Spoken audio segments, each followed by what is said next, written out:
Alrighty then. Hello everyone, my name is Caden and welcome back to more Ace Attorney Investigations 2, which... I don't know if this will be the final episode at this rate, but we'll see. If not, it's not the final episode. If it is, then welcome to the final episode. Do this as I go, alright? Last time, we began the final case, which, had Kay being suspected of murder, but seems like we've cleared her of the murder charge already, though she is still suspected of arson, which, well, at least she's not a murderer? Question mark? But now we also have to save Larry, who just happens to be here, and who has now also been suspected of murder. So, yeah, let's do that. We also got Detective Bad back here. Now, I know I explored a little bit of things before I left last time, but oh god, there's a lot to talk about here. Alright, one thing at a time. So first off, let's check out that statue. Won't rest until I've inspected every suspicious-looking nook and cranny. Oh, there's a deducement I can make here. That's strange. Oh, wait! Do I have... I do. I can already deduce what's the problem here. Let's save that for later, because I don't know if that will advance the story or not, and I don't want to just advance it straight away. Hey, Larry. Why are you here? Larry, there are a few things I need to ask you about. Hey, how about that? I got a few things I gotta ask you, too! What is it? It's like, both you and him. How's it that two of you always manage to have some cute and hot girl by your side? You're about to get whipped, I hope you realize that. Francie, what about that promise you made to me? Promise? What promise? The one where you said you would model for my next book, Francie's Whippity Whip Trip. Oh my... Wait! It just now occurs to me. That's amazing. They actually kept the continuity there. I didn't even realize that. In Spirit of Justice, Larry, during the DLC case, mentions how he got popular for his book of Francie's Whippity Whip Trip. That's great. That's actually amazing. I'm glad I played Spirit of Justice before this, because that... Oh, that's great. I love that. There's actually good continuity there. I like that. And... Oh! I made no such promise. Ever since grade school, we've had a certain saying about Larry. When something smells, it's usually the butts. One needs to look no further than this man to find the king of troublemakers. Let's talk about the Steel Samurai. As I recall, aren't you calling yourself Laurice Denum now? That's Denum! Laurice Denum! Get that straight into your head, Edgy. Oh. Now I remember. You're that rude, pale imitation of a real artist. No, you got it all wrong. I give up on that old Laurice business. Besides, when Bangelina left me and my heart in pieces, that's when Mindy walked into my life. She's been so good to me that I wanted to help her in some way. Now I figured I could go through the Steel Samurai outfit. Your name blathering makes less and less sense each time we meet. I agree. I believe he's saying that he picked up this part-time job as the Steel Samurai so that he may attempt to capture the heart of the actress who plays the Pink Princess. I swear, guys, I'm still convinced that's just gonna be old bag because there was some dialogue I read from another character while we were here that just said like, oh, wasn't the Pink Princess complaining about her hip? And that's just immediately making me think, oh, it's gonna be old bag, isn't it? I really hope it's old bag. God, I know you didn't know what I meant, Edgy. Not really. It's not so much as I understood, but a simple deduction based on your usual modus operandi, Larry.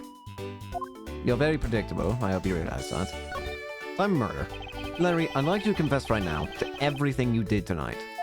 You confess? Hey, don't tell me you suspect me too! Nonsense. I don't believe you have the mental acuity needed to plan and execute a murder.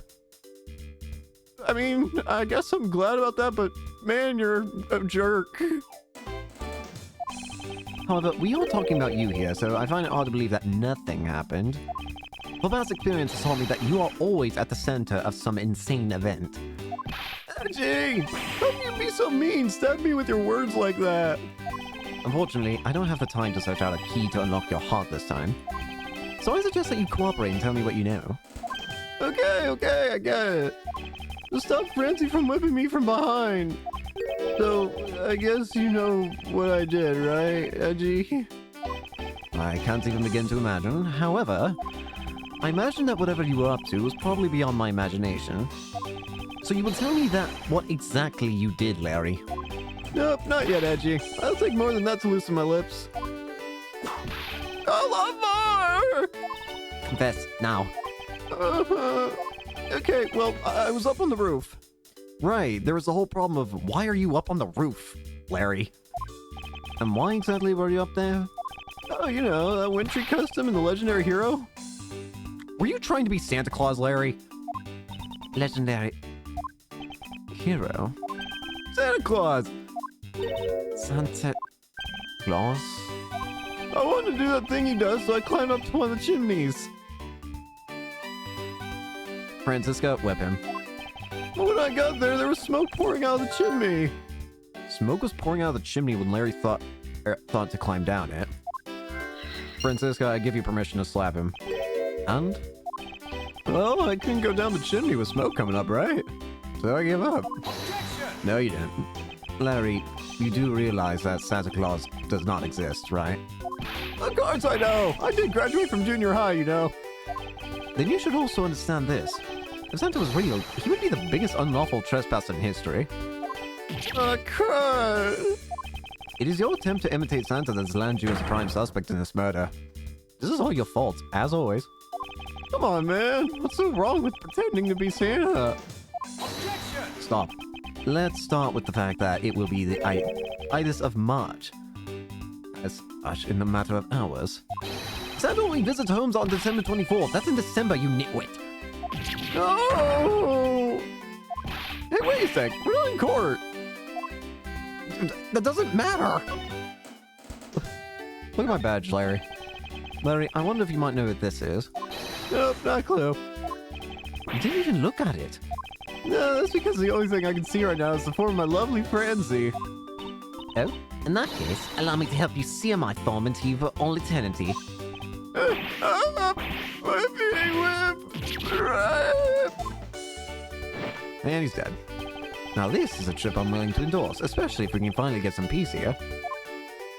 What the hell, man?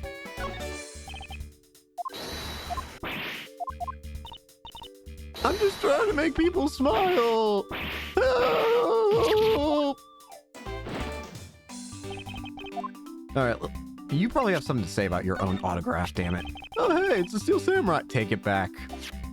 I want you to answer this for me, Larry, and depending on the answer, I may let you live.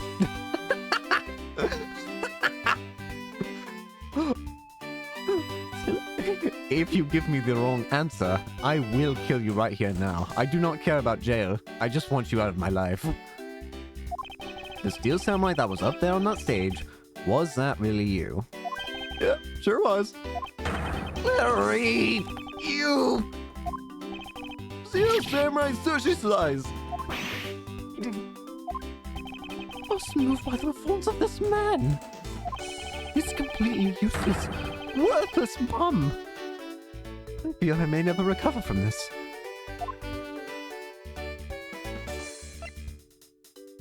So why were you shaking hands with Alba? Oh hey, it's the Steel Samurai. I want you to... Nope. I already have your answer.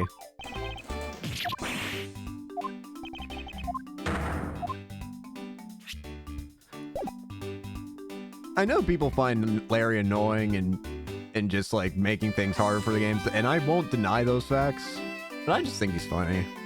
Again, I don't deny and I understand and I respect why people dislike him. I just think he's funny. Same goes for Rollbag. Again, I understand that they're characters people dislike because they're ones that are just kind of hindering your investigations all the time, considering they're just stupid most of the time.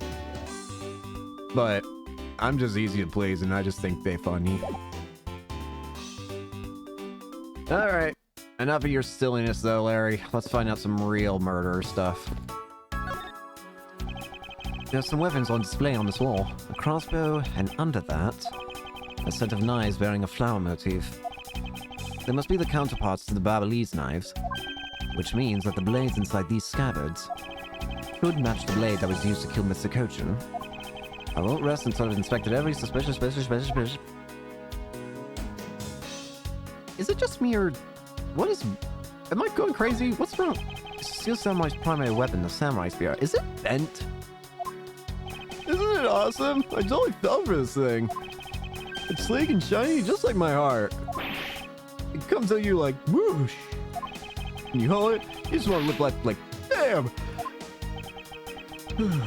You do well to watch what you say, Larry. Although it is just as Larry says, the spear is quite the symbol of valor. However, speaking of spears, aren't you supposed to use them by thrusting the point straight into your opponent? Yeah, this one looks bent. I'm not entirely convinced this spear is up to the task. What's wrong, Edgy? You're just staring off in the distance. Oh, I get it. Tell you what, I'll tell you the studio that'll make you one, okay? But this one's mine. Did I say anything about wanting one? Maybe I can show him up if I show him a piece of evidence. I will point to something out about this spear. Yeah, that spear is bent. Is there anything I can deduce on that? Why would the spear be bent? Is there anything that points to why?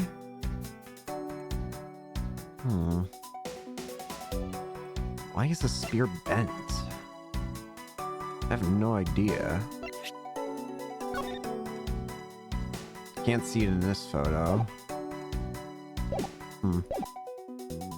I'll hold off on that. I don't think I have the answer for it yet. Why is there a weapon on display in a place like this? I wonder why there are no whips on display here. We have two different minds, Francisca. Knives adorned with flowers on display. Wait, didn't I already... I suspect that these are the counterparts of the Wait, I've already read these. Wait, no. What? One of the knives is missing. It's blade. Oh, what? Oh! Huh. Those were knife covers. I was about to say, those are some strange looking knives. Let's see if the two pieces of the blade and if the two pieces, the blade and the handle, fit each other. Bingo. It would appear that they fit together quite well, almost seamlessly. Well, that confirms for a fact that it can't have been Kay, right? Considering how would she have gotten this blade? And this means that an alabaster knife did find its way into Babo. This is gonna turn some sort of international scandal, isn't it? But how? Well, at least that gives us a definitive answer. I can spot absolutely no difference between this Prima Duck statue and Babo's. The statue's face looks a bit like that costume hero you like so very much. I only wonder why you Americans have such an affinity for this kind of face. The statue wasn't made by an American, you know. At least, I don't suppose so. Fake plant. You're not Charlie. You're disgusting. What's that plant supposed to be? Francisca, can't you see that it's supposed to be the likeness of Ambassador Alba? Oh my gosh, it is! I just noticed the nose and the face. My name's Edgeworth. As a subordinate, you have a lot of nerve telling me what to think. I look forward to your next salary assessment next month. You don't control my... You are deluding yourself if you think you have any control over that.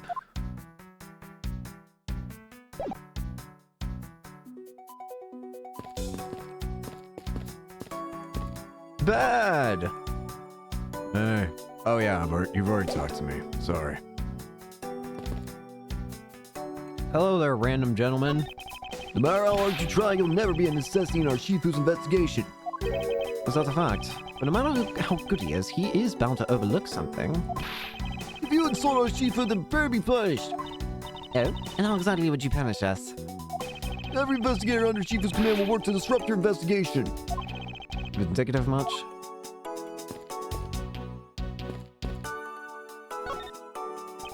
The person shaking hands with the Steel Samurai is someone I've already read this dialogue with. It's a fireplace, and I've already read this. What about the desk? This must be Ambassador Alba's desk. His notebook is open on his desk. He must have been in the middle of some important work. Sapling growth bog finally sprouted today. Funny, it doesn't look like important work to me. Well, that's a shame. Let's take a look at the body. I won't. I won't. I won't. What's he holding? What is he holding? It looks like a piece of paper from a notepad. It would appear that directions on how to reach this room were written by hand. Alabaster Prima statue, 5th floor ambassador's office. So it seems like the mask here was going for the Prima Duck statue potentially.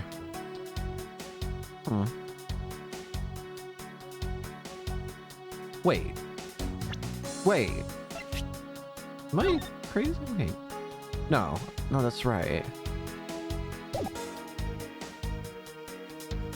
5th floor?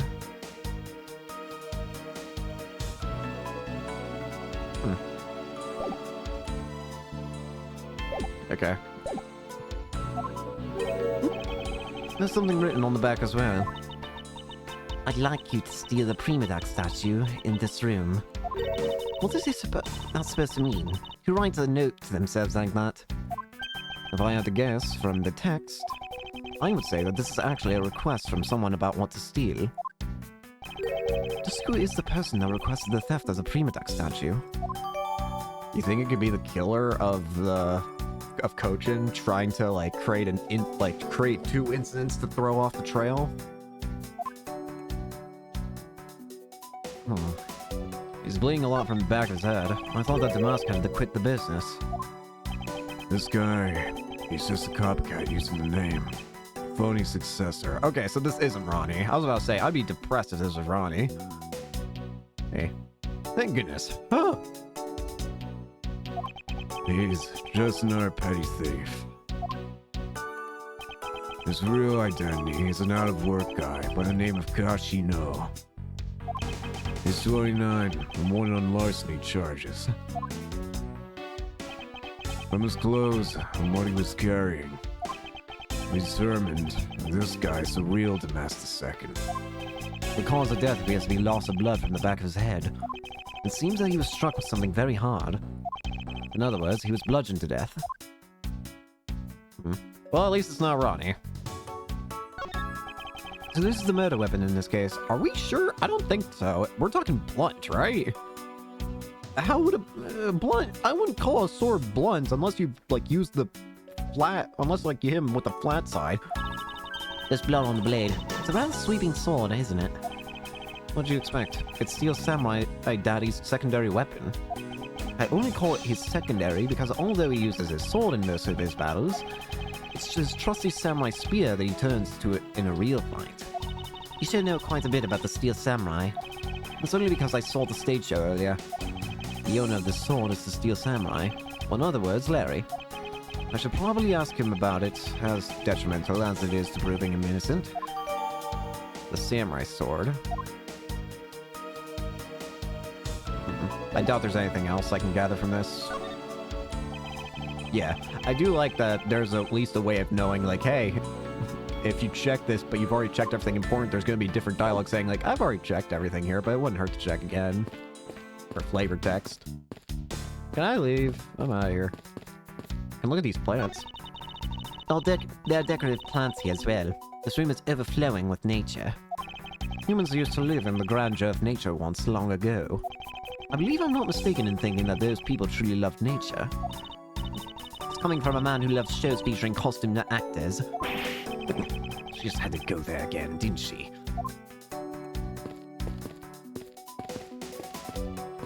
Hey, Lang.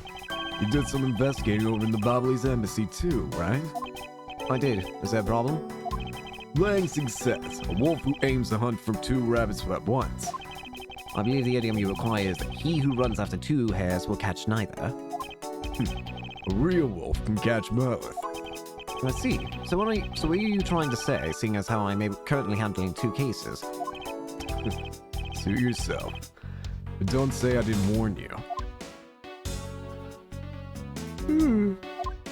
Alright, before we continue, I think it's time we actually talk to friends. There's one missing item here. I've only just arrived in this room myself, which is why we need to investigate some more. Yes, I agree. Our priority should be on understanding what the current situation is. Of course, I was planning to do that from the very beginning. Zack, in that case, hurry up and start the investigation already. I will! So let's get started!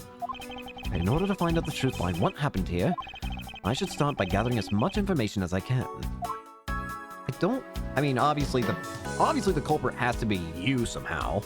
Because you is, she escaped long ago, and she's probably the one who's done all this, but... Oh no. What exactly is that hideous fashion faux pas of a costume he's wearing supposed to be? I feel like I've seen it somewhere before. There's something different about it than what I remember. That costume is from the very first Steel Samurai. It's a live-action superhero show on television, beloved by children and adults alike. The Steel Samurai's weapon is the Samurai Spear, and it is with the Samurai Spear that he performs his special attacks, which enthrall all who watch them in action. You seem to know quite a bit. Not at all. And in any case, Francisca, I believe the samurai you are familiar with is the second one, the Nickel Samurai, which was part of that case last year. Do you recall that case? No! Yes, I remember. Although, I'd much rather it stay buried in the depths of my mind. Not that I blame her. She was shot during the course of that trial. So this takes place a year after Justice for All. Because I do remember for a fact that, first of all, yes, it was dealing with the Steel Samurai and Nickel Samurai you mentioned. But I also remember for a fact that Francisca did get shot during that trial. Interesting. Interesting to know that. So Trials and Tribulation, I assume this takes place after Trials and Tribulations as well. So Trials and Tribulations had to have happened sometime in the period between. Interesting. I fear she may still be suffering great trauma over this shooting. Anyway, that aside, it looks like the Steel Samurai is the suspect of this time. Yes, although that's because of who is inside the costume rather than that character. That's right, if he is the Steel Samurai. Nice, Edgeworth. Have you been in shock over something this whole time? No, I'm not in shock over anything. I want to forget that I'd received the Steel Samurai autograph from Larry. But the autograph, the drawing of the samurai spear and the character of his face. Why did he waste so much time on the most useless parts of the autograph? Hey, Edgy, you say something? No, I didn't say anything. Go away. This is not your... I don't even know how you get over here. This is me talking with Francisca, not you. I just barged my way. Go away. It's a statue of the founder of Canopia, Prima Dux. Because it's the national treasure, I've heard that only a few are allowed to access it. That's exactly right. Even we're not allowed to touch it. Not without the ambassador's permission, anyway. We lay even a single finger on it. Bam. It's instant jail time. Understood. So it's that precious of a national treasure that a single touch can lead to arrest. And yet, I sense that there's something off about the statue. What is the source of this unease I feel? Yeah, let's go ahead and just point it out then. I think we're ready. So the big problem, first off, is the statue. It's turned. The statue is facing forward, but in the photo that shows Alba and Larry, it's turned to the left. Look at this photo and tell me what you find odd about this scene, Miss Von Karma. The apparent joy on the ambassador's face as he shakes that top nut's hand. That's not it. I was trying to point out that the statue in the photo is facing a different way. You're right. The statue is a national treasure. As such, only an ambassador or secretariat-level person is allowed to handle it. And yet it's turned here, so who turned it and why? The fact that the statue is facing one way in this photo, and now it's facing a different direction in this preserved crime scene, is proof that someone touched this statue around the time of the crime. Yep. Alright. What logic do I have? Just give me a reminder. The smoke from the chimney, got it. What? Ooh, wait, wrong button. Why you just talk to me just to... Asshole. There's a grandfather clock just like this one earlier in the Balinese embassy. You know, symmetry is a fine thing, but the interior design really suffers for it. Really? I think the clock actually fits the decor of this room quite well. I suppose the wood does suit the all-natural atmosphere of that room. Its design and the material it's made of strikes a good balance with the plants. Hey, you two! Now's not the time to be talking about interior decorating, you know? Hurry up and save me! No. Be quiet. It's all part of my elite investigation. All you need to do is be quiet and watch. Actually, I do believe Larry has a point for once. Surprising, I know. Anyway, speaking of Larry, I need you to clear something up for me.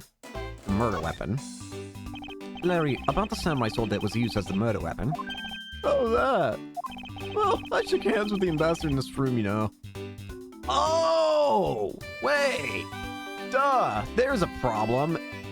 The spear was used as the murder weapon, you're saying? No! It's got not even a speck of blood on it, I'll be honest. Although, it is bent. The question is, why is it bent? I shook hands with the ambassador in this room, you know. Yes, apparently you did. And well, I totally forgot about it and left behind when I left afterwards. You want to talk about shock? I was the most shocked of all when I heard it killed someone.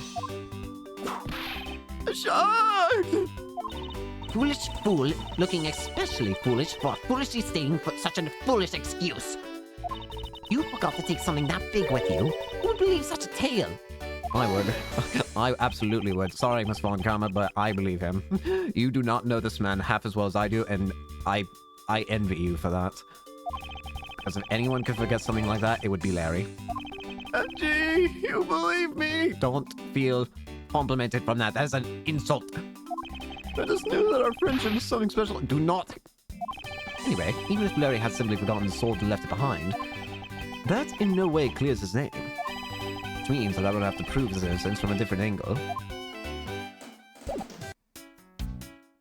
Alright, maybe now's the time we have to check out that and deduce the spear. So the spear is bent. The question is why? Why is the spear bent? Is there anything that could point to an oddity with this?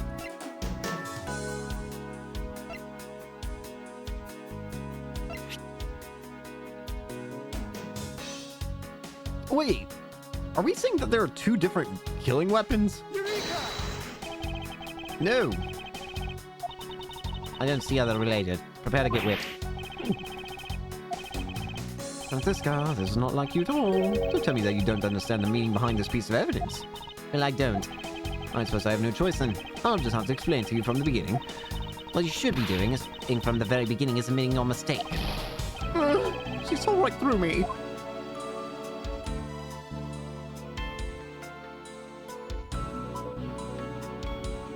Let me examine it again. Steel Samurai. Bam. Those. Spear of Fire.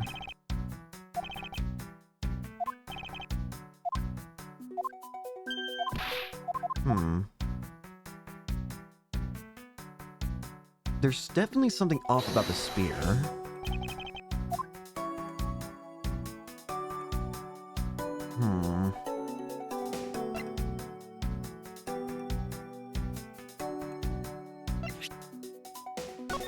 Let's see.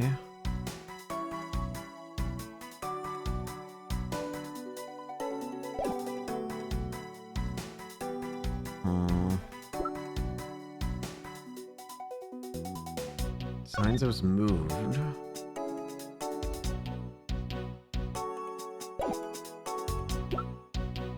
Mass notes.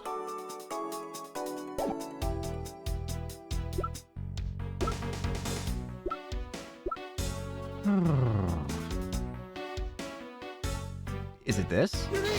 Oh, because it shows the actual state the spear should be in. Larry, about the spear. Oh, are you feeling it? Bam!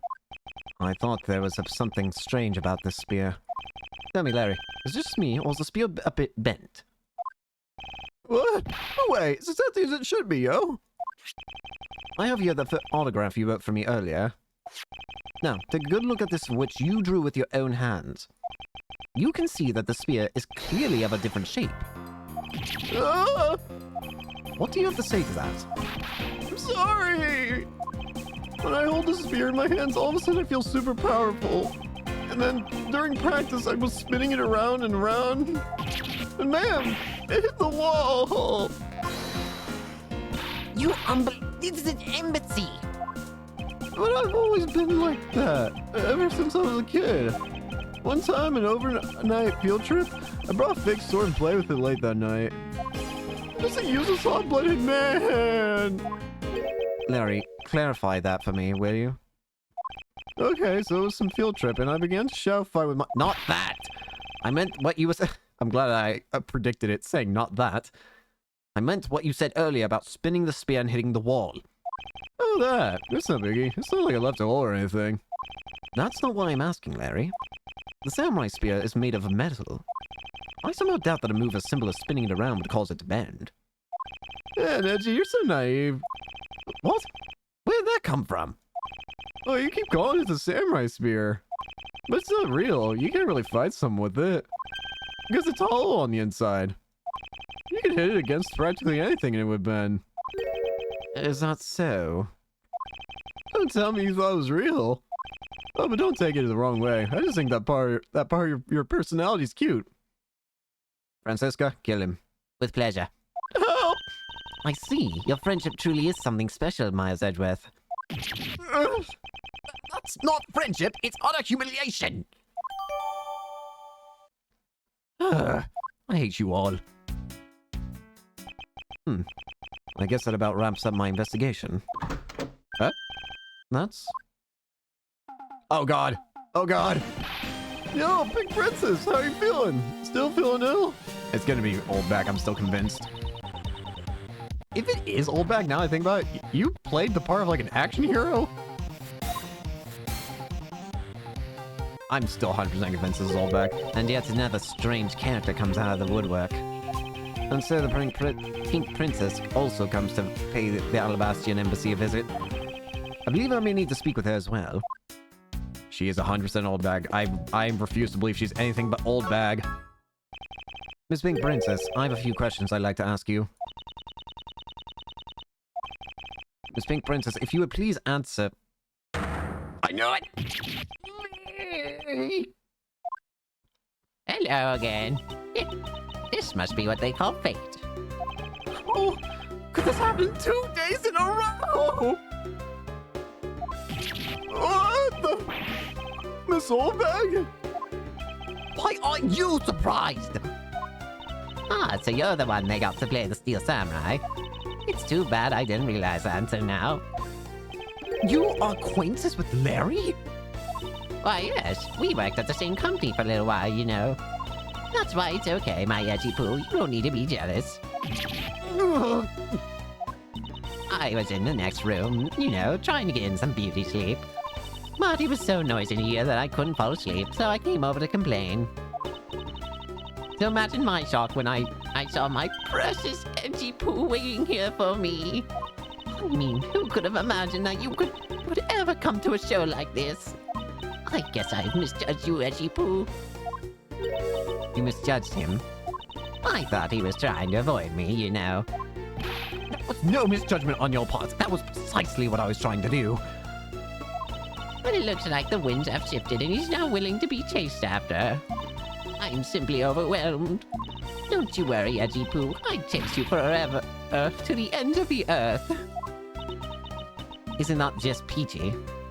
Can I file a restraining order? This is one of those rare times when Francisca and I actually see eye to eye. I can't believe it. Alright. What's this? A present for me? No, obviously. I can't simply give you a piece of evidence. I see. You're just embarrassed to give it to me in front of all these people.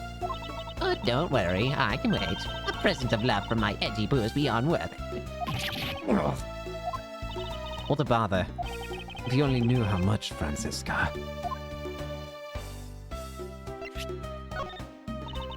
Nope. This is mine. Actually, you know what? On second thoughts, this is yours. I don't want it. Alright, alright.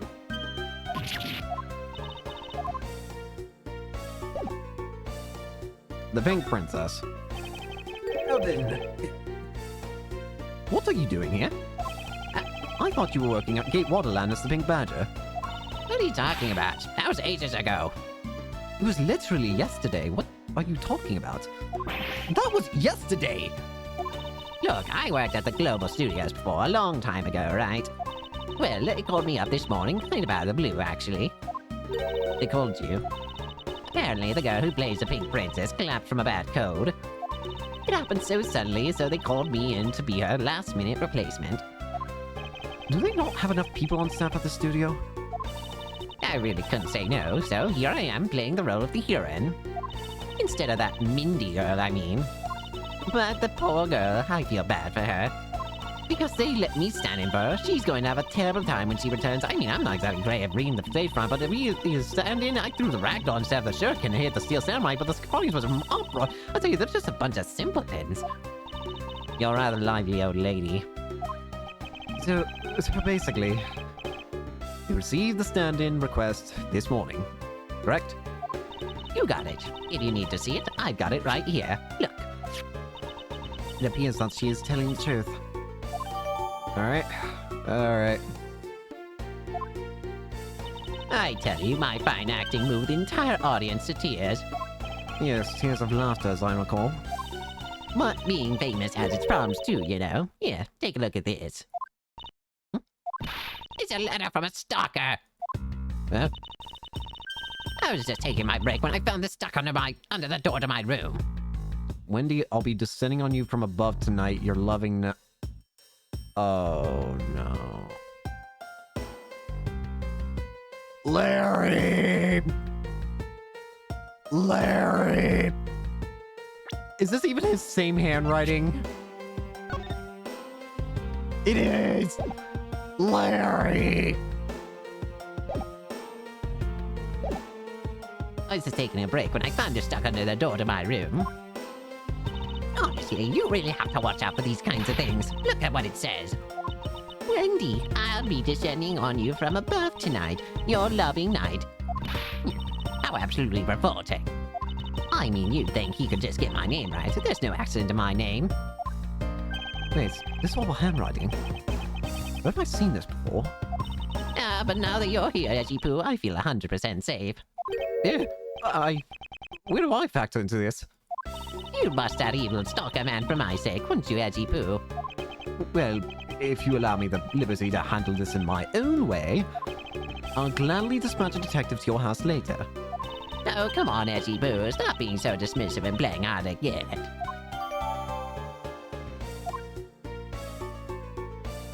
Time of the murder. What were you doing at the time of the crime? What crime? What? After the show was over, I had nothing but free time on my hands. So I used the fireplace in the room next door to keep my bad hip warm. At the time of the crime, but Miss Oldbag was warming her hip in the room next door. Yep. I see what Larry was trying to do now. Larry. Well, a murder occurred in the room right next to yours. Is that right? Oh, Edgy Poo, I'm so scared. Hold me, caress me. No. If you could please not cling onto my personage. In any case, I take it then that you failed to show up at Ambassador Alba's speech. Oh, that. No, I didn't go.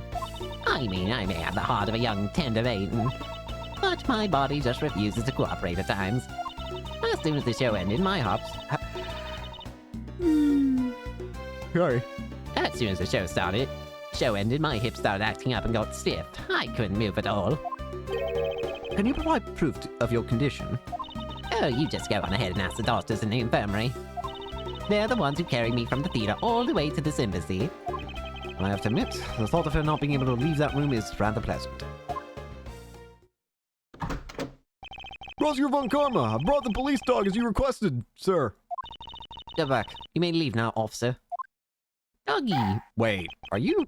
this dog? I requested the assistance of a dog in our search for the Yalagarasu. Is that dog who I think it is? Is that the demon dog? The one that gets terrifying in its portrait?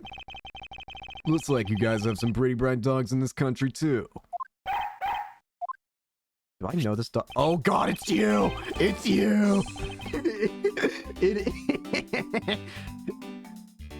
I can't remember your name, but it's the dog that looks demonic when it gets angry.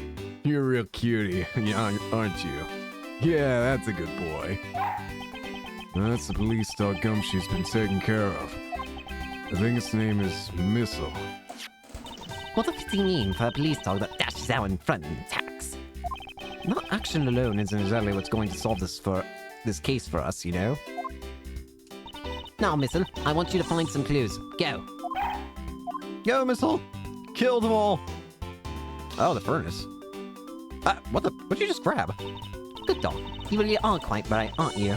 Unlike a certain someone I know. Now, what do we have here? What is this? It looks like a small hot dog, but... Wait, Francisco, isn't that an official samurai dog? Oh god, yeah! The demon is out! The demon! No! Bad Missile! He ate it. Wonder if it's alright for him to eat that. It's just a meat substance snack featuring the Steel Samurai. I'm sure you'll be fine. That's quite a bit of information you gathered there in a single quick glance. We should really be focusing on why there was a samurai dog there in the first place. Looks like that snack wasn't all Missile found. Oh, hey. Oh, and what do we have here? It appears to be a lady's undershirt. I wonder if Ambassador Alba might have an interest in cross-dressing. I somehow doubt that. It doesn't look like the shirt would even fit him. A samurai dog and a lady's undershirt? What are these two items doing in a room like this? Given the circumstances, the lady's undershirt could only belong to one person. I suppose I should get this over to with and ask the owner of said shirt about it. Before we do that, the smoke from the chimney and use the fireplace. Larry was climbing down Old Bag's chimney. There's no trace of this room's fireplace being used. And your point is? Smoke was supposedly pouring out of the chimney connected to this fireplace. At least according to Larry. This is a contradiction of facts, is it not? Are you sure he wasn't just disoriented or something up on that roof? There's testimony from an investigator that puts Larry at this particular chimney. So no, I don't think it was a mistaken impression on Larry's part. On the other hand, the fireplace in the next room was being used at the time. Where do you suppose the smoke was from that fireplace went? Ah, I see. So what you're proposing is this. The smoke that came out of the chimney was actually from Miss Obag's fire. So basically, the fireplaces of neighboring rooms share one chimney. Is that what you're implying? Really? The office fireplace and the one in Miss Olbach's room share the same chimney? Interesting. Precisely.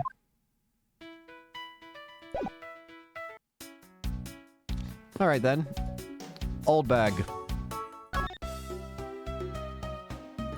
This is your undershirt, isn't it? If you could please take a look at this brown-colored undershirt. Oh, Edgy Poo, what is the meaning of this? Why did you steal that thing from my bags? All you had to do was ask, and I would have gladly given you as many as you'd like. Thanks, but no thanks. This shirt was found here at this crime scene. What? Come now, why don't you just confess and explain what it's doing here? I know nothing! Nothing, I tell you! What? Oh, I admit that I used the fireplace to dry that shirt.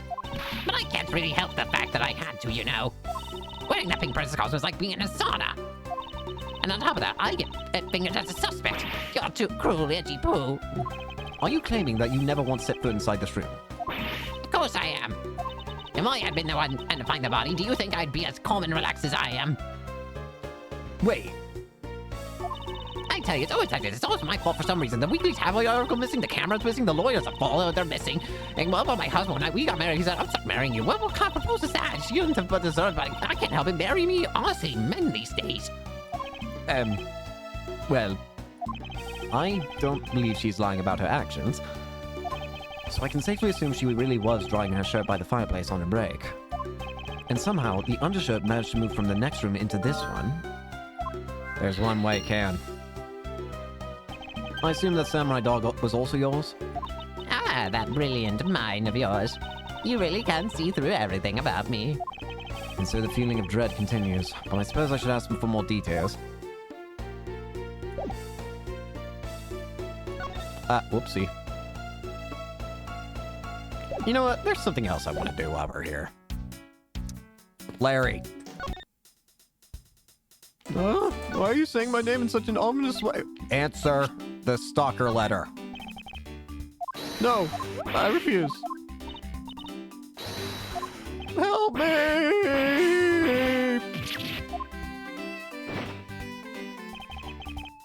Good, he's dead now. I'm still convinced that's Larry having dog. Hello, Missile. He was a much bigger help than I thought he would be. Yes, however, there are a few aspects I don't understand about what he found. In that case, you should keep on investigating until you do understand. Now, my small mate, continue with the investigation. Alright, I will. It is with great dread that I proceed and do what I must do to solve this case. I still don't know who could be the killer, though. I mean, obviously you's involved. You, Callisto, from the 4th episode.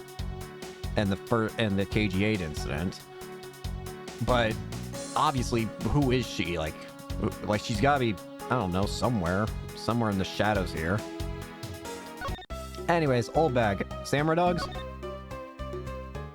That samurai dog was yours, wasn't it?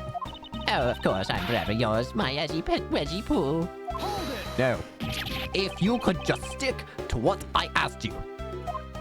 Reggie, are you in Miss Soulbag? No! You really don't change, do you? When will you learn how to take a joke? Anyway, that samurai dog wasn't mine.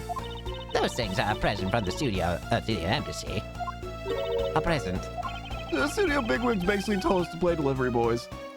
We were supposed to hand the dogs off to the embassy people and tell them hi. I had to pile them all into a pushcart just to move them all. The studio guys should have delivered those things by themselves, right, Edgy? So, did you deliver the samurai dogs to the embassy staff as per your instructions? Hey, Edgy, don't just ignore me and my question. Are you going to stick up for me? No. About that, see, after the show, I went to rest a spell in the dressing room. Because of my bad hip, you know. And there they were, the samurai dogs were just sitting on the dressing room floor. Interesting. I suppose you had to make preparations for distributing them after the show. Well, if by preparation you mean sampling them as well. Excuse me? Oh, I tried one and thought they were actually quite good. Sorry, but I just had to find out. I know it was silly of me to think this, but I figured that since they're for a kids show, their taste was probably for kids too. But they were so good that I couldn't stop. Before I went back to my room, I just had to help myself to half a dozen or so boxes. As I sat there by the roaring fire, warming them and eating them, I thought, this is... What is it now? Oh, I know. I bet you want a box too, don't you, my edgy poo? Well, who am I to say no to you? But I'll only give you one. The rest's all for me. Thanks. Samurai dogs forced onto me. Looks like the lesson for today is that when the Steel Samurai and the Pink Princess take off the mask, they transform into a pair of annoying troublemakers. Help me. Anyways, the logic. So, the undershirt from next door in the shared chimney. Somehow the shared chimney is what allowed the undershirt to get to the other room. The lady's undershirt that Misso found. I didn't even finish saying anything! Why are you getting all excited over holding on to a lady's undergarment? Mine's Edgeworth, you uncouth sea slug! If you know the owner of said undershirt, then hurry up and return it to her already! You have it all wrong! This is evidence! And the owner of this piece of evidence was in the room next door. And yet, despite that, Misso found it in the fireplace of this room. This lady's undershirt? Are you seriously claiming that somehow passed through a solid brick wall? Not quite. The fireplace in this room is connected to a chimney. The other fireplace in the other room is also connected to the same chimney, leading us to the possibility that the two fireplaces are connected to each other. Perhaps a closer look at the back of the fireplace is in order.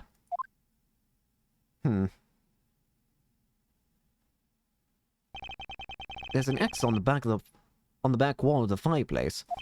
Let's see if I can't get a better look at it. Oh! What in the... The wall separating this room's fireplace from the next room's fireplace apparently turns.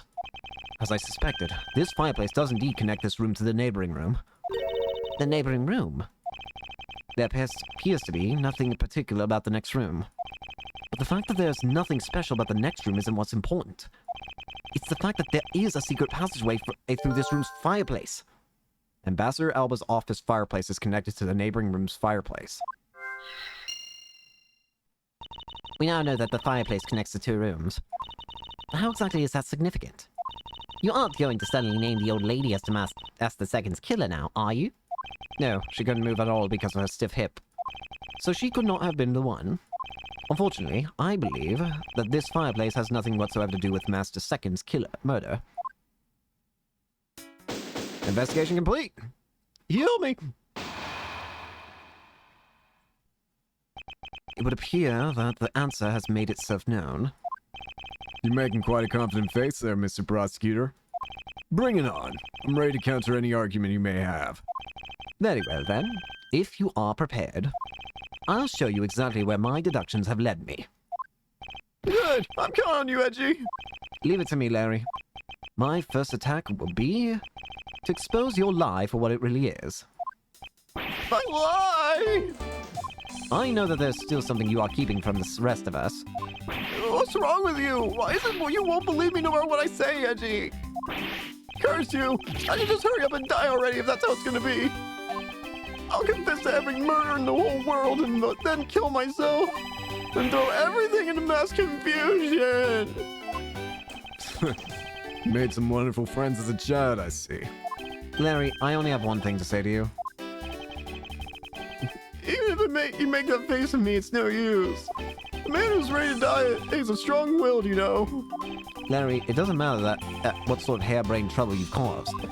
I only ask that you do not lie to me. If you cause an innocent person to be judged unfairly because of an insipid lie, I will never forgive you. Gee.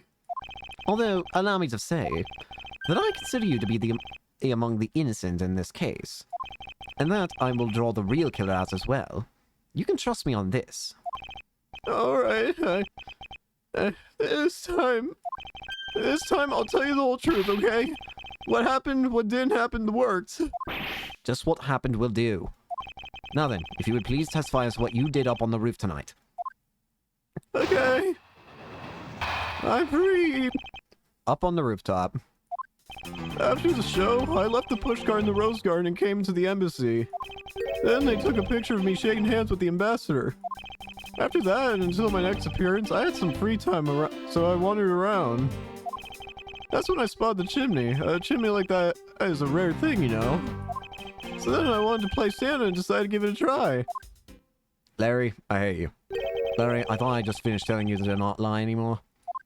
But it's kind of ultra embarrassing. And what exactly is so ultra embarrassing that you can't tell me? Edgy, man. I just said it was embarrassing, so of course I can't just blurt it out. So you're just gonna have to reason it out. As your superior, I command you to hurry up and expose this man's lies. I have every intention to, for I'm not about to let us waste time on such a trifling matter.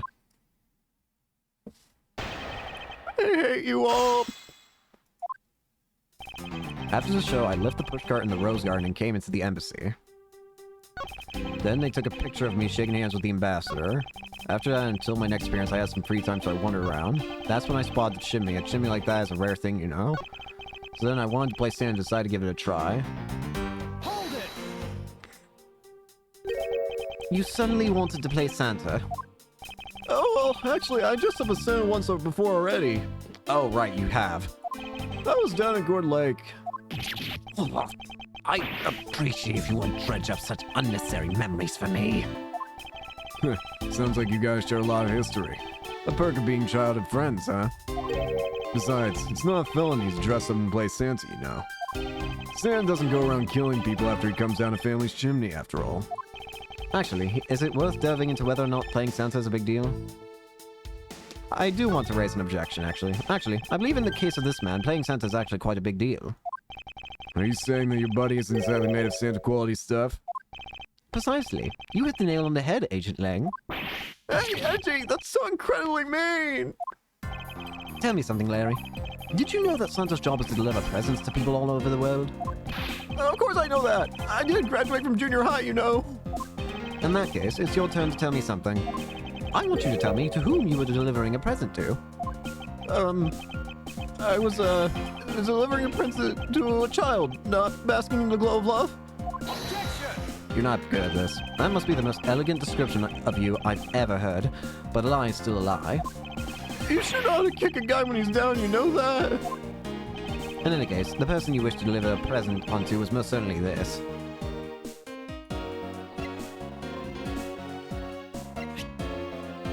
Oh, that's what the other mask looks like?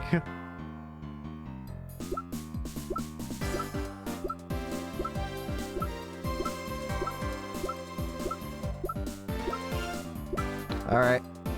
You wanted to send it to Old Bag.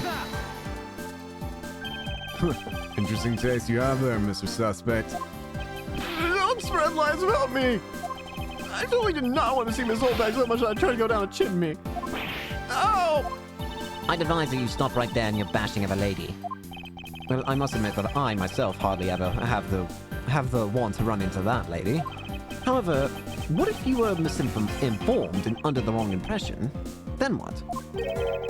Define wrong impression. I simply mean that the man before you thought to enter the old lady's room without knowing one very important fact. And that fact is best summed up with this. Is it the letter? Take that! No. I'd like for you to take a look at this, you idiot. You're the idiot! Damn it! Why does it know you work here? That's why I refuse to look at it! Be quiet, just take a look. I have to say so, Francie, but only because you say so. Some people never change, even if their altitudes do change at the whim of wind. So what's up with this anyway? Why, it's proof that you never even knew existed. Of course. Oh, is that all? Well, I don't need it right now, so I'll just give it back to you. What? Yeah, I've got you on the ropes now, don't I? What's that piece of evidence unrelated to the question at hand?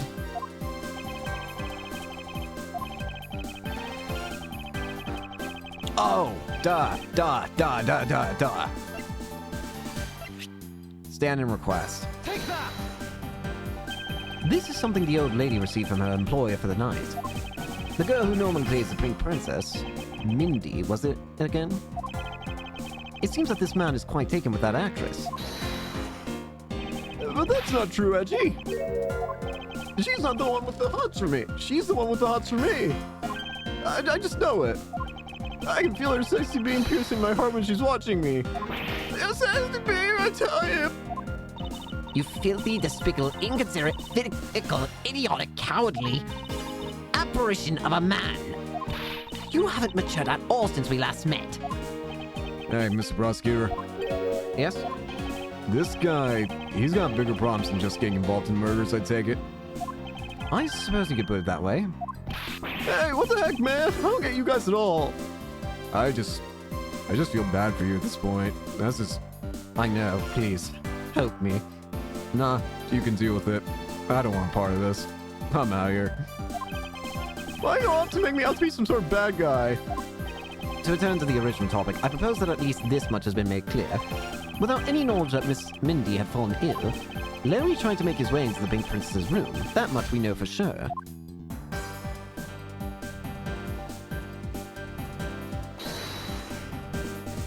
Hey, Edgy, looks like I've got the hang of this court thing now. But we're not in court at the moment. Shut up! I see what's going on here, and it looks just like what you do in court. I guess the old boy here still has something he'd like to say. Langzy says, until the root of the tongue dries, one never knows the whole truth. You shouldn't form conclusions until everything is out in the open, which is why I'll listen. Alright, then get ready to listen to me defeat Edgy in a battle of wits. Larry, have you forgotten that should I lose, your victory prize will be your arrest? No what? Nothing. Larry's assertion. So you think that all I wanted to do was go visit Mindy? Well, I dressed up as Santa and climbed up to the chimney, but the smoke was really thick. It was a case of mistaken identity, and that mistake made me late for the speech. Then to top it all off, I became a suspect in a murder. That's what you really meant. But why would I ever put myself through so much humiliation on purpose?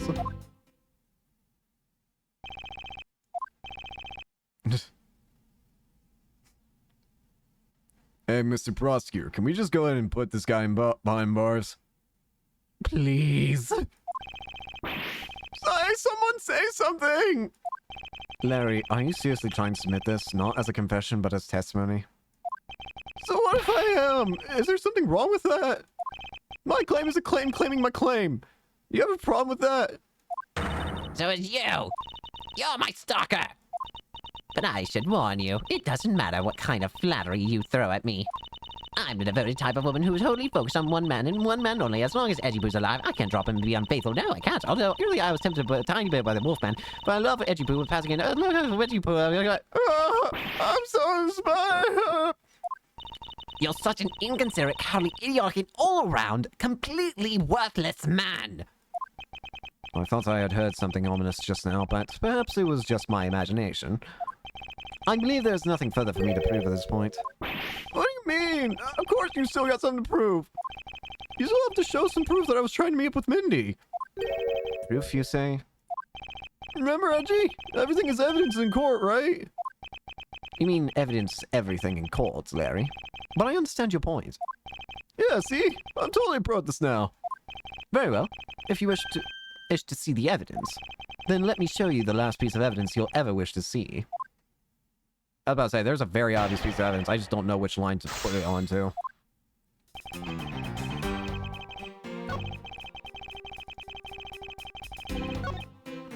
Hold it! Well, I have been saying that for a while now. After all, if not for that, then what other reason did you wish to go down that chimney? I told you, Santa. You can't say that without any evidence. That's against the rules, Edgy. Thanks for keeping the prosecutor in line for me, Mr. Suspect. Why are you two in cahoots? I have the evidence, and if you wish to see it so that badly, I can introduce you to. Ah, but that's not good to keep them waiting, my subordinate. Hurry and show them already. Lies! All lies, Edgy! Well, if you wish to lie, then by all means continue. Because I'm ready to expose your lie at a moment's notice. You won't get the better of me. Now let's see. Again, I just don't know the line that it... I guess I can try this one.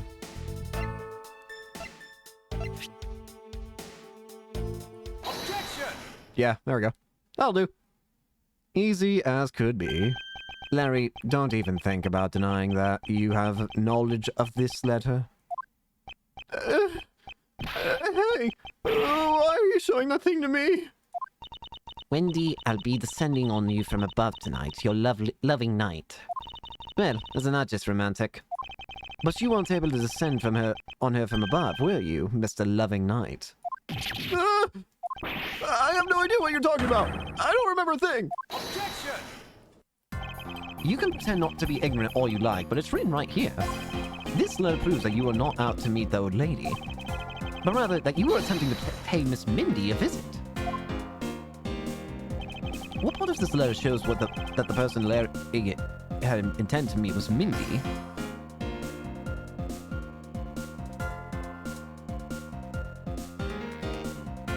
Oh my... You're kidding me. Take that! It's not an E, it's an I!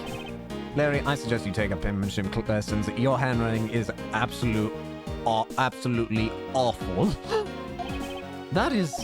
if you never wish to experience this level of embarrassment ever again. What the heck? What are you talking about? Speak English! You wrote Mindy so sloppily that it became Wendy to the average eye. Hey, stop picking on me. It's so embarrassing. There. Isn't that what childhood friends are for? They're the best, aren't they? For punching. But that will have to wait until we're off this crime scene. Edgy, save me from this scary man. Sure, if you're willing to make amends, starting with your incredibly embarrassing mistake. That wasn't me. Come again? It's a fake. Someone's out to get me, so they made the fake letter. Set me up. Accept your defeat graciously. But you guys are being so mean. Hold it. I can prove it to you by your penmanship analysis. What's that? No matter who, all people have certain unique features to their handwriting. Ergo, all we have to do is compare the handwriting in the letter to a sample of yours. And we'll know soon enough who it was that sent this letter. I'll never write another thing in my life. Hold it. Too late. You already did so. It's no use, Mr. Loving Knight. For you've already graciously provided me with a sample of your own handwriting. Take that. Thanks for that, by the way. This autograph in our mysterious letter. If we compare the handwriting, we'll know the answer to our question soon enough. Confess now, Larry, to your miserable failure. I'm sorry. I did it. It was me causing trouble again. I admit it.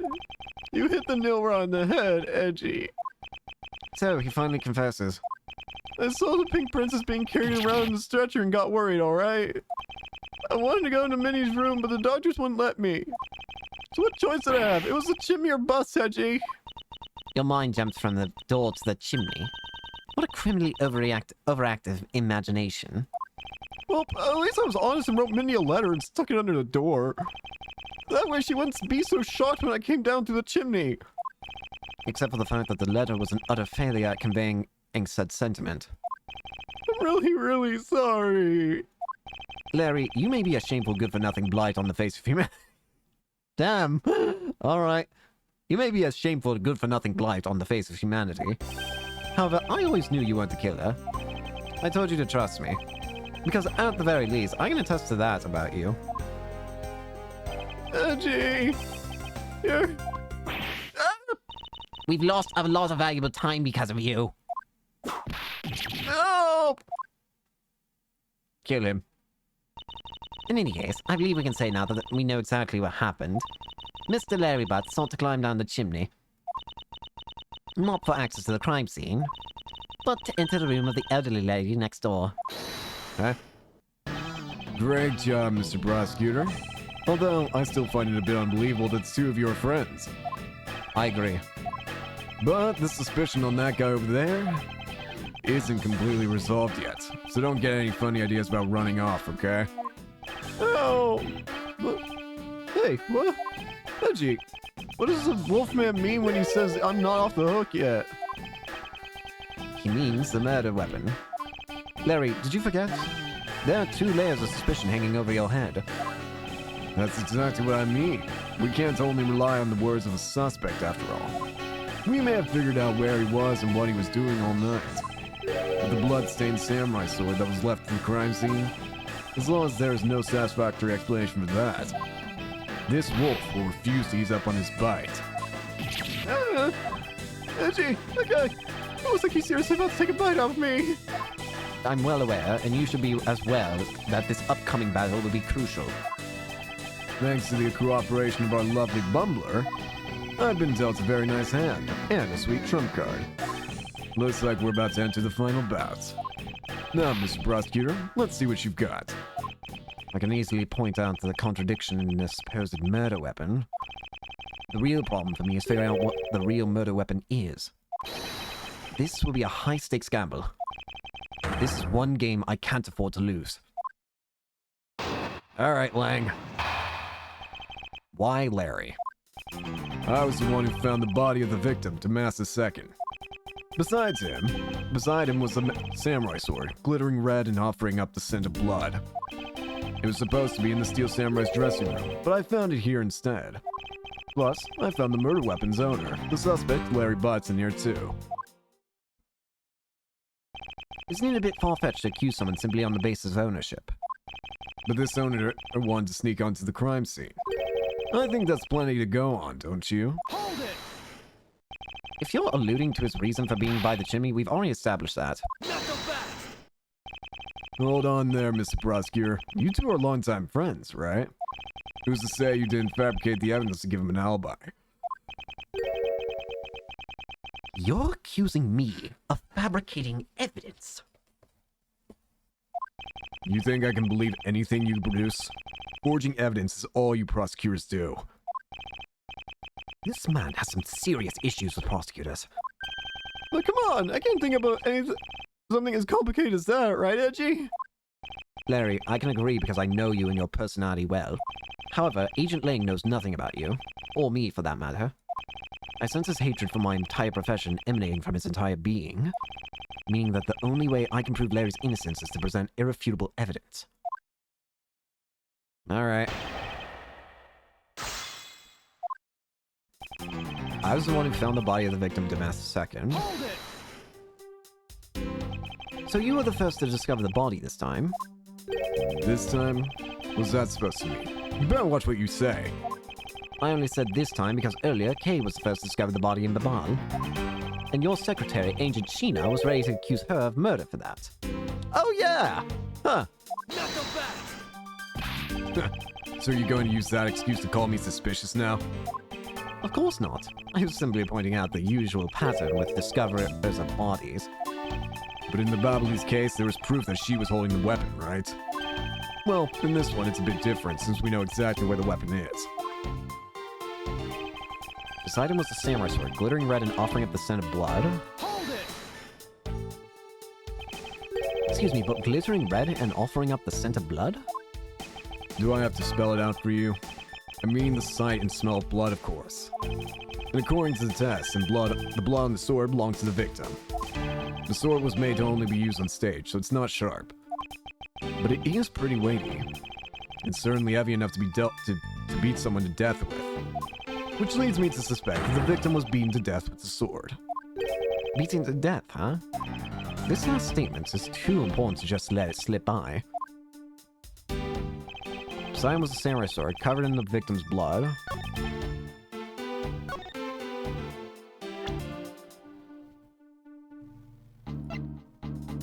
Oh!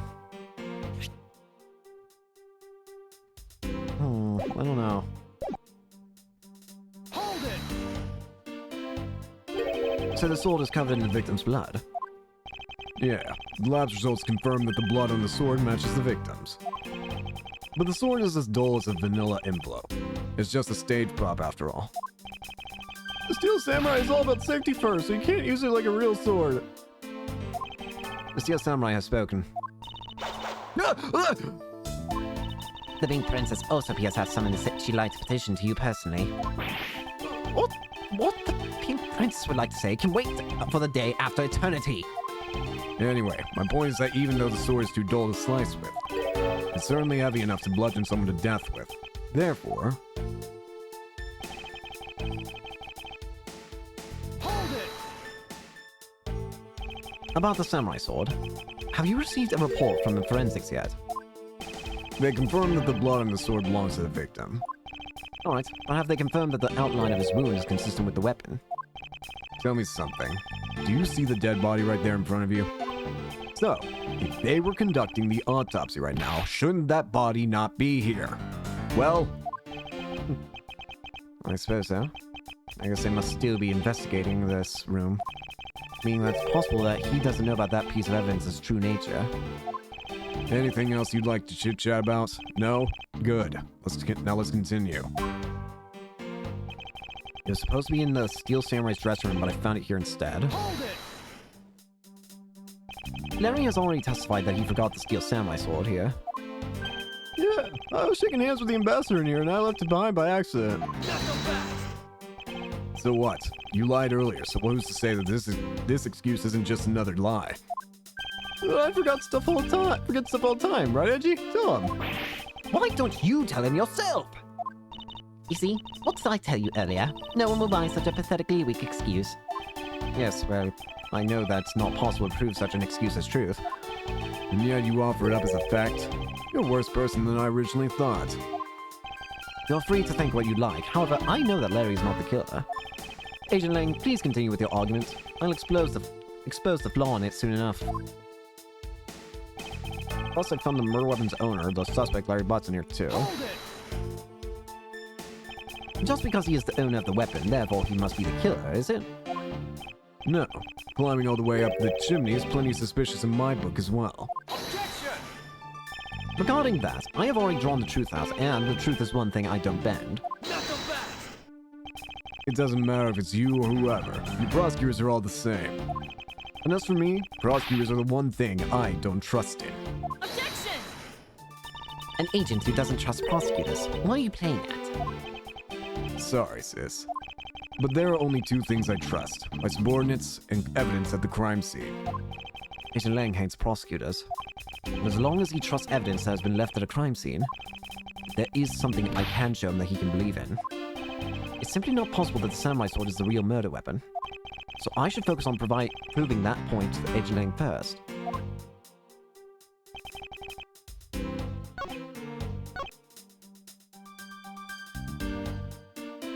Oh, wait. Objection!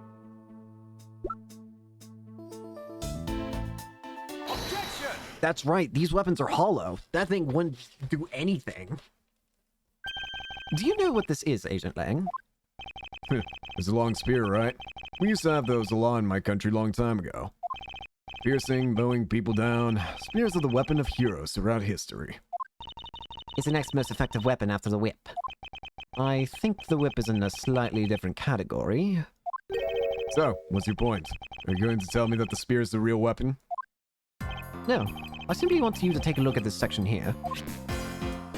The way it's bent. Precisely. Apparently, a certain troublemaker hit it against a wall in this embassy earlier. And as you can clearly see, the insides of the steel samurai's weapons are hollow. In other words, they're replicas that aren't strong enough to even deliver a damaging blow. Let alone the multiple strikes necessary to bludgeon someone to death. And yet, there is not even a dent in the samurai sword. How do you explain that? Oh yeah, the sword and the spear are made of the same stuff, so they bend easily. But I wish they'd make them out of better stuff, because the spear got bent. I wasn't able to do my special early summer rain jab move. Man, I got such an earful from the director of the play for not doing it in the show. The Steel Samurai special move was changed tonight because of him? Damn it, I want to see that! Thank you. That's more than enough of your whiny whimpering. Now, back on the topic of the spear. Yes, let's return to the real topic of discussion. This is where the real gamble begins. I don't have a real strategy per se. All I can do for now is let the chips fall where they may. Using guesswork and taking risks in place of real logic is hardly the Von Karma way. It's neither smart nor very clever. Miss Von Karma, as you know, unlike your father, I am not a genius prosecutor. What's up? How's it going?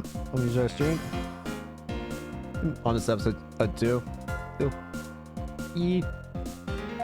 Plus, I doubt his record of a 40-year win streak will ever be broken. But perhaps it is for the best if it remains unbroken. For no one should have conceived of the notion to convict all defendants in the first place. Objection! What a foolishly foolish statement from a foolish fool who hates to lose. It's the job of a prosecutor to make sure that all defendants are found guilty in court. There is nothing more important in this world than a perfect victory. Hold it! That may be your opinion, however, I don't believe that's all we are. As a prosecutor, what I pursued is not the perfect victory, but the perfect truth. And if that means that the bridge I must cross will crumble beneath my feet, then let it crumble as I walk on towards the truth. Not so fast! You're good at keeping me entertained, Mr. Prosecutor. But you know, humans are delicate creatures. The slightest bump and we expire. I'd like you to consider, if you will, the possibility that the sword was used in such a way that the attack killed Damas II without bending it. Okay. Then tell me how that would happen. So, what do you think of my hypothetical scenario? I think you know what to do here, right? And what you need. Of course, what I need is evidence even Agent Lang can't refute. This is it. It's time to bring this to a close. Why Larry Part 2? It's possible to use a samurai sword to kill someone. And under these circumstances, it's the only logical conclusion. We searched the embassy, top to bottom, but the victim's blood is only on that weapon. So isn't it only natural that suspicion would fall onto the owner of said weapon? How long do you intend to cling onto that preposterous theory? As long as I want. Because we examined every corner within the walls of this embassy. There's no stone we've left unturned. And we have managed to come up with only one logical conclusion. That the only place inside this embassy with the victim's blood on it is this sword. Hold it!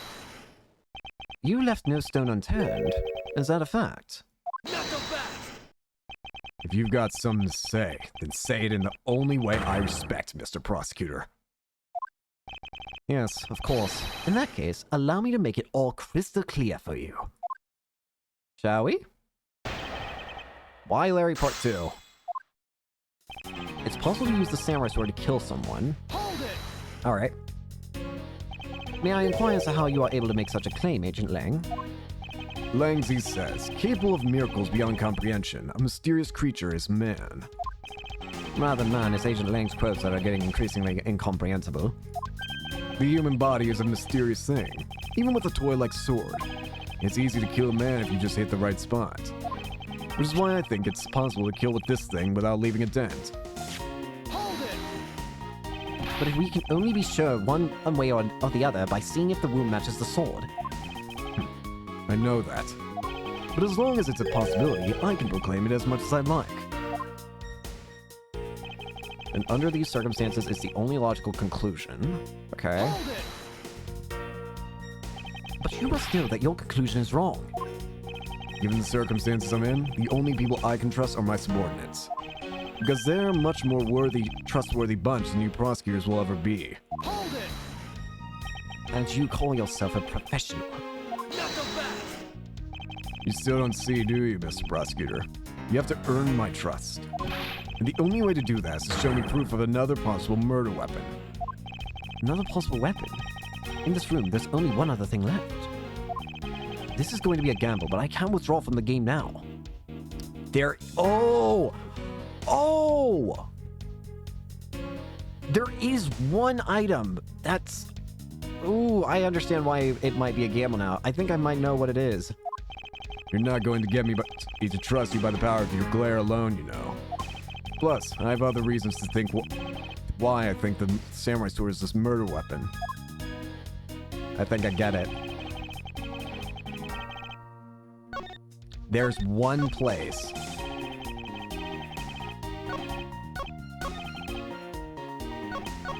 We searched the embassy top to bottom, but the victim's blood is only on that weapon. There's one spot.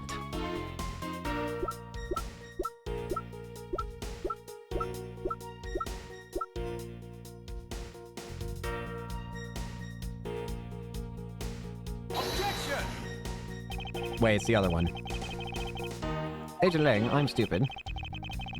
Tell me something new.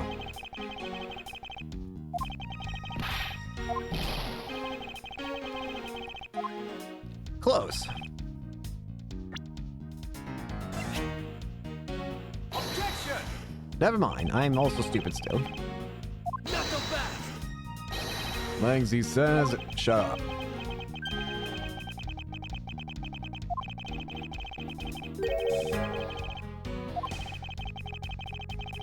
Yes, laugh at me all you want. I don't need to be overflowing with self-confidence, I just need to think rationally. After all, I only need to be confident in the facts. Did I repress the statement? I've already forgotten. The only place where you can find blood was on the samurai sword. That's right, even with luminol. Which means that there are no other possibilities outside of what I've already outlined. Do I have a problem with Agent Lang's assertion that the samurai sword is a weapon? I do. If you believe that there is no other door of possibility left to open, then allow me to force one open for you. Not so fast!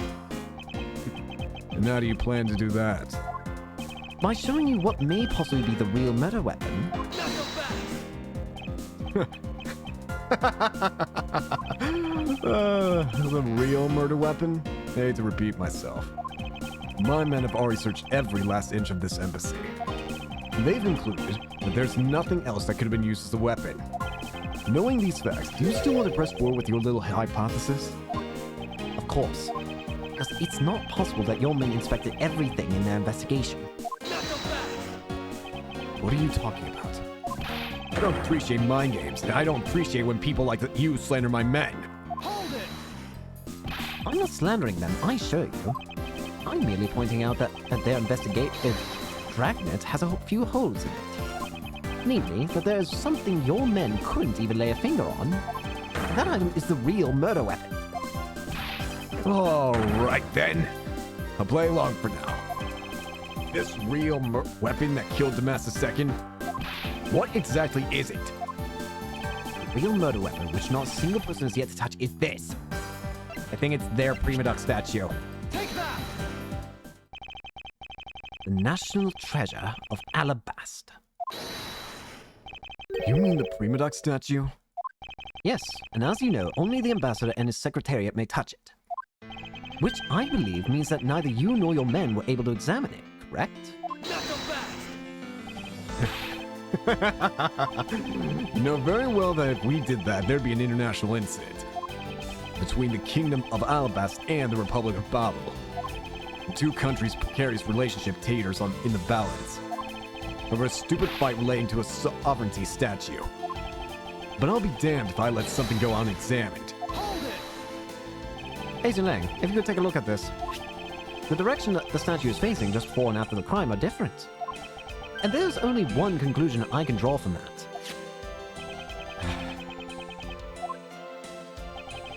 Go look for Ambassador Alba and get him to give us the okay to examine the statue.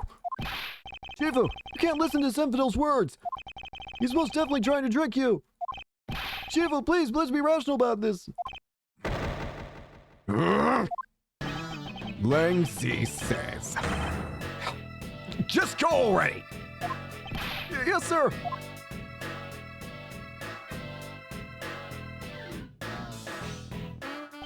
Shifu, Yeah? I'm really sorry, sir, but I was unable to convince the ambassador. I was unable to obtain permission for us to examine the Prima Duck statue. I see. But then the investigation is at a standstill. Agent Lang, I will go and speak with the ambassador personally. Save your breath. You may act all weak and frail, but that old man's one tough cookie. But I guess you gotta be tough when you're representing a whole country, you know? Agent Lang, What do you want? Let's just hurry up and examine the statue already. Well, but Shifu, what about causing an international incident? Quiet. I'll take the fall if I have to later. Hold it! Agent Lang, the hypothesis is mine, so if someone is to take the responsibility, let it be me. Responsibility. If I'm going to talk in such heavy terms, maybe I should let you. It'd be a real problem for my men if something were to happen to me. Alright, then. Let's talk and more investigating. If we want to know the truth, we can't stop here. Action must be taken. Agent Lang, I'd like to run a luminal that word test on this statue. Luminal test? Ah, good thinking. If the statue is the murder weapon, then some of the victim's blood should be on it. Okay, let's get this forensics team in here. Bingo! Looks like you had the jackpot, Mr. Prosecutor. I guess this means that this is the real weapon that killed Damas II. Indeed. But I wouldn't celebrate yet if I were you. This doesn't let your friend off the hook. It doesn't prove that he didn't kill Damas II, so this charge remains. We are hardly done examining the statue, Agent Lang. Knowing that it is the real weapon, I believe further examination is required. You think so? Okay then, knock yourself out. Shall we? There's something I want to check. Aha! What do we have here? This dirty smudge. Looks like a handprint.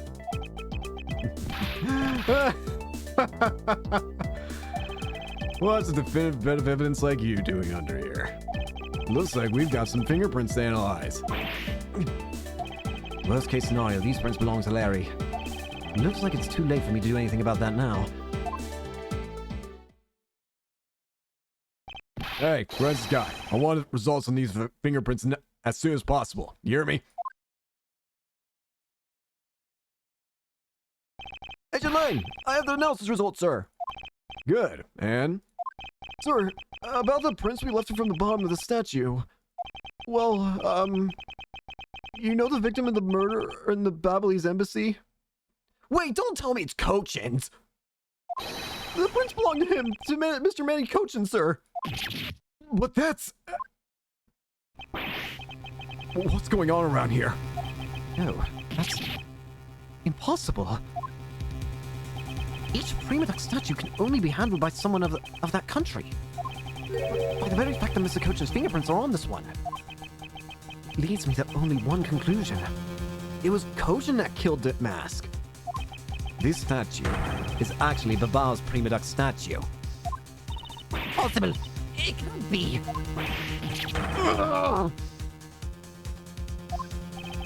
Larry never once set foot on Babbly soil, so he was free to go. However, this new piece of information only served to confuse us even further. The ringleader of a smuggling operation was killed with an alabastian knife in Babal. And Damas II was killed on alabastian soil with Babal's national treasure. And the mystery of the great thief Yargarasu, who visited both countries. Pieces were there, but I'd yet to see the big picture they were to form.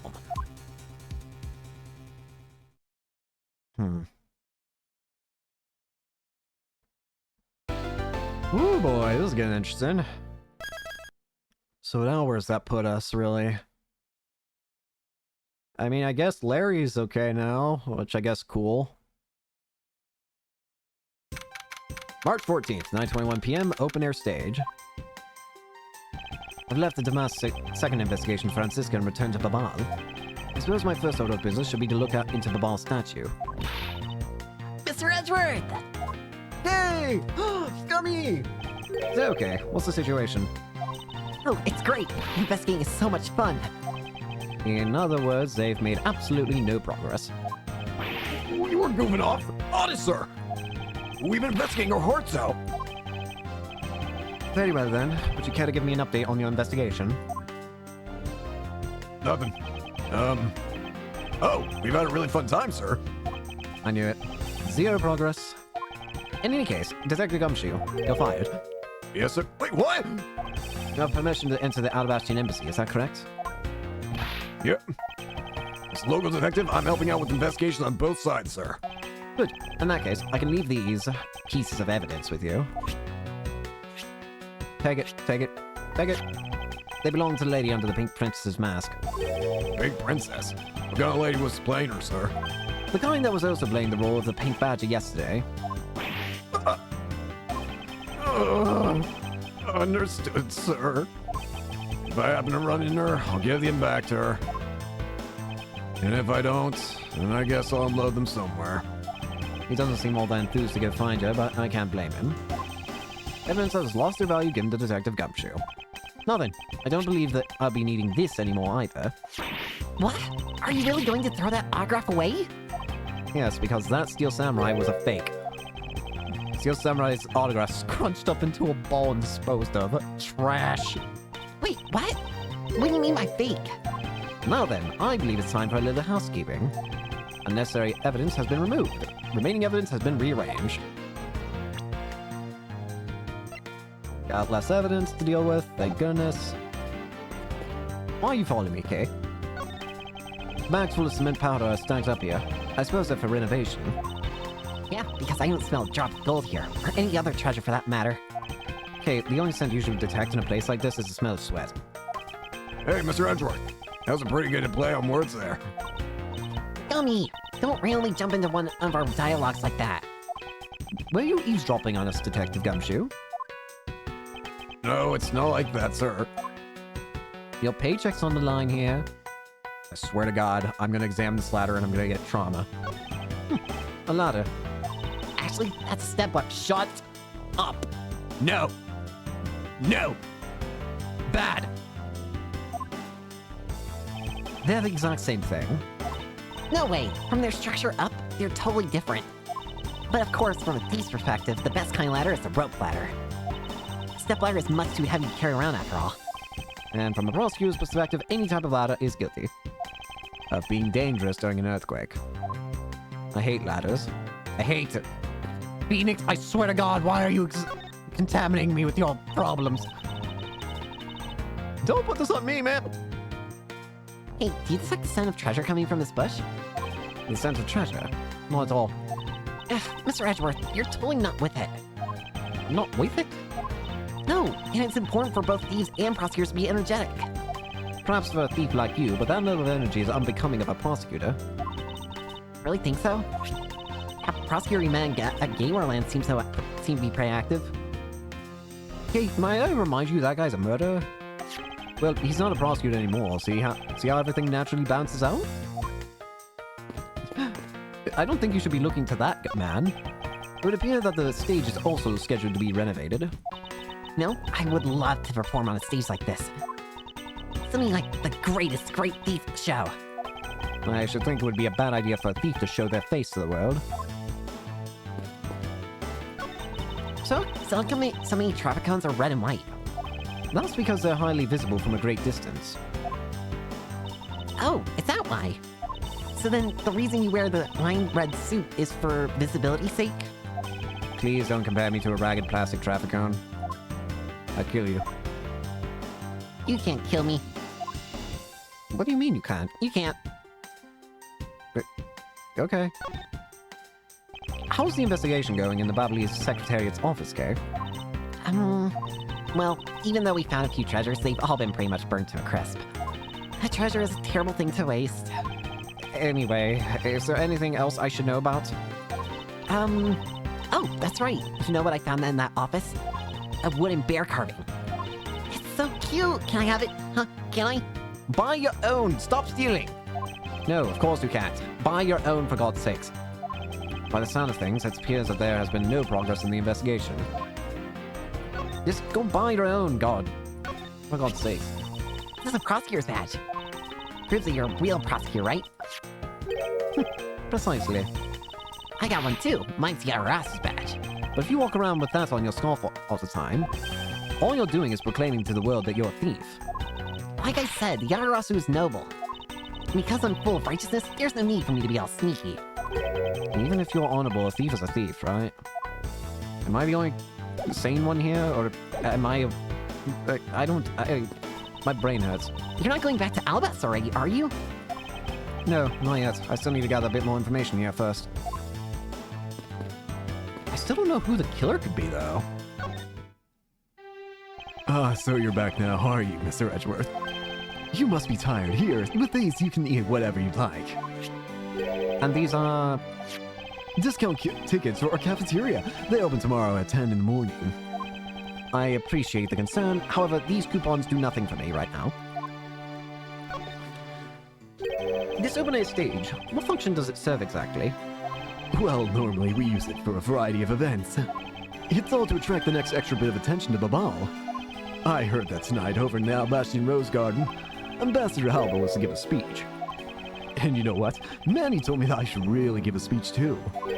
Mr. Cochin told you that? Yes, he did. Which is why I thought I should give a speech of my own. But unfortunately, I wasn't able to. Because of the fire the Yanagarasu started? Exactly. Ambassador Paleno, I'd like to ask you a little more about the Prima Duck statues. Oh, I see. Well, let me ask you this. Did you know that Alabas and Babel used to be one country called Cadopia? Yes, I know that much about your history. Well, the Prima Duck statues belong to the founders of Cadopia. At least that's how the story goes. It was bequeathed onto the king of Cadopia as a symbol of the country's wealth. So it was meant as a symbol of sovereignty and the right to rule, I take it.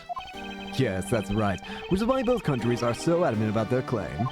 We hold the real statue, therefore we hold the right to rule is the reasoning. It's pretty petty when you think about it though, I suppose. But if Alabas and Babel were to re-establish relations, shouldn't that put an end to the squabble over the statue? I have no reason to believe so. The Prima Duck statue is even more important now as the key to diplomacy. I wonder if Ambassador Palena knows about what has happened to the very important key to diplomacy. Perhaps I should try showing him this key and see what he has to say about that. Ambassador Paleno, there's just one thing I'd like to ask you about. Yes? Oh, and don't worry, you can ask me more than just one thing. How about 2 or 3? In exchange, I expect you'll be coming to Baba, yes? Thank you, but just the one thing is all I require. Manny Kojin, I'd like to ask you about this man who is your secretary. Sure, I'll tell you what I know. Thank you for your cooperation, Ambassador. He was, well, if I had to put it in one word, he was an able man. If there was anything I needed as an ambassador, he was able to get it for me. To think that a man like that had a hand in a smuggling ring right under my nose, going completely unnoticed. Actually, I suppose it's because he was an able man I was unable to detect his dirty dealings. Sounds like Mr. Cochin had a very sharp mind. Recently, Manny had been really busy. Since I became the Babbly's representative at the Country Unification Council. He's been working tirelessly to cover my work for me. I'm sorry, but what is this Country Unification Council? Oh, well, you see, had tonight's events proceed without a hitch, our two countries were to reunify and become one again. But I guess with how things turned out, that dream won't be realized anytime soon. I suppose not. Before I talk to you anymore, Gummy! What is it, sir? Sir Edgeworth! You look like you're enjoying yourself, Detective.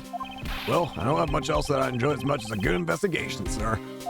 So, what did you find out? Ah, well...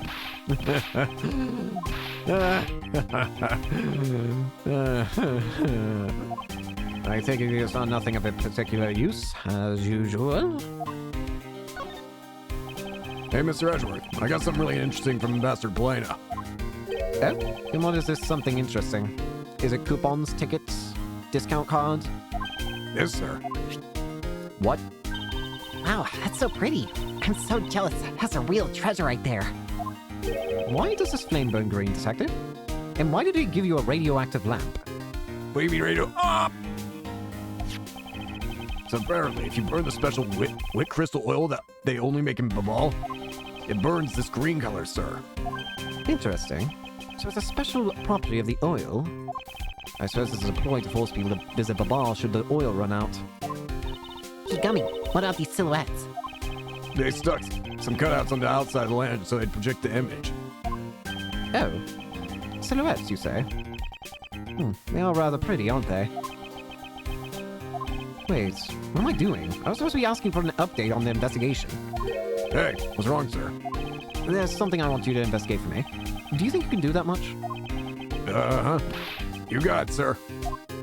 Hey, that's not fair. Why is Gummy getting to do all the fun stuff? Oh, well, that's because I'm Mr. Edgeworth's partner. I can't believe you took advantage of the confusion and stole my role as assistant. I expect the two of you to get along and work together like professionals on this. Silhouette lantern. Well, look at that.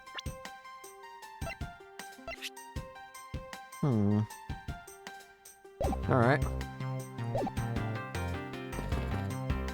Alright, now let's show you the statue. Is that... So, about the balls, or...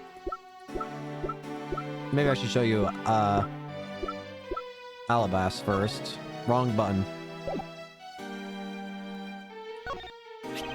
Ambassador Plano, if you could please take a look at this for me. The Prima Duck statue sitting in Alabas right now actually belongs to Babal. So it would appear.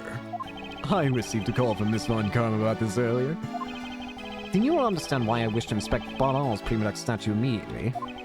Because the statue currently in your country's possession... Yes, well, I've already inspected it myself. And it is definitely Alabas statue. I know because it's the real statue. Then you're saying that Babal's was a replica?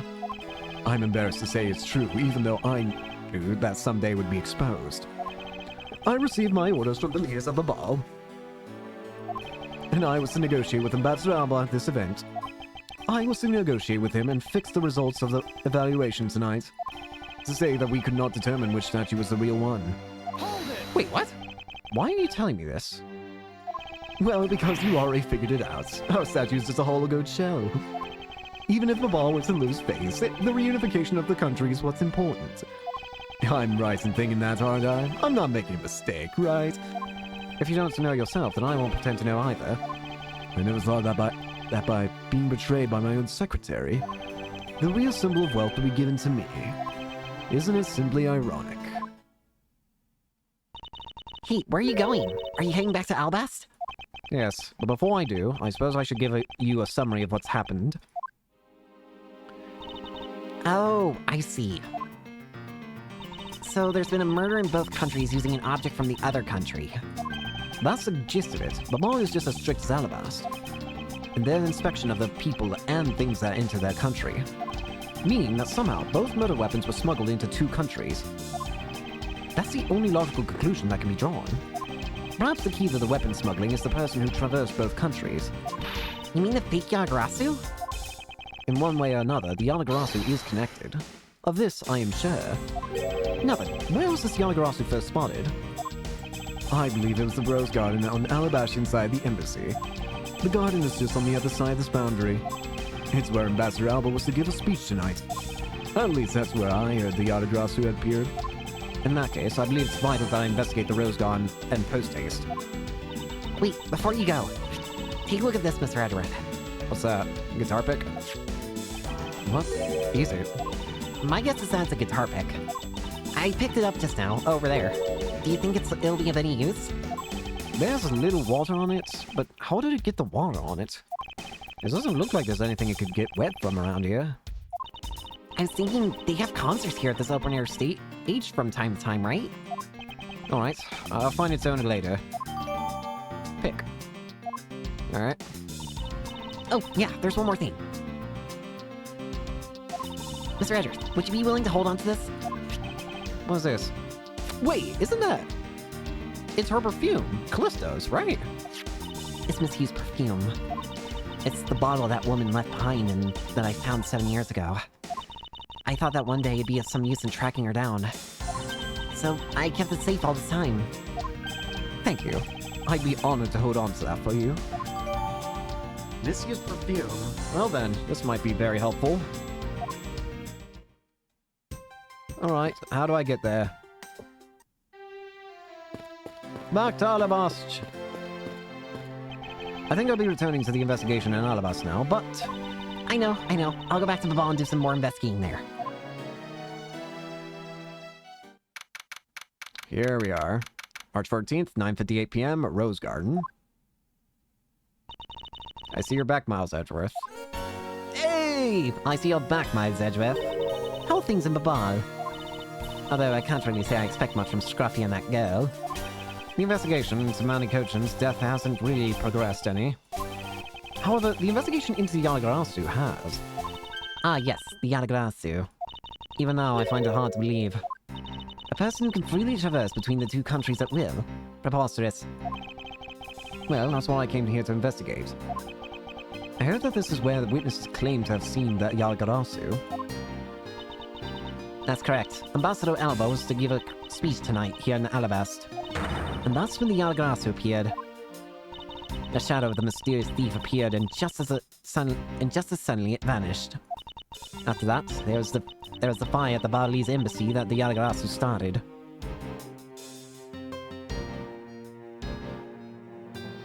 No, sorry, I vow that not a single feather from the Yamagarasu shall escape my diligence. I just had a sneaking suspicion of something. But first, we speak with Von Karma. Tonight, in this very rose garden, the Alabastian ambassador, Caracas Alba, was to give a commemorative speech. A very key commemorative speech at that. And including Agent Lang, the security detail was very tight. But as if to mock our efforts, the Yamagarasu appears. Then, just like that, the thief vanishes and starts a fire at the Barley's embassy. I'm just gonna go ahead and say what I think might happen. I don't think that the Yamagarasu was ever actually here. I think they did something to make themselves appear as though they were here. And I have an idea of what it might be. And if it's what I think it is, then Gumshoe might need a raise. Interesting. Are you sure it was the Yamagarasu who appeared here? Of course. But to have slipped by such tight security, and it's disappear into thin air, we will need to conduct a very thorough investigation of this area. Yes, my thoughts exactly. In order to find out the truth behind what happened here, I should start by gathering as much information as I can. Oh, Lang's here. Hi. The statue bears a resemblance to the Primadux statue. The plaque says, King Primadux and the battlefield. In order to save the Queen, King Primadux puts his life on the line and went into war. So Primadux was actually a person of royal blood? I thought he was simply someone imitating a character from an ancient legend. Well, what surprises me is that a real person who looked like the Steel Samurai existed. I suppose there's that too. There's an overturned spotlight here. When the Yamagarasu appeared, the audience that was waiting for the speech to start panicked. I suppose that's when someone must have knocked it over. I'm having a tough time visualizing the mass confusion that took place here. I thought to use my whip to capture the Alagransu. However, there were people in my way, and I was unable to land even a single lash. I suppose this means that some other poor snaps were hit instead. What do you mean? They all deserved it. There's some beautiful roses here. They appear to be well maintained. You're being too nice, Miles Edgeworth. The arrangement is devoid of any design sense. Roses only truly shine when they are grouped by color, one color per location. They lose their beauty when they're all mixed together like this. I can't tell if she's being sarcastic or not. On second thought, there's a rather serious look on her face. I'd better leave that be. They should really rethink the proper balance of these roses. Of all the people to comment on the proper balance of things... Can I not like roses? There's an overturned spotlight, and it's another. This one doesn't look like the other statue. The statue of a woman. I wonder if the lady is pouring water. It says it's a statue of the queen who spoke of love to King Dreamadux. Well, Miles Edgeworth, it seems that you are lousy at reading a woman's heart. I opened my mouth about her statue, and she somehow made the leap to that. Incredible. There are roses scattered on the surface of the water, creating a pleasant fragrance. It's not just for aesthetics. This pool's water is also used for putting out fires. I see. Oh! The pool stopped filling itself automatically. The fountain spouts are set to stay open until the pool's water reaches a certain level. If this water is used to put out fires, I suppose it must be refilled to its normal level. It suggests that this pool was recently used somehow in the embassy. I guess I'll take some notes about it, just in case. Well, I mean, it was used in the fire extinguishing, right? What? What? What? What do you mean, Larry? What do you mean, Larry? How dare you surprise me like that? I'm sorry. Oh, hey, Edgy. Thanks for what you did back there. Your gratitude alone is enough. More importantly, Larry, this pool is not for your personal enjoyment. I know that. You really think that I'm the type to just jump into a pool and swim around for fun? Yes! Yes, I do! You're you! You should know this! Yes. All right, then. Did you, by chance, fall into the pool? Nice guess. But no dice. You know my son, right, Judgy? You do not have a son. Stop lying to me. Your son? I guess I kind of lost sight of him when I shook hands with the ambassador. And I'm pretty sure he was around here when I last... Oh, You imbecile! How can you be so flippant at a time like this? What are you going to do if your son fell into the pool? And how old is this child of yours anyway? how old is he again? You do not have a son. Larry, this is the first I've ever heard of a son. Who exactly is the mother? The mother? Oh, that chick. The pink princess. The pink princess? No. Stop, Miss Von Karma. I was a bit confused by this man's words for a bit there. However, I believe what he's looking for is the doll of the Iron Infant. Yep, because I'm the Steel Samurai through and through. Heart and soul. And the Iron Infant is my cute little son. You have given a whole new meaning to the phrase an astounding fool. Larry, just dive back into the water. Okay. We have not seen hide nor hair of the Iron Infant. But rest assured that if we should find him, we'll let you know by throwing him in the garbage can. Now get out of here. Sounds good. In that case, I'll go search over there. Hey, wait! Whatever. Well, it's not as if he'll get very far swimming around in that pool. And though he's unrelated to the murders, he sure knows how to cause a lot of trouble. Larry! It appears that this pool served its function tonight as an emergency water reservoir. The pool even refills itself to the preset water level. And when the planets align, a Steel Samurai also appears from its depths. So this is where Ambassador Alba was to give his speech. The stage was set up nicely. However, where was the audience supposed to sit? On the ground, I guess. Perhaps they were supposed to sit around the edge of the pool. That's such poor planning. If there was no place other than a spot or two by the pool, they really should have made seating arrangements like how the gallery is set up in court. Indeed, you can sense that consideration for the viewers was taken with those. So in the end, the speaker and his audience were to stand the whole time, huh? Yes, although I suspect the audience would have liked to sit down after a while. Maybe just sit down on the ground? Also, for once, they agree on something as well. They agree on the fact that the courts have nice seats? I suppose Ambassador Alba was sat in his chair. Ambassador Alba is very elderly. The chair was prepared for him should he have gotten tired during his speech. In that case, why didn't he plan to make his speech sitting down in the first place? The ambassador is also quite prideful, that's why.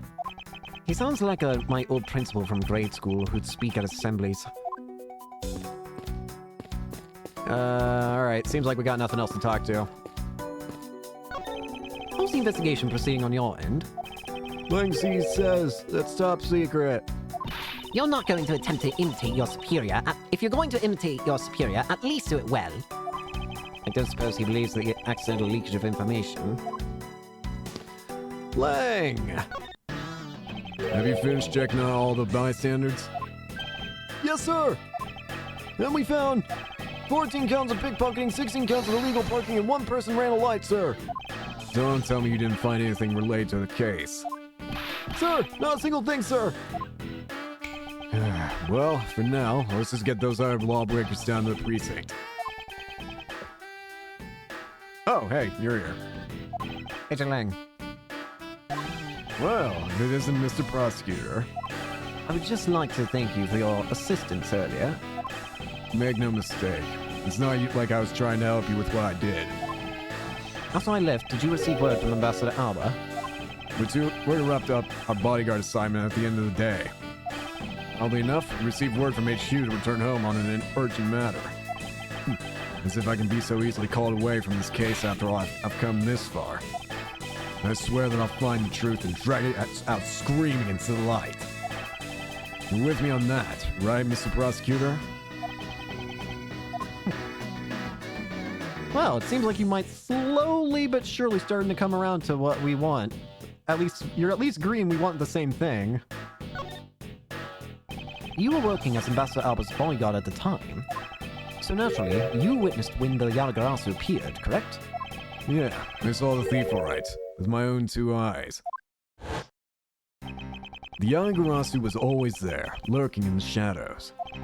But when the spotlights were turned on for Ambassador Alba's speech, a shadow appeared. That's when cries of "It's the Yagarasu" rang out. The next second, the spotlight went out. And by the time we got to the area lit again, the deaf thief had already vanished. When we investigated afterwards, we found that the reason the lights went out was because someone had unplugged the extension plug for all the outdoor electronics. Whether it was someone doing it on purpose, or simply a guest who had stripped over it, we don't know. One thing is for certain. The Yagarasu was here. So you're saying that basically all you saw was the thief's silhouette? Yes. If all you saw was this shadow, then it's entirely possible that the shadow belonged to someone else. Huh. You're thinking, sis. You just might be right. If it weren't for the fact that there was no one else with that same shape. Not among the staff or the audience members. My men have already done a thorough check of everyone, so I know I'm right. Someone else's shadow? That sounds like a plausible hypothesis. The suddenly appearing and disappearing shadow of the Yalagarasu. I believe I've figured out its true origin. I expected no less from my subordinate. Now, let's hear what you have to say on the subject. What really casts the shadow of the Yalagarasu?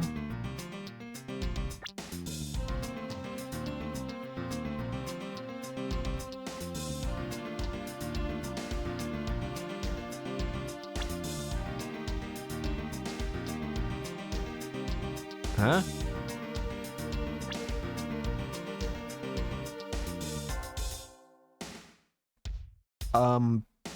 So I'm gonna be honest, Huh? It could have been the statue.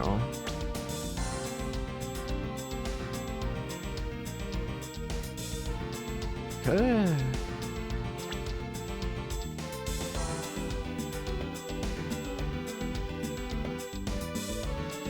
Statue? Take that!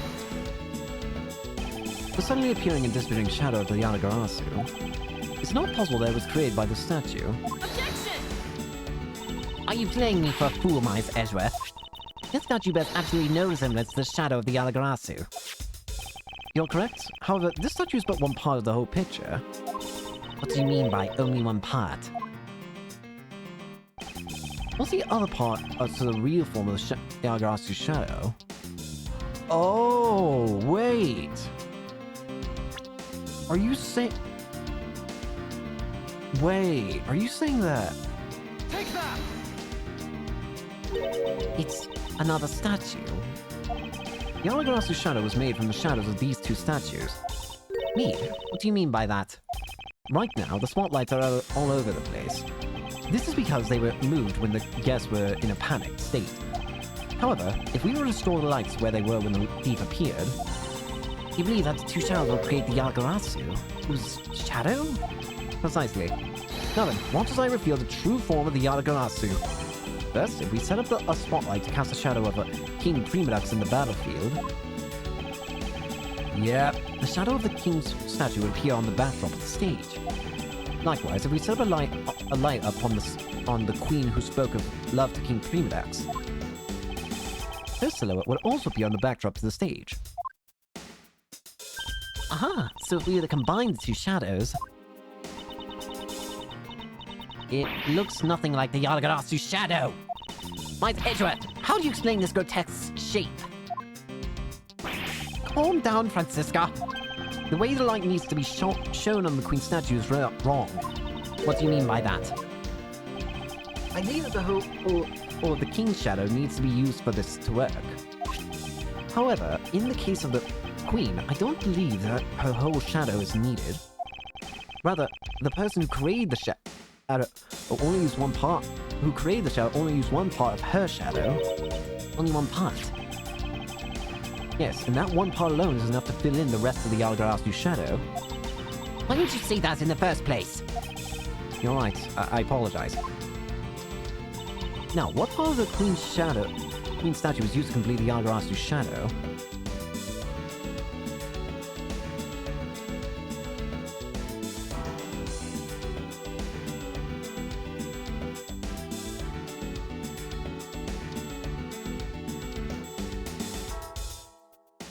Oh, her hand!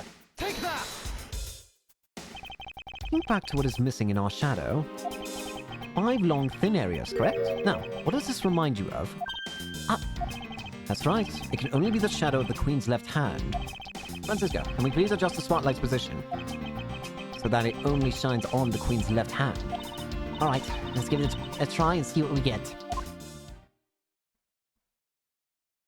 Bingo! It's... Yeah, this is exactly like the shadow I saw. Yep, there it is. There's the Yalagarasu. So the Yalagarasu was never here. The culprit must have changed the spotlight's positioning beforehand. Then pulled the plug after people saw what the culprit wanted them to see. In their panic, the guests must have moved the spotlights around, which we can assume was also part of the culprit's plan. By the time the lights came back on, the Yalagarasu shadow had vanished. Which means that the shadow was a construct from the very beginning. So you see, the Yalagarasu never did visit Alabasta tonight. The only country the thief visited was Babal, although it can be assumed that the Yalagarasu had an accomplice in Alabasta. An accomplice? But who? I haven't figured that out yet, but I assume it was the person who set the shadow show. I sense that the biggest clue yet to solving this case is the existence of this accomplice. Investigation complete! Heal me! How's the investigation going? Oh! Not too bad. Have you come to join us in investigating the Yalagarasu? I left the murder. Agent Lang's charge. My only target from the very beginning is the Yalagarasu. So yes, So, what have you found out? I got a piece of evidence. May I see it? Sure, but you might regret it. We're here because we are ready to face whatever may come. So if you please... When people heard the commotion, bystanders started gathering. and one woman claimed I'm telling you I'm a genuine international journalist. He gave me an interesting picture. A journalist? Oh god. Well, actually, she's a freelance cameraman. This is the photo I got from her. Uh-oh. What? What in the world? Yalgarasu is flying through the air. The times, they're changing. It's not just man. The evidence, even they lie to us now.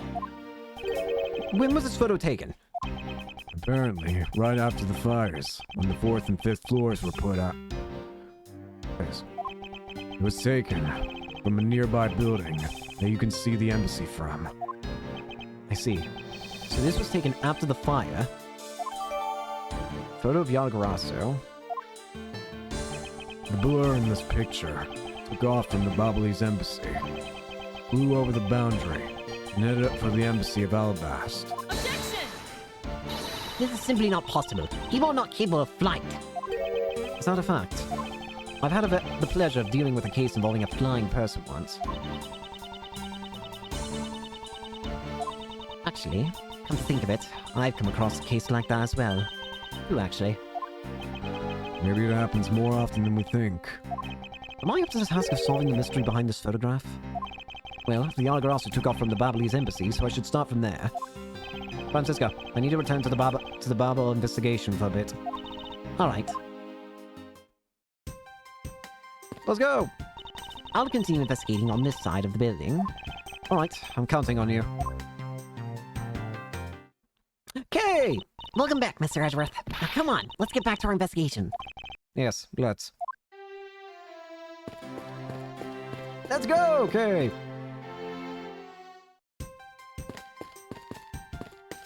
Alright, back up we go. Hey, he's here still. The Babalese Embassy Secretariat's office. Hello again. I think after all that running around, we're right back where we started. It would appear that way. Hi, Mr. Edgeworth. Have you found Manny's killer yet? I'm terribly sorry, Ambassador Paleno, but I've yet to find his killer. Then I guess his murder really was the work of the Yalgarasu. Let's get one thing straight. It was the work of the fake Yagarasu. The real Yagarasu is a noble vigilante who's only out to steal the truth. Miss Faraday, please don't make such a sad face. If there's anything I can do for you, all you have to do is ask, alright? Mr. Paleno, Actually, there's one thing you can do. Will you allow us to take another look around? We didn't have enough time to conduct a thorough investigation earlier. Oh, sure. Please feel free to investigate to your heart's content. Also, there are a few questions I'd like to ask you personally, Ambassador. If it will bring a smile back to Miss Faraday's face, then I'll gladly answer anything. thank you, Mr. Paleno.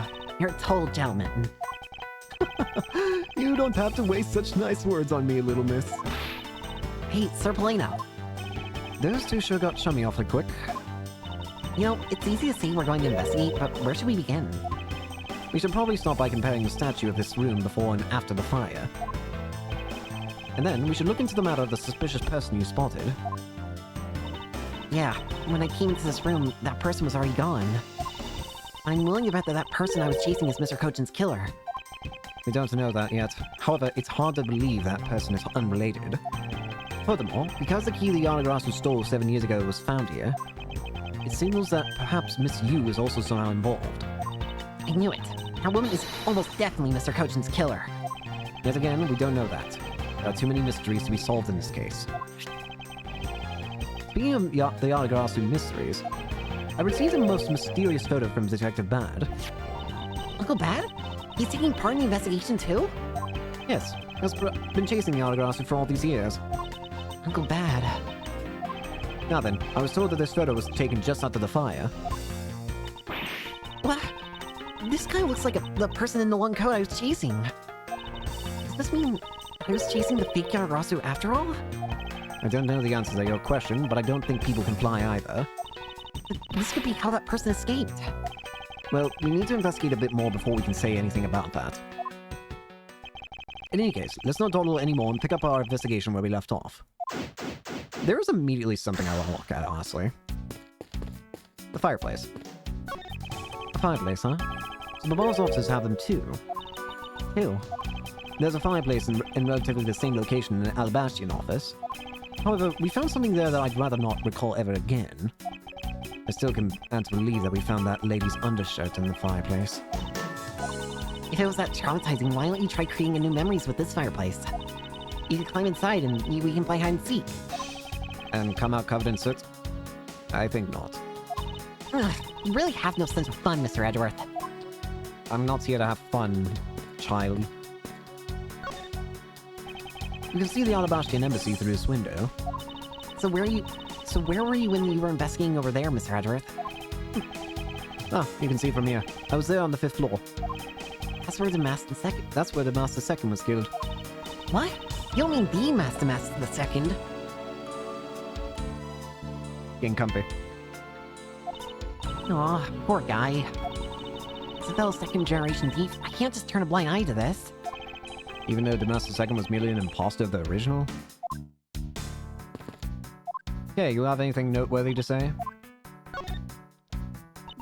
There really any place left we haven't checked out yet in the Babli's embassy?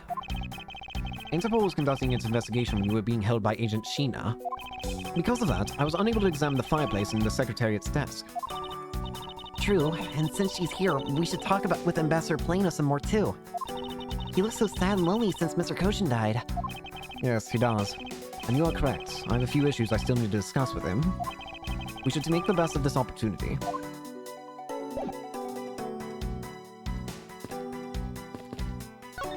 It appears that Mr. Koshin's body has been taken in for an autopsy.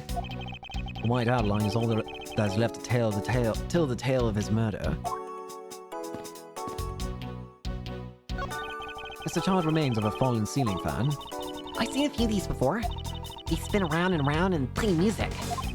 I believe you're thinking of a musical mobile for babies. Yeah, that's it. But they're nothing alike. They're totally alike. They spin those babies right around like a record. I see. I guess I can see how you might think that.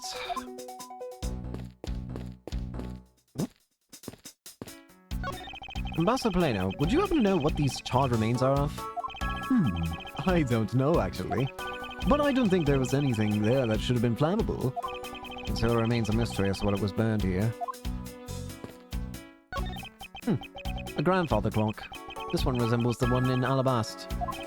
Oh, that clock has been with us since when we were still Cadopia. That's one big clock. Hey, does this one have a bird that pops out like a cuckoo clock? I'm sorry, but no. Oh, but I'm sure you'll love its chime. Really? It's gonna be 11 soon, so maybe I'll get to hear it then. Is it that time already? Time sure flies when I'm involved in an investigation. Well, it's not that late. The night's only just begun. Hey, it's not good for you to stay up late, you know? Yeah, Gramps. You dare! Looks like all those souvenirs suffered from some damage from the fire. I just don't believe it. Murder on top of arson? What a disgrace to the name of the Yagarasu. The fake Yagarasu is guilty of much more than just theft, it seems. I know, because if it were me, my first priority would have been to loot this bookshelf. You would steal ordinary souvenirs that you can buy virtually anywhere? You can't buy them anywhere. Each one is specific to a location and has its own value. And items that have memories attached to them are the most valuable of them all. But could you really rob someone of their valuable memories just like that? No, because even if I take the souvenir, I can't take the owner's memories. We still don't know where the blade of the Babli's knife went. Could it be that the killer walked away with it? Let's take a look at the statue. So this is the real Prima Duck statue. This is really valuable, right? No, get your hands off it! That's what they say. No! Hold it! Stop! Okay, you're not seriously considering the theft of the statue, are you? No way, Mr. Edgeworth. I wasn't thinking about anything like that. I was just calculating in my head how much the statue is worth. That sounds mighty suspicious to me. What about the safe?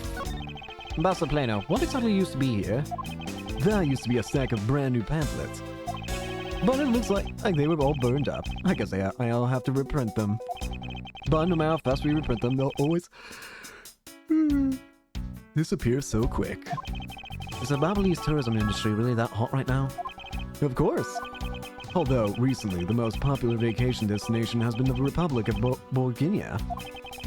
But we refuse to lose them, so we've been hard at work promoting Babal. Interesting. Well, I've just recently returned from a trip to Bulgaria myself. Oh? And how'd you like it? It was alright. I probably shouldn't bring up the fact that I was a suspect on the flight home. Plano.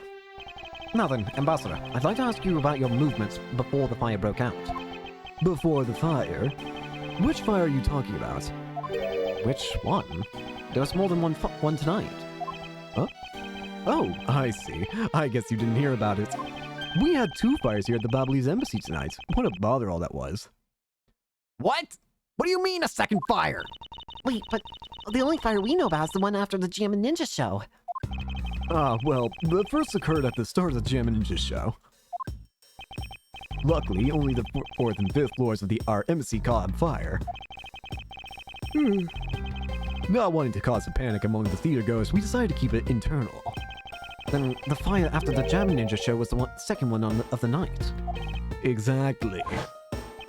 So the fire I witnessed was the second one. Come to think of it, didn't Detective Bad make reference to the first fire? Did he? When was this photo taken? Apparently, right after the fires, the 4th and 5th floors were put out. Oh, yeah, he did say that. The fires. I suppose this means that the photo was taken just after the first fire was put out. Interesting.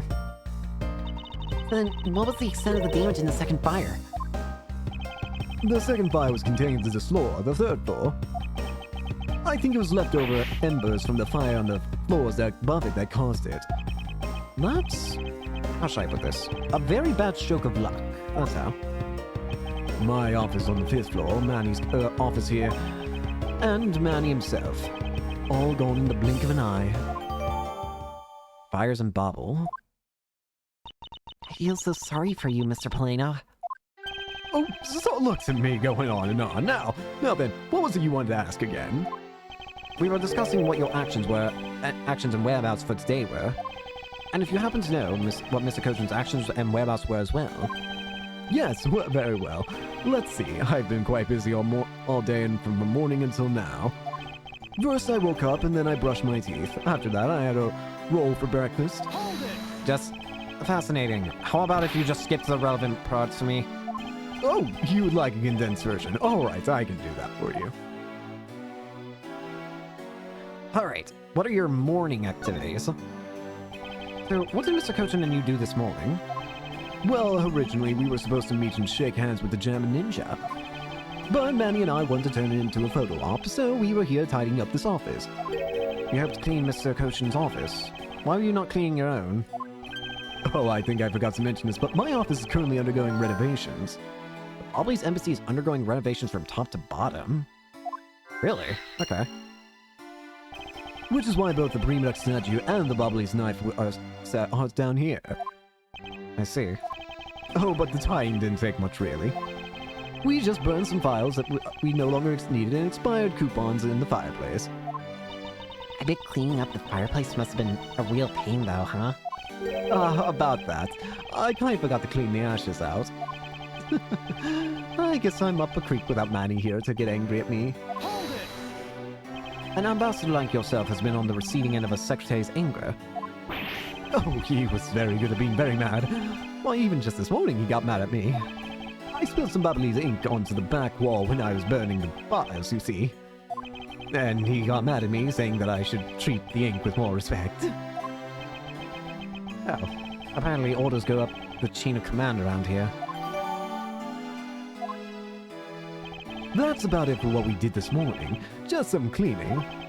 Don't tell me you had no other work to do. Being an ambassador and all. Now then, if you could tell me what you and Mr. Kojin did this afternoon. Well, Manny and I went down together to the Theatrum Neutralis. We had to be there for the start of the Steel Samurai stage show. After the show started, I went back to my office on the 5th floor alone. so they were together until the start of the Steel Samurai show. A little while later, I had to straighten myself up a bit. I returned to the theater, because I was to take part in the photo op on stage at the end of the show. There was a commemorative photo op at the end. It was a fantastic photo of the three of us, Ambassador Alba, the Steel Samurai, and myself. After the photo shoot, I went back to my office on the 5th floor to prepare for my handshake photo up with the Hat Jam and Ninja. He seems to be rather overworked for an ambassador. When I got to my office, that's when the first fire broke out and I escaped down the stairs. My office was completely destroyed, but thankfully no one was hurt. I admit I ran away from the first fire as fast as my legs could carry me. But during the second one, I pitched in and helped the embassy staff put it out. So you didn't see Mr. Kochan again after the start of the Steel Samurai show? Yes, that's right. The next time I saw him, he was lying there in eternal sleep. I see. Ambassador Plano, I thank you very much for your help. I'm sorry I couldn't be of more assistance, Mr. Edgeworth. If there's anything else, please don't hesitate to ask, alright?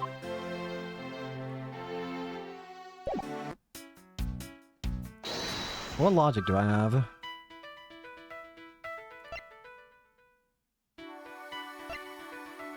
Wait, you think these are connected? Ah!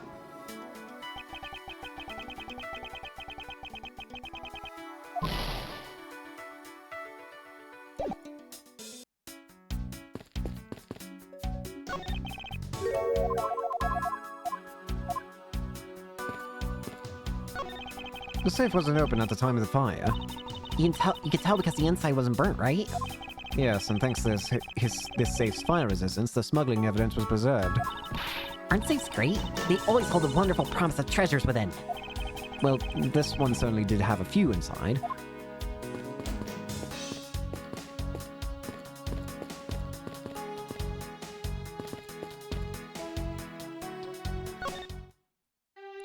Is there something I need to show you? Is this yours? Ambassador Plano, I was wondering if you might have some thoughts on this. I think that you would know more about the case than I. So let me make it up to you for not knowing anything about that with these coupons.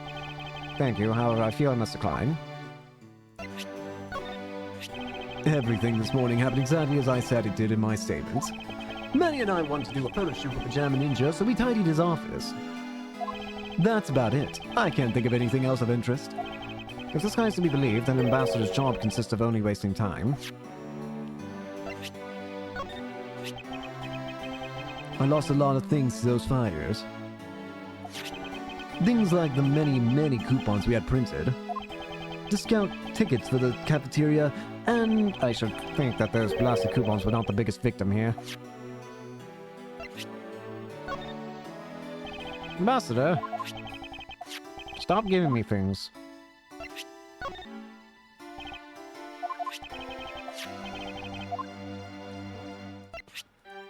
You want some perfume?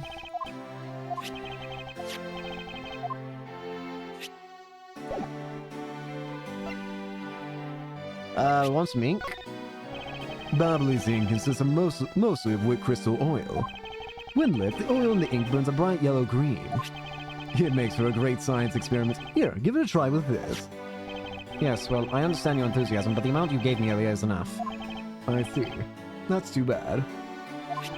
In that case, why don't you have a few more of these coupons? I've got plenty. I have plenty of those too. Where is he conjuring those from? I have infinite power here. Infinite coupon.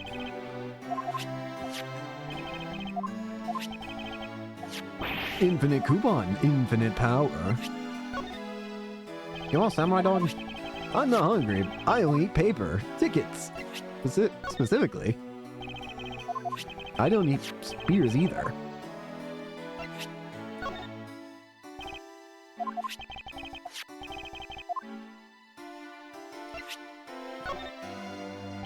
You want? No. This statue resembles that hero, the Steel Samurai, don't you think? I was thinking, what would you say to changing its name to the Steel Samurai statue? It just might attract a few more tourists to our country if I did, right? I'm not sure what to think. I thought that thing was a national treasure. You want fake money? I can't believe the Bubbly's ink was being used in such an evil scheme. And if people were to find out, that would really tarnish the global image of Bubble. This is really bad. Really, really bad. Ooh, Bubble's in a bind now. Is it just me or does his words not match his facial expressions? Yeah, I was gonna say, am I crazy? Coupon! I can't believe the Bubbly's ink was used for blah blah blah blah blah blah blah. Alright, evidently I don't think I'm getting anything from you anymore.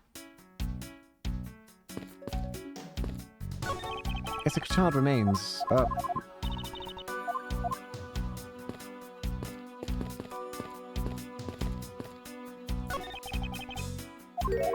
it! Okay.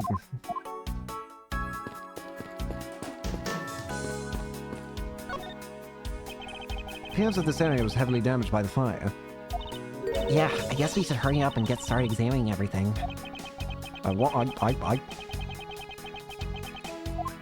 Well, there's immediately something that catches my eye. Ink. There's a bottle of Bubbly's ink on Mr. Coachin's desk. It looks like there's still a lot of ink left inside.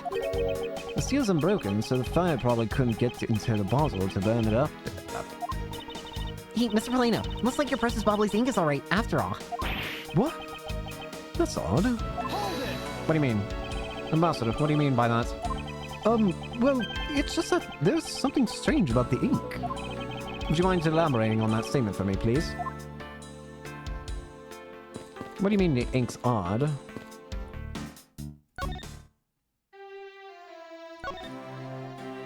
I wonder if you might tell me what you noticed about Mr. Coachin's bottle of ink.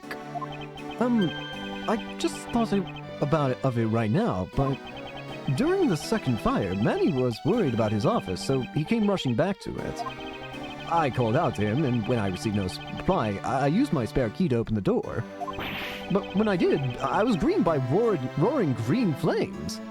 Oh, green. The flames were so big that I wasn't able to see into the room at all. Hold it! The fire was green. What was the cause? Well, where crystal oil burns green when it's lit, as you can see by this lantern. And Bubbly's ink is made from the same oil, which means it would also burn green. You know, I too had thought it was Manny's ink that had caught on fire. So that's why I was surprised to find out there was still a bottle of ink left on his desk. The case of the perplexing green flames. How about mystery? What exactly was it that caught fire on here?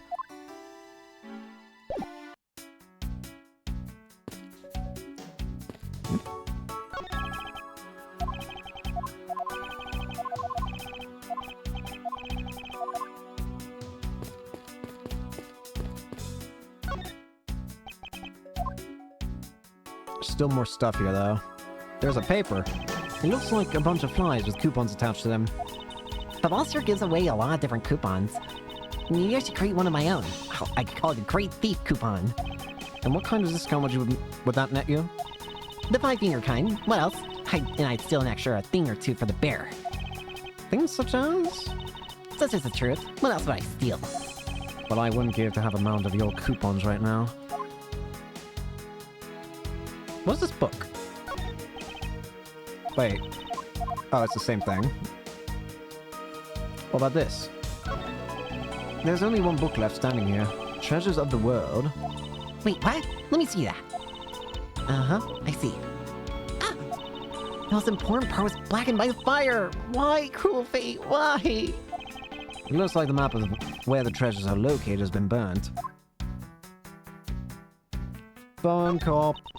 So I guess the embassy phones are just like normal phones, huh? Well, what did you imagine them to look like? I thought that Bubbles would look like a flower and the receiver would be a butterfly. That way it'd look like the butterfly receiver was sucking nectar from the flower base. If any country had a flower phone, it would be Alabas, don't you think? Oh, then maybe the phone I envisioned would have been from when they were Cadopia. There's really no point in asking me about something that never existed in the first place. You know what you lack, Mr. Edgeworth? Curiosity and imagination. Screw you! It looks like a very comfortable chair.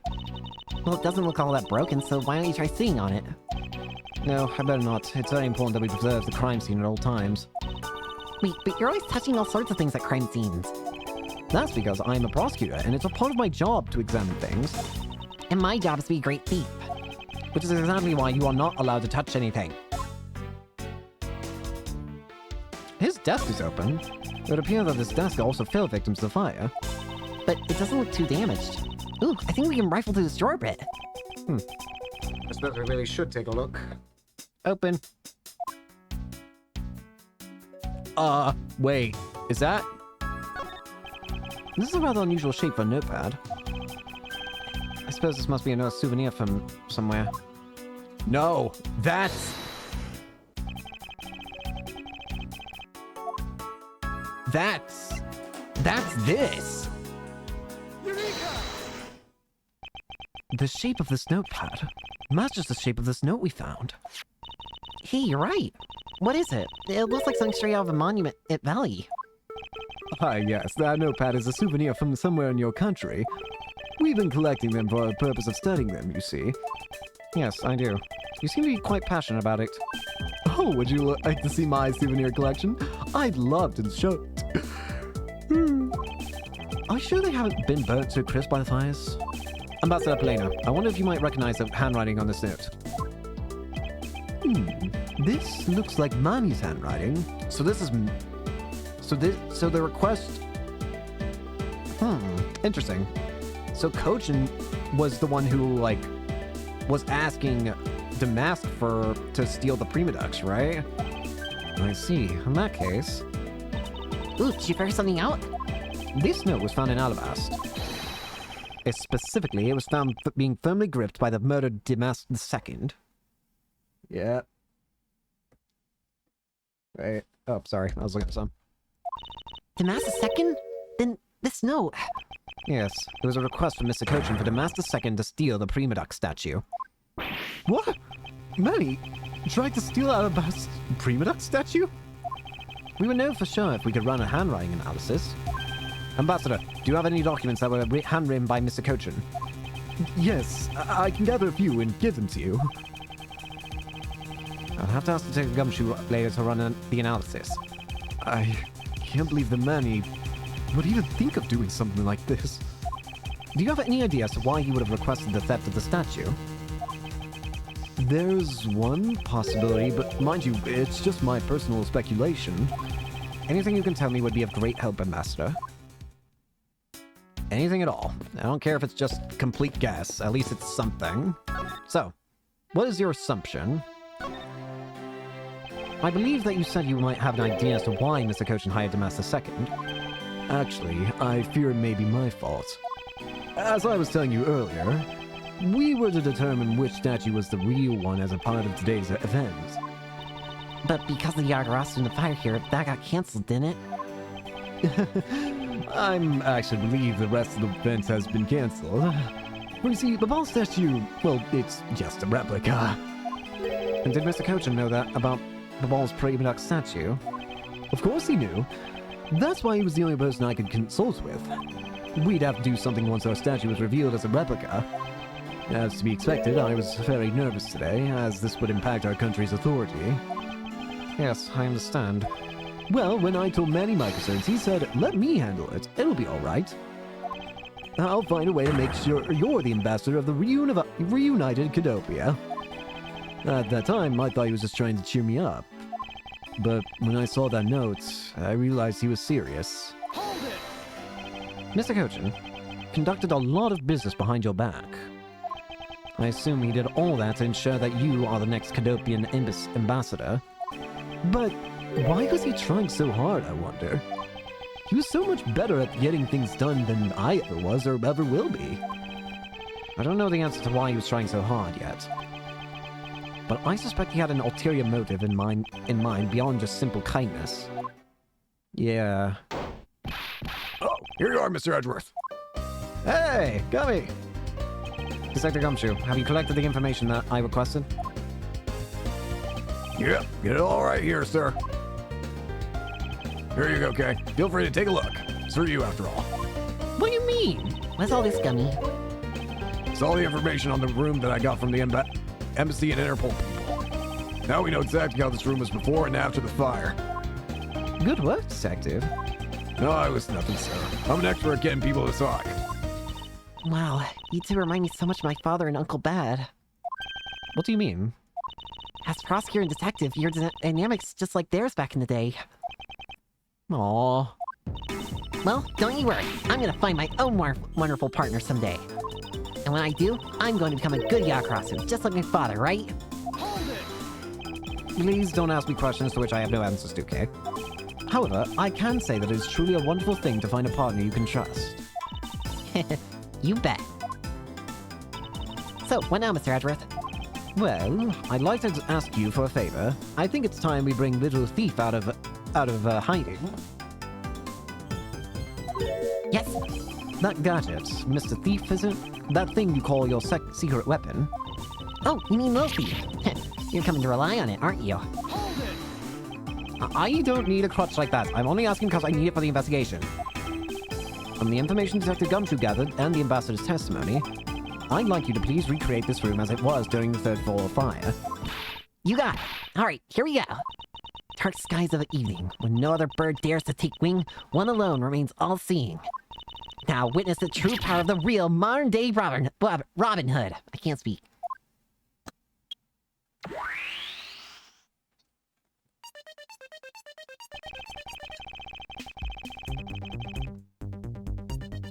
Seems that there are other things besides what the Ambassador mentioned that have changed.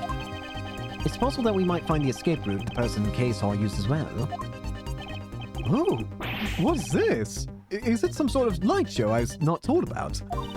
This is the power of a true vigilante. It's recreating the room with the info I input. Really? That's certainly one interesting device you have there, Miss Faraday. I believe it's about time we return to our investigation.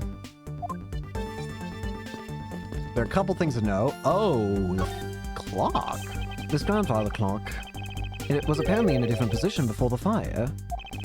According to staff members, the clock was flushed against the wall before the fire, sir. Which means that most likely it was moved by someone during the fire.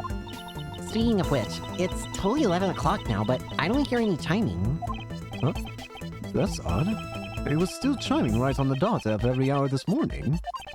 Maybe the fire damaged its internal mechanism or something. Ambassador Paleno, may we have a look inside that clock? Sure, go right on ahead. Detective Gumshoe, if you could please inspect the insides of this clock. Yes, sir. I'm on it. Mr. Edgeworth, I found this inside, sir.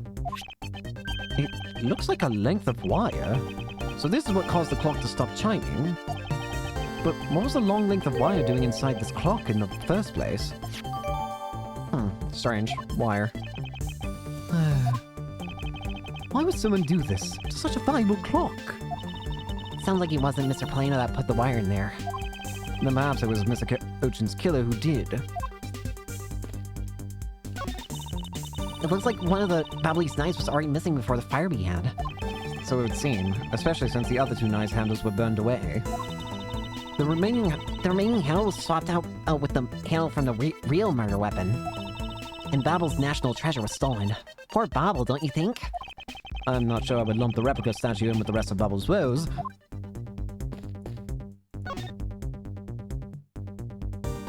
I have nothing to say.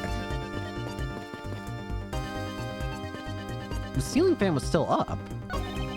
It's the charred remains of a fallen ceiling fan. Oh, I've seen a few of these before. They spin around and around and play music. Wait, this is the same dialogue. I believe you're thinking of a musical mogul for babies. They're nothing alike.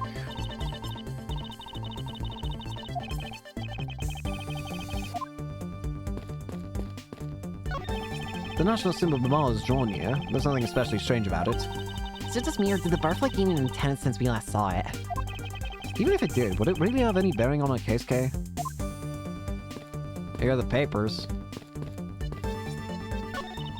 So Babal really is into pushing their tourism industry, huh? Yes, it would appear that way. You know, I really love to take a trip. Hey, why don't we take one after this case? Do you already have a destination in mind? Well, ideally I'd like to go someplace where I can continue my thief training. Well, if you want to learn that fine art of stealth, perhaps you should visit the studio where they make the Gem and Ninja TV show. Hey, that's actually a really great idea, Mr. Edgeworth. I can't believe she took me seriously. Wrong button. Hi. Little thief. Ready for a review on how Little Thief on how... No, I don't. I don't need a review. I remember. I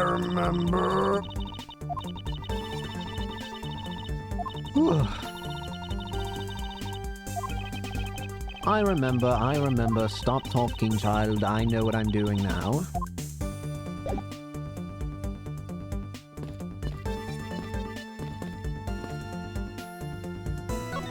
A fireplace, huh?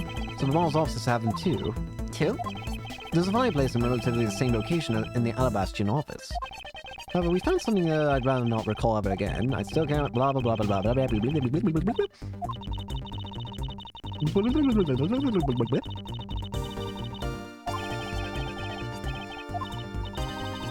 No sense of fun. The chair was upright. That looks like a very comfortable chair. Well, it doesn't look all that broken, so why don't you try... Stop saying the same things.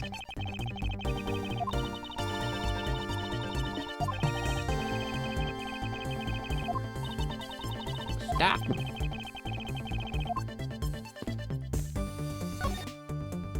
You can see the Alabastion embassy through this window. So where were you at? Stop repeating the same things and forcing me to say them.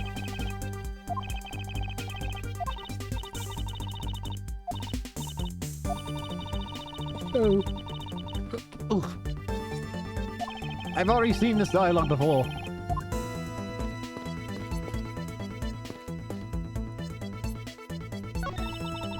So by the time the Prima statue had already been swapped, right?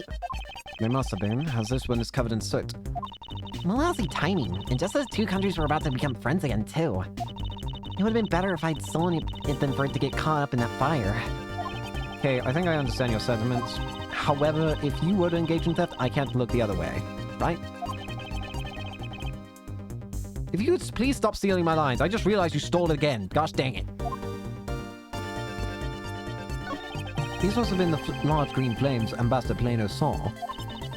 With flames like these, it's no wonder you couldn't get in. Okay, by the time you came into this room, the fire had already been put out. Yeah, the fire had died out or something by that time. Then this fire is in here only burned from the time the fire started on the third floor until the Galagarasu appeared and caused a stir in Babal, I suppose. I guess Mr. Polino was just lucky enough to run into this fire as it was burning, huh?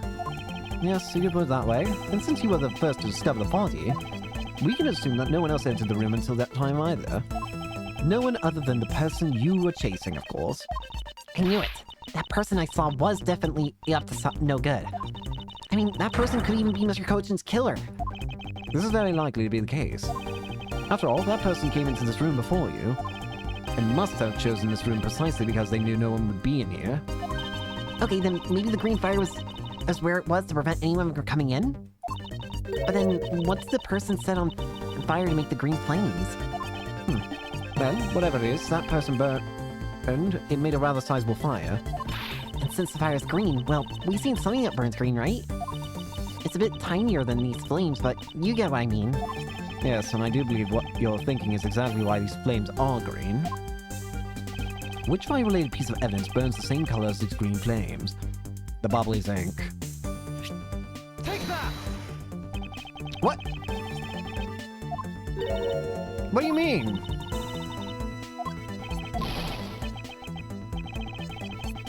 What do you mean these aren't green flames?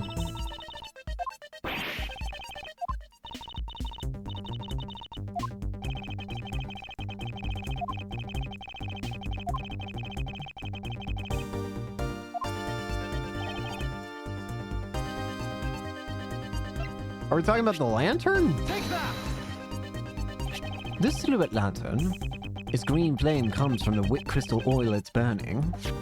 Yeah, that's the fire I was thinking of too. I love the green it gives off. Well, I think we've now established that the green flames were caused by wick crystal oil. Furthermore, we know that now that there's only one other thing made from wick crystal oil. Oh, you mean that thing Mr. Polino was mistaken about, right? Yes, precisely. As we found out earlier in our investigation. What? I don't get it. Could you fill me in, sir? Fine, I suppose. I'll explain in a way that even you can understand. This is the thing that made from wet crystal oil that Ambassador Helena was mistaken about. Take that! Babbly's ink is made from wet crystal oil. Oh, so it should burn the same color as the flames in the lantern, right? Yes, precisely. However, the green flames in this room were not from a bottle of Babbly's ink. Because we found the ink that Mr. Koshin used on his desk, right? Yes, however, we know that Mr. Koshin was smuggling the ink in massive quantities. Now, where do you suppose he made using all that ink? I believe what he made with that ink is the answers of what gave birth to the green flames. Oh! Oh yeah, I mean... To really feel the energy coming from you, Mr. Edgeworth. It would appear that I finally found it. The smuggling ring's real goal. Yep. Made of Bubbly's ink, this is the source of the green flame. The counterfeit bills.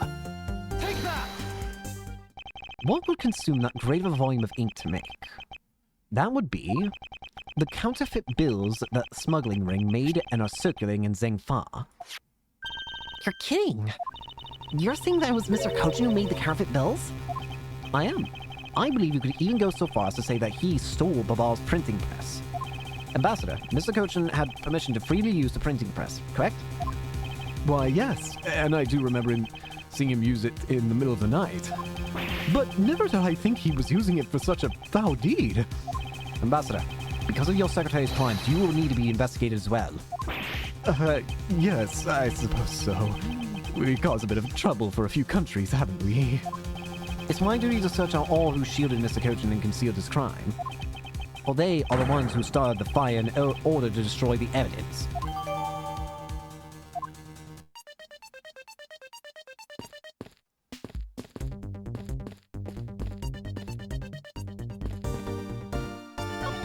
The safe wasn't open at the time of the fire. You can tell because the inside wasn't burned. Yeah, we've already read.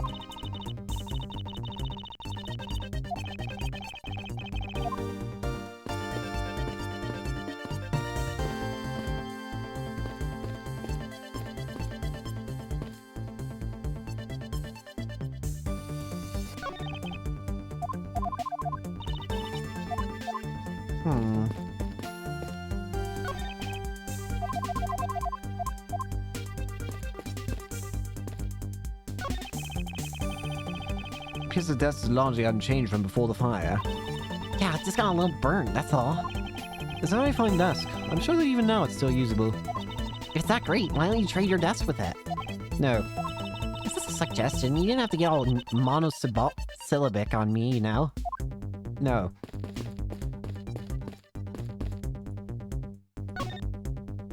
Detective, you took part in the initial Babal investigation, correct? Yep, sure did. I also put out both fires, sir. But that first fire took me by surprise. I had a tough time escaping the 5th floor. First, I tried the elevator, but I guess someone else had the same idea because it was in use. If I hadn't remembered to use the stairs at that point, I'd have been burnt to a crisp. Wait, that's odd. We always warn our staff that in the case of fire, it's dangerous to use the elevator. Oh? Maybe someone wrote it in the fit of panic? Detective, did you see the Yalagarasu that came into the Babbly's embassy at all? I didn't personally. And the other staff members told me they never got a good look at the person either, sir. I wonder if you could tell me a bit more about what you discovered, Detective. During the fire... The second fire broke out around the time the Agarasu was spotted in Alabast. That's also when a suspicious person was spotted in Babal, which caused some panic. Hold it! So no one was able to get a good look at this Yalagarasu that entered Babal?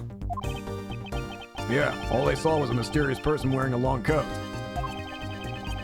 That's not enough to make a positive ID, you know. Still, it was enough to make the people who received the calling card panic even more. Person in a long coat. Sounds like the exact same person I saw. The Yalagarasu that appeared in Alabast was proven to be just fabrication, a shadow. In light of that fact, the Yalagarasu that appeared in Babal is also suspect. You can't be serious. Not when we're this close to capturing the fake. And Callisto, you. So the Yalagarasu appeared, causing mass confusion, killed Mr. Koshin, then disappeared. What did you see, Detective? By the way, Detective, why did you not chase after the Yalagarasu? I did. Well, but this embassy is huge, sir. I got separated from the other staff members I was with and was lost for a while there. Hold it! You didn't even memorize the layout of the building you were the guard detective? I'll be sure to do that from now on, sir. But, you know, it was thanks to me being lost I was able to come to case rescue. Oh? Is that a fact? Yeah, it was when I lost and it was when I was lost and wandering around in the third floor hallway, sir. When I heard a scream, I headed towards it right away. Oh, that's probably from when I found Mr. Cochin's body. Yeah, I thought it sounded like her, so I got real worried and ran as fast as I could. It was thanks to Gummy that Miss Ishina wasn't able to take me away. He covered me until you got here, Mr. Edgeworth. Oh, I see. So it can be useful once in a blue moon. Maybe I need to raise your salary just a little bit. Not much, but maybe a little. Maybe I'll give you like 25 extra cents. Still, it's too bad that Agent Sheena got here before I did. I wonder where Agent Sheena was before you found her here. Well, just before I got to this room, I saw her coming out of the room next door. She was in the room next to Mr. Cochin's office up until she tried to arrest Kay. Really? Wait. No. Agent Sheena mentioned something about chasing the Yanagrasu herself earlier. Well, she apparently helped in putting out the first fire. Then, during the second fire, I heard she was busy chasing the Yagarasu. She seems to be a very dedicated agent. You would do well to learn from her. Why are you pointing at me when you say that, sir? We've examined everything in this office, but there's one thing that bothers me. Perhaps I should ask Ambassador Plano about it. Ambassador Plano, there's something I would like to ask you about. Yes. About this office, it appears to me to be very similar to Ambassador Alba's office. For example, the location of the fireplace and the position of the grandfather clock. Ah, that's right. You've also paid a visit to the Alabastian side of the embassy. Our two embassies actually used to be one.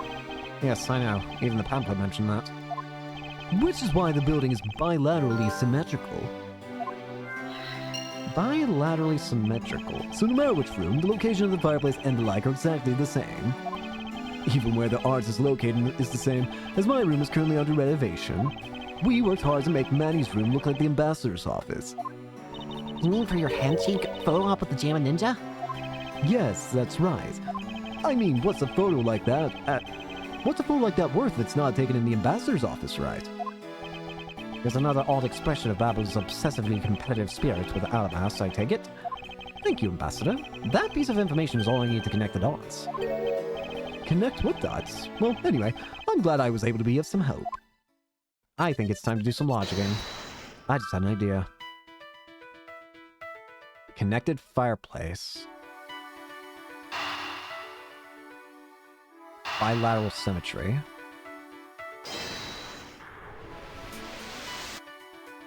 Bingo. The Alabastian and Babylese sides of the building are symmetrical to each other. As we noted that to be a fact, then this room's fireplace may also hide a secret passageway. Secret passageway?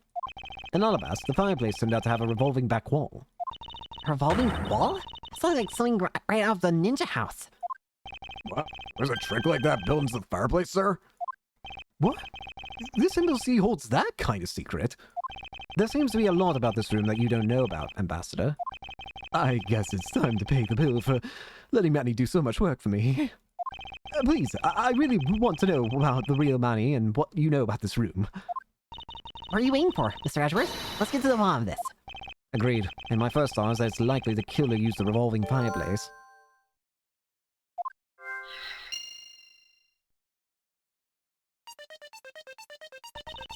Looks like just another fireplace, though, doesn't it? So how you turn it again? The X! The X! Alabast, all I had to do was push where the X was on the on the far wall of the fireplace. Oh, I see an X back there, sir. We'll see what happens when I push it. Hold it! You scared me, sir! There's something about this fireplace that lies in contradiction to the facts. Huh? But we found X where you thought there'd be one, right? We did, but that's not what I was referring to. Something is missing from this scene. What does this contradiction mean for us? Wait, what is missing?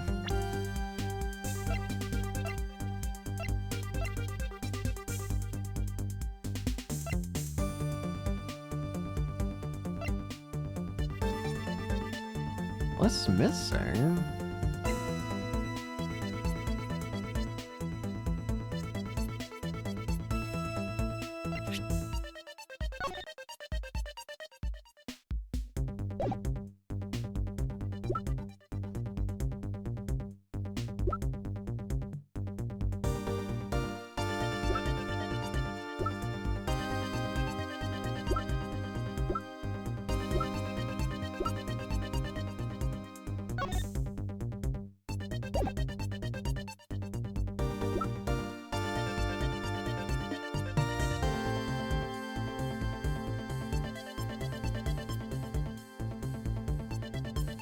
Oh, wait. Spilled Bobbly's ink onto the back wall while burning the fire files in fireplace. Oh, wait. Yeah, there's no ashes. Hang on. There's no ashes here. Ambassador Plano, you said that you burned some old files in this fireplace today, correct? Yes, I burned quite a few files this morning, actually. And after that, after you did, you forgot to clean out the ashes from the fireplace, correct? That's right, but why are you asking... why are you making such a scary face? I'm sorry, I admit I'm a bit intimidating when I'm serious. In any case, take a good look at this fireplace, and tell me what you find odd about it. Let's see... Huh? Where did all the ashes go?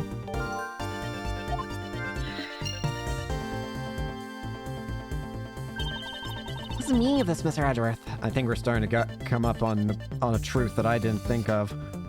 I think I might... Oh... There's one person that's starting to become suspect. You don't really think that Ambassador Polano is lying, do you? No, there's no reason for him to lie. And I don't believe his testimony is wrong either. It is the fireplace that's causing the contradiction. Hey, I wonder if you might update the fireplace data for me. You got it. I'll add in the ashes from the burnt files and... Sounds like we've pretty much figured everything out now, huh? Well, it was nothing. All I did was follow where our leads led us. Oh, I sense it coming on. You're about to dazzle us again, right? Oh, you mean that? Well, that's what Mr. Edgeworth is known for, you know? There's really no need for you two to dance around the name of what I'm about to do.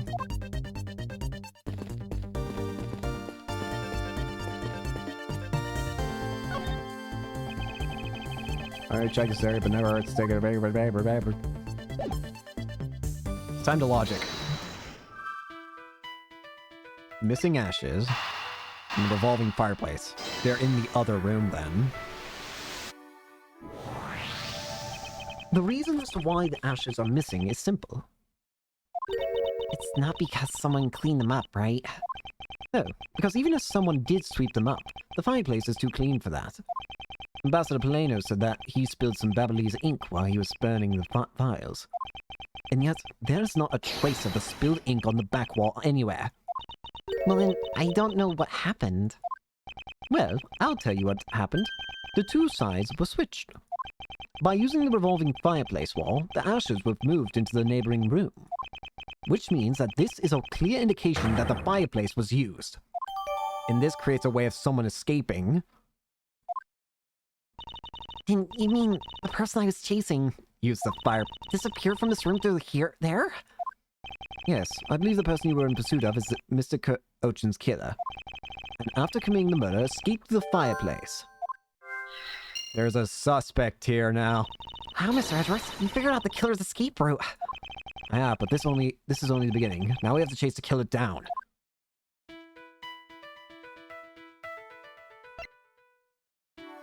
I'ma try it. Sheena is Mr. Cochin's killer. Yep. If the killer used the fireplace in this room to escape into the next, then it's only logical for us to talk with the person who was in the neighboring room. Oh, the person that was in the next room was... Oh, it was that person, sir. Yes, Detective. Agent Sheena.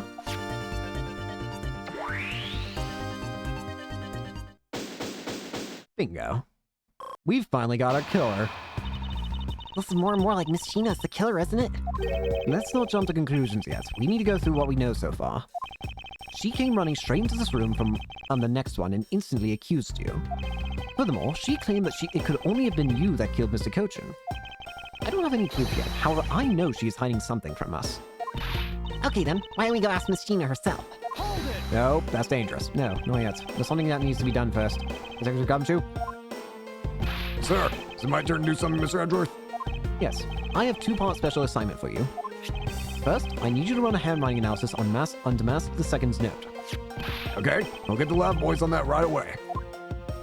Second, I want you to see if you can fit through the revolving fireplace wall. Right now, sir? No, next decade. Of course now! We need to test our hypothesis first, don't we? Go on, Gummy. You can do it. Alright, I'm gonna do this like a real man. Here we go, through the fireplace and back.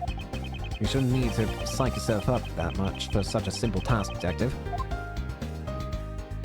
Hit the X. Well, the wall inside the fireplace really did turn. So neat. I want to try going through there, too. There really is a secret passageway through there. I had no idea. It would appear that the ash really was pushed into the other room. Furthermore, the Babbly's ink you spilled, Ambassador, is there on the back wall. Okay, here I go, sir. Detective, I'd like you to go through there under the same conditions as the killer. Oh, there's all that ash and stuff. And your point is, now we're short on time, so if you could please hurry on through. Yes, sir. Okay, so now we pretty much have the whole picture, right? No, not yet. There remains a few mysteries more to solve. Such as the Yanagarasu's whereabouts and the other smuggling ring members. Two weapons that made it across the border, the key Miss Yu stole 7 years ago. In fact, we haven't figured out a thing regarding how Miss Yu is related to these embassies. Sir Edgeworth. A number of pieces connect in a very complicated way in this case. It's almost enough to make one completely mentally exhausted. What are you saying, Mr. Edgeworth? I thought you were the one who said that's easy if you follow the leads. Was that supposed to be an impression of me, okay? If it's info gathering you need, Gummy and I can help with that. Then, all you'd have to do is show off your fancy schmancy logical deductions. Show off? Does it seem like I'm being boastful when I do that? Let's not overcomplicate matters, okay, Mr. Edgeworth? We've been so focused like a laser on only what seems strange and out of place. It's no wonder there are things that nothing's clicked and we haven't unlocked anything yet. But if we think things through calmly, the answer should come to us. Hey. That's the sort of thing I say to myself when I'm practicing how I'll unlock padlocks, you know? That is something that I hope practice doesn't make perfect, for your sake. Yay, looks like you're back to your straight-laced face again. Hey, Mr. Edgeworth, I'm back, sir. Yes, I can see that. Good work, Detective. Looks like you used that fireplace like a door, sir. Are you alright, Gummy? I'm okay. Just a bit of ash and dust, that's all. Your jacket has gone quite filthy. I see the hymn has practically turned back. Yeah, well, a bit of unburned ink on it, sir. I see. Thank you, Detective. You did a fine job. I'll even pay the cleaning bill for the trench coat. Huh? Oh, no, sir, I can never. This is just my old coat, sir. If it was a coat I actually cared about, then I'd get it clean, but, you know. I see. Very well. Then as you wish. So because Gummy was able to climb through the fireplace, we know it can be used, right? Yeah, anyone of any stature could do it. Considering Gumshoe's giant size, anyone could do it. Yes, but that's not all we learned. We actually learned one other important fact. And that is? Oh, someone else would have also had to have gotten a splotch on them, wouldn't they? I will have to explain it to you later. Right now, we need to deal with the handwriting analysis. Detective Gumshoe. Yes, sir. I'll be back before you know it, sir. The handwriting analysis on Mr. Cochran's handwriting will take a bit of time. Let us go and wait in the Theatrum Neutralis, along with Agent Lang and Agent Sheena.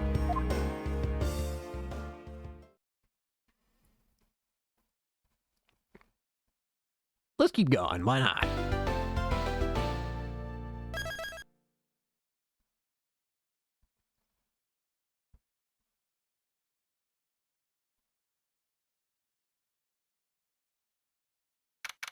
March 14th, 11:33 p.m., Theatrum Neutralis, lobby. Oh hey, we got a lot of people here. Agent Lang. Lang Z says, little cubs, never do they know the real fury of the elder wolves. His quotes are definitely becoming increasingly difficult to decipher. And what does that mean? It means that you'll never really know how angry I can get. Mr. Prosecutor, the counterfeit bills made with Babbly's ink, they were all of Zengbob denominations. Yes, so I heard from Miss Von Karma. But we don't know where the play money has gone. We must also have figured out that it was all burned yet. Ever since those things showed up in circulation, my country's economy has taken a big hit. Zengfa is in financial chaos as we speak. because we can't tell the difference between our own bills and the fakes. But it's not just the money. The citizens are also worried. I've staked the honor of the House of Lang on this. And I've come to this land to capture the mastermind behind this whole mess. I investigate how the bills were made and how the ink was smuggled into Zhengfa. And I pursued the smuggling ring all the way here. And tonight, this is where the final chapter was written. Despite my frantic efforts to chase the smuggler down, someone got to him first. And now I'm called to return home without a single answer. Ling, Don't start. It's not your fault. It's not anyone's fault, Mr. Prosecutor. Ambassador Alba, I'm sorry for all the trouble I've caused tonight. Oh, no. It is I who should apologize. It was all because I was not strong enough. If only I was able to think of a better solution. Curse you, fool! Curse your empty brain! You're being too hard on yourself, Ambassador. I take full responsibility for tonight. End of story. Gina, let's go. Time to return to our den. Yes. I don't like to admit it, but there's not much else for us to do but to go home as well. Agent Lang, a moment. You, Wolfman, and the Secretary Lady, hold it! Objection, pal! Detective Gumshoe, have you got the results of the handwriting analysis already? Yep, and that note was definitely written by Mr. Cochin, sir. Just as I thought.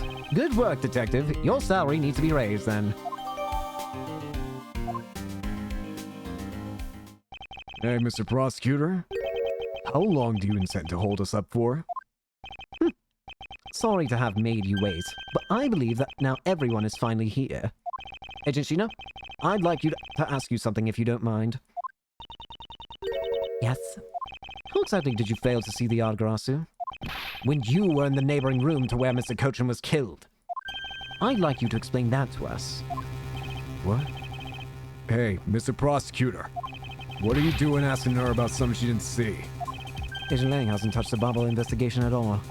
So I suppose I will need to explain a few things to him first. Where's Edgeworth? I can't even begin to imagine what's going on in that head of yours. I found the real killer. The only thing going on in my head is the pure pursuit of the truth. Oh? Sounds like you have some sort of plan. Very well. I'll supervise you until the end. She says you're going to treat me as a subordinate for the rest of the day. You're not trying to pick a fight with my subordinate on some flimsy guess, are you? I'm not trying to pick a fight, and the evidence is hardly flimsy, as you will see.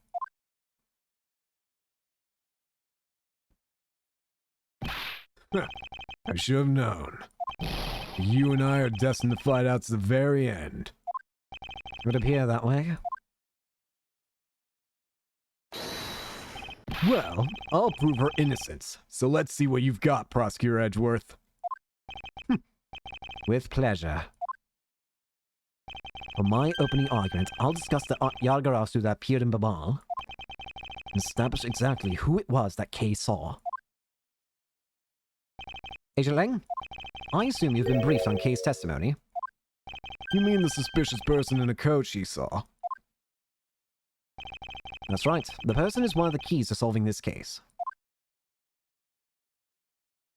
The person who pretended to be the Yardgarasu. Pretended? And what do you mean by that? I'll get to that in a second, but first, I want to review what this person Kay saw did. Kay, if you could please explain what the person you were chasing did for us. Okay, you got it. I first spotted the suspicious person near the open air stage on the bobbly side. I called out to the person, but as soon as I did, that person ran off. I thought it was rather suspicious, so I immediately gave chase. For the sake of argument, let's call the suspicious person the Yardgarasu. Now, please, tell us what happened when you chased the Yardgarasu up to the 3rd floor. Can do.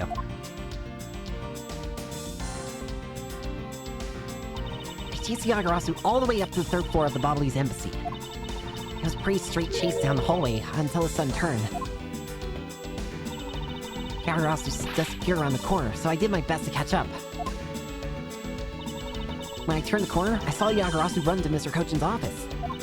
I gave chase and ran to the room. When I entered the room, it was pitch black. I couldn't see a thing. I felt something on the ground next to my foot, so I turned on the light, but then... Yep. Who's there? By the time I turned on the light, the Yagarasu had disappeared. When Kay entered the room, the person she was chasing was already gone. Why do you suppose that was, Wei Lang? What do you mean? What do you mean? Why? What you suppose? Isn't it obvious? The person slipped out through the door behind the girl under the cover of darkness.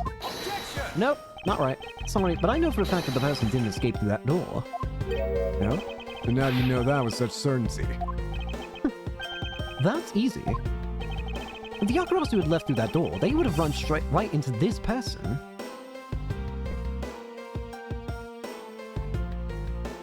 Wait, are we talking about Sheena, or...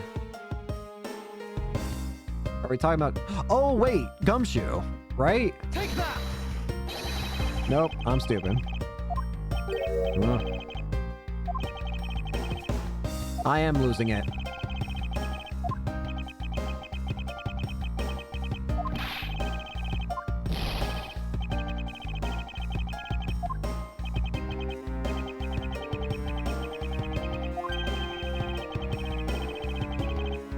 Yeah, I would have... Okay, so I was right the first time. I just got too caught up. They would have ran into Sheena. Your answer's Sheena. Yes, because let's consider what would have happened if the Yagarasu had used the door. When Kei screamed upon discovering Mr. Kochin's body, the Yagarasu would have run right into Agent Sheena, who was in the next room over. Agent Sheena, would you mind telling us if you saw the suspicious person in question? No, I didn't see anyone. You see? Therefore, the Yagarasu could not have escaped the door. What? It just means the creep slipped out before Sheena made it into the hallway. I doubt that, as there was another person in that hallway, a certain detective. Gumshoe, where were you exactly at that time? Me, sir? Well, when I heard Kay scream... Yep. I ran towards Mr. Kochin's office from the opposite direction of Agent Sheena, sir. So, Agent Lang, can you explain how someone could have eluded both of them? Even you must concede that under these circumstances, the door was not a viable route. Way to go, Mr. Edgeworth. You nailed him with just an explanation of what happened. Yes. I've eliminated one of the possible escape routes from that room. But this is far from over. I need to make Agent Ling aware as well. Of yet another possible escape route the Yagarasu could have taken.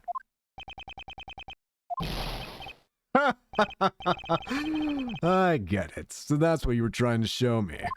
Hey, Mr. Prosecutor, let me guess. This is what you're trying to say, right? Because the door was not a viable escape route, then there must have been another way out. Precisely. Hey, Mr. Edgeworth, it's time to bust out with our revolving fireplace wall explanation, right? No, not quite yet. Huh? Why? I thought this would be the perfect time. The revolving wall on the Barbary side is known only to 4 people. And if we use this information unwisely, the truth may escape us in the end. What's with all whispering over there? Scared I'll figure out your tactics. Nothing of the sort, Agent Lang. Come on, let's continue where we left off. That smug hidey attitude of yours. You really rubbed me the wrong way, you know that? Well, no matter. I figured you out already anyway. The only other possible escape route besides the door is the room's lone window. And since an eerie picture of said escape route exists, are you saying that this photo captures the moment of the Yagarasu's escape? I guess Detective Bad must have filled him in on this photo. I have to admit that at first I thought the window to be a possible escape route as well. However, I now know that to be impossible. No, I realize you may not know this, but... humans can't fly. Of course I know that! That's bloody common sense! Besides, I never said that I thought that photo to be the Yagarasu's escape route. I suppose not. Alright then, explain yourself. The shadow in this photo is not the Yagarasu that Kay was chasing after. Not so fast! Oh my... wait! I think I might know what it is. You can say whatever you'd like in whatever language you want. But there's only one language I really understand. The language of evidence. Very well then. I present to you proof that the person Kay saw is not the same one as in this photo.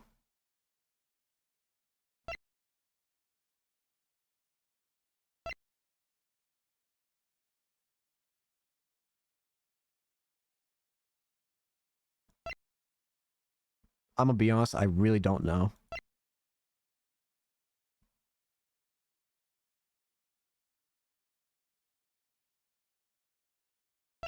Hmm.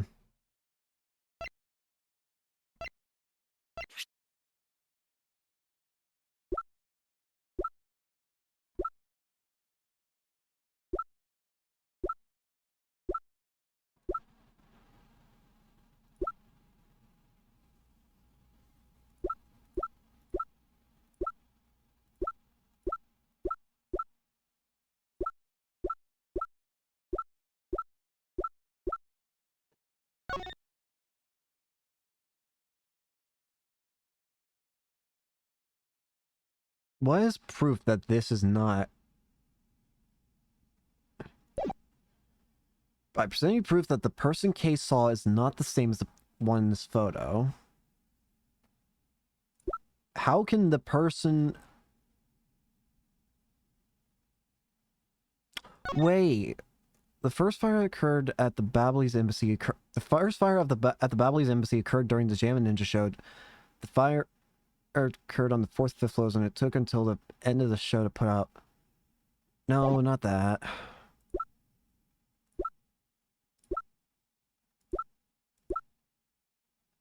Let's see.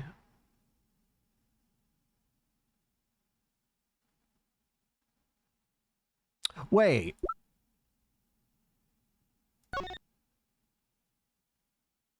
Wait a minute. Isn't it?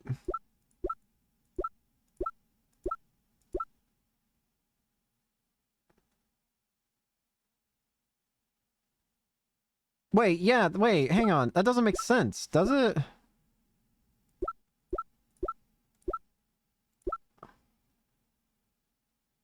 I don't know.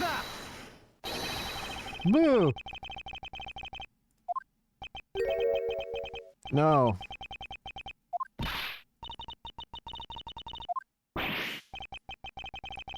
What do you think? What do you think? I don't think anything, because I already know that evidence of nothing. Help. I need to think back to what Detective Bad told me about when this photo was taken. It was after the first fire, right?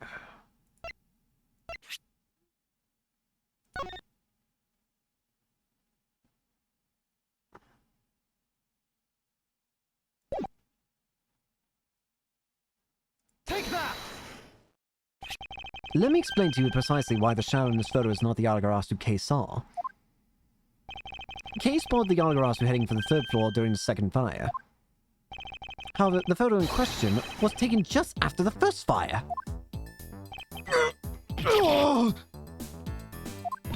Yeah, where you go? That's twice you've been in the butt now. Not so fast! We're not done yet. You still have to explain what that shadow is. And how the Yagarasu escaped. I don't suppose you can answer both, can you? Regarding the photo, I admit that we don't understand what it means quite yet. As I thought. However, the Yanagarasu's escape route, now that I can answer. You can? Well then, Mr. Prosser, go on. Enlighten me. Hold it! Even if I explain it, you'll try to find some flaw with what I have to say. You were busy heading up the Alabastian investigation, correct? In that case, I doubt you'd not have much knowledge about the Babbly's side of the case. So wouldn't it be best if the lead on that side, Agent Sheena, explained in my stead? She is my subordinate. If I don't stick up for her, how can I look her in the eyes and call myself her boss?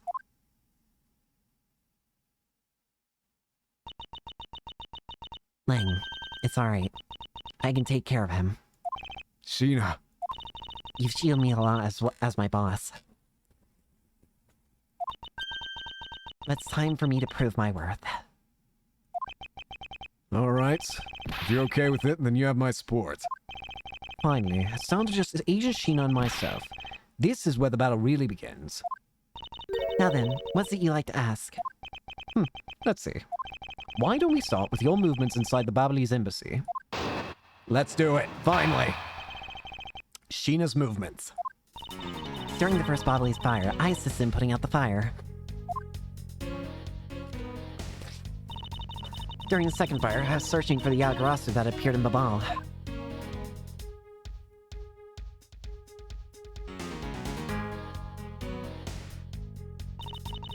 While I was searching, I heard a scream coming from the next room over. Although I was in the next room, I was unable to catch a glimpse of the Yagarasu. To be honest, I'm actually very skeptical that the girls Yagarasu even exist. And that is all I have to say. I'm not lying when I say I saw a suspicious person run into Mr. Kochin's office. Like I said earlier, I have no intention of retracting my testimony. Good. Just to confirm, did you have a partner with you when you were on your investigation? No, I moved alone. In that case, you have no one to corroborate your alibi. Is that correct? Are you calling her suspicious because she was in a room by herself? How pathetic. And it wasn't when Agent Sheena tried to arrest Kay under the same rationale. Alright, maybe you've got a point. And how about when you accused Larry because he was the weapon's owner? Alright, I get it! I get it! I screwed up, okay? Just leave me be. Not that it's unexpected for that useless lump to get into such a situation. Although, I suppose it's never a good idea to let mistakes go uncorrected. I will make no excuse for what I did in that situation. And you should apologize right now for making Kay out to be the killer, pal. I'm sorry. I'm sorry. Sheena, apologize. I'm sorry. It's really okay. I mean, I'm not under suspicion anymore. Right, Mr. Edgeworth? Well, I never doubted you. Not for 1 second. And that same goes for me. I believe in Sheena. Then let's put that to the test and see if she really is worthy of your trust. This promises to be interesting. Yes, it does. It promises to be very interesting, shall it? During the first Babalese fire, I assisted in putting out the fire. Hold it! So you helped with the fire extinguishing effort. I was in charge of the police on the Babalese side, so I helped them with their work. She's doing the job of fireman. You really know how to work people. She sure does. That's because she's one awesome woman who knows how to manage. I guess so. She's always bringing you a business card or a scroll just at the right time. To prepare everything before I'm ordered to. That is the definition of a secretary. She kind of sounds more capable than Agent Lang, doesn't she? But at the very least, she's certainly more capable than you, Detective. Kinda had a feeling that you were gonna say that. Sheena's more than just a capable secretary, you know? Sheena, tell them what other things you're good at. Alright. During the second fire, I was searching for the Yagarasu that had appeared in the ball. Hold it! By the second fire, you mean the one that consumed the third floor of the ball, correct? Yes, that was when the suspicious person was spotted in Babal. Then you were after the same person in the long coat that I was after. Huh? There's no proof that the suspicious person was really the Yagarasu. Because no one was able to get a good look at the person's face. By the way, how was your team's investigation? In order to extinguish the fire, water was dumped into the third floor via the windows. So the majority of the investigators conduct their searches on other floors. Maybe they did, but there was one person who was wandering around lost on the third floor. When the fire was pretty much put out, I moved to investigate the third floor. And you did that alone? Yes, While I was searching, I heard a scream coming from the next room over. Hold it! So you were in the room next to Mr. Kochin's office? I already told you I was earlier. As I was examining the neighboring room, I heard that girl's shrill scream. Upon hearing her, I immediately ran towards Mr. Kochin's office. Wherein you proceed to arrest her, as I recall. Yes, I did. She was totally innocent, pal. I thought we'd already cleared that up. Glasses. And I thought I had already apologized for that, my behavior. Now, if the tenacious detective would be so kind as to be quiet.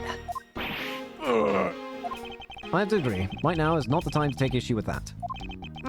Not you too, Mr. Edgeworth. But what I do take issue with is the fact that you didn't see the Yagarasu, Agent Sheena. The prosecutors of this country are all so strange.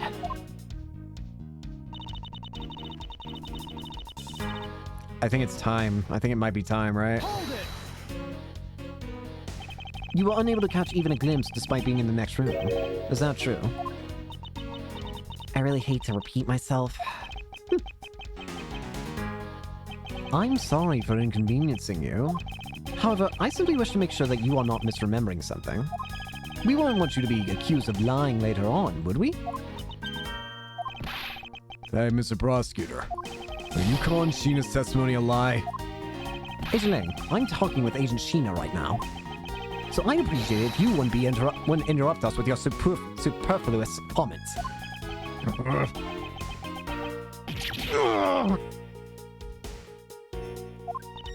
Aw, you know, I feel kind of bad for him. I understand his pain at watching one of his subordinates be accused. However, I cannot turn my eyes from the truth. Lang, I'm alright. And as for you, I think you should be focusing your doubts on that girl rather than me. And why is that? You know what? Screw it. No. If you're gonna keep pushing at K, then you don't get to talk anymore. You should have absolutely seen something. Objection! No more running. Being in the room next to Mr. Cochin's office is the problem with your testimony. Knuckle back! Mr. Prosecutor, I don't see what problem you're talking about at all. Agent Lang, do you recall the secret we discovered about the Alabastian office fireplace? Huh? Oh, you mean how it connects the office with the room next door? What about it? Well, Alabast isn't the only country with secret connecting fireplaces. What? Yep. The fireplace in Mr. Cochin's office holds the exact same secret. What? The Yagarasu didn't escape through the doors of the room or the window. The escape route was through the revolving fireplace wall into the next room over. No! Now do you see? You should have seen. If the Yagarasu had escaped into the next room, then the thief would have run straight into Agent Sheena. Meaning that it's impossible for her to have missed the Yagarasu. What is the meaning of this, Miles? Well, would you care to explain, Agent Sheena? How you managed to completely miss the fleeing Yagarasu, or shall I? Your claim that you were in the next room was a lie all along, wasn't it? The truth is, you were the one Kay saw in the coat. Pretending to be the Yagarasu, and you were the one she chased after. As you tried to lose her, you ran into Mr. Cochin's office and headed for the fireplace. Then you shed your coat in the next room, leaving it there to emerge as Agent Sheena. After that, you came back around to play Ace K under arrest. Does that sound about right? If not, then speak now or forever hold your peace. How dare you make Kay look like the bad guy when you're the suspicious one, pal? What? Wait! You! You're...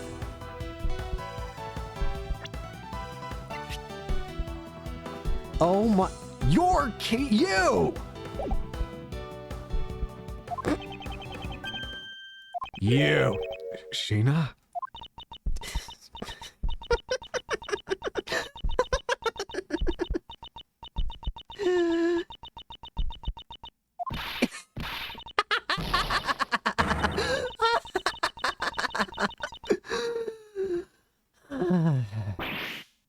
I know that laugh.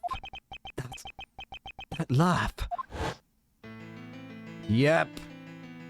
Well, I remember this irritating laugh. I'm getting chills down my spine. yep. It can't be. But it has to be. Sheena, What's wrong with you? I'm sorry. It's so funny that I couldn't help but laugh. Funny, you say? Yes, you would accuse me of being Yagarasu. The prosecutor of this country really are all so very strange. Do you think you can get away with this by simply laughing it off? You think I'm taking things too lightly? Think not. It's that prosecutor who is. Huh? Look, everything you said earlier is nothing more than mere speculation. The Yagarasu fled through the fireplace? Do you have any proof to back up your claim? If you don't, then you haven't proven a thing regarding the Yagarasu's escape route. The tone of your voice as you're taking with me now has certainly changed.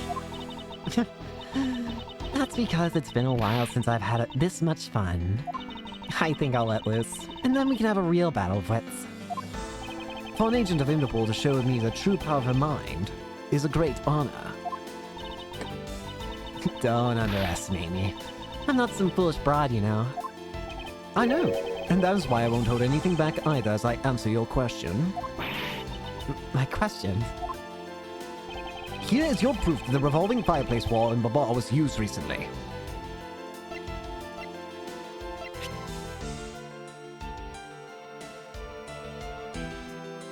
It's the fireplace itself again, right? I'm sorry, but this is really your honest answer to my question? Yes. According to Ambassador Paleno's testimony, he said that he was burning some documents in the fireplace with Mr. Cochin. Oh? The ashes of what they burned were left in the fireplace, so they should have been in there. However, when we went to investigate the room, the ashes weren't there. Why is that a problem? Maybe someone uncleaned up. You're not getting away this time, you. Objection! Unfortunately for you, Ambassador, Paleno said that he had forgotten to.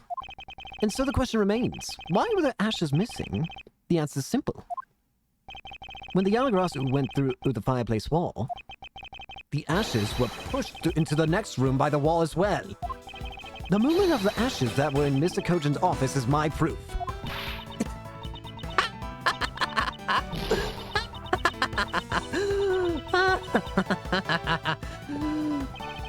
And just what is so funny? Ash as proof? Are you even allowed to submit such flaky evidence in court? You still wish to fight us? Of course, why wouldn't I? In that case, let's hear your counter-argument. My counter-argument, This really is just like being in court. Well, to me, we're simply continuing from where we left off all those years ago. I have no idea what you're talking about. It doesn't matter if we're on a crime scene or in court. Let's finish this here and now. I suppose. I've had a lot of fun today, but I grow weary of this game of cat and mouse.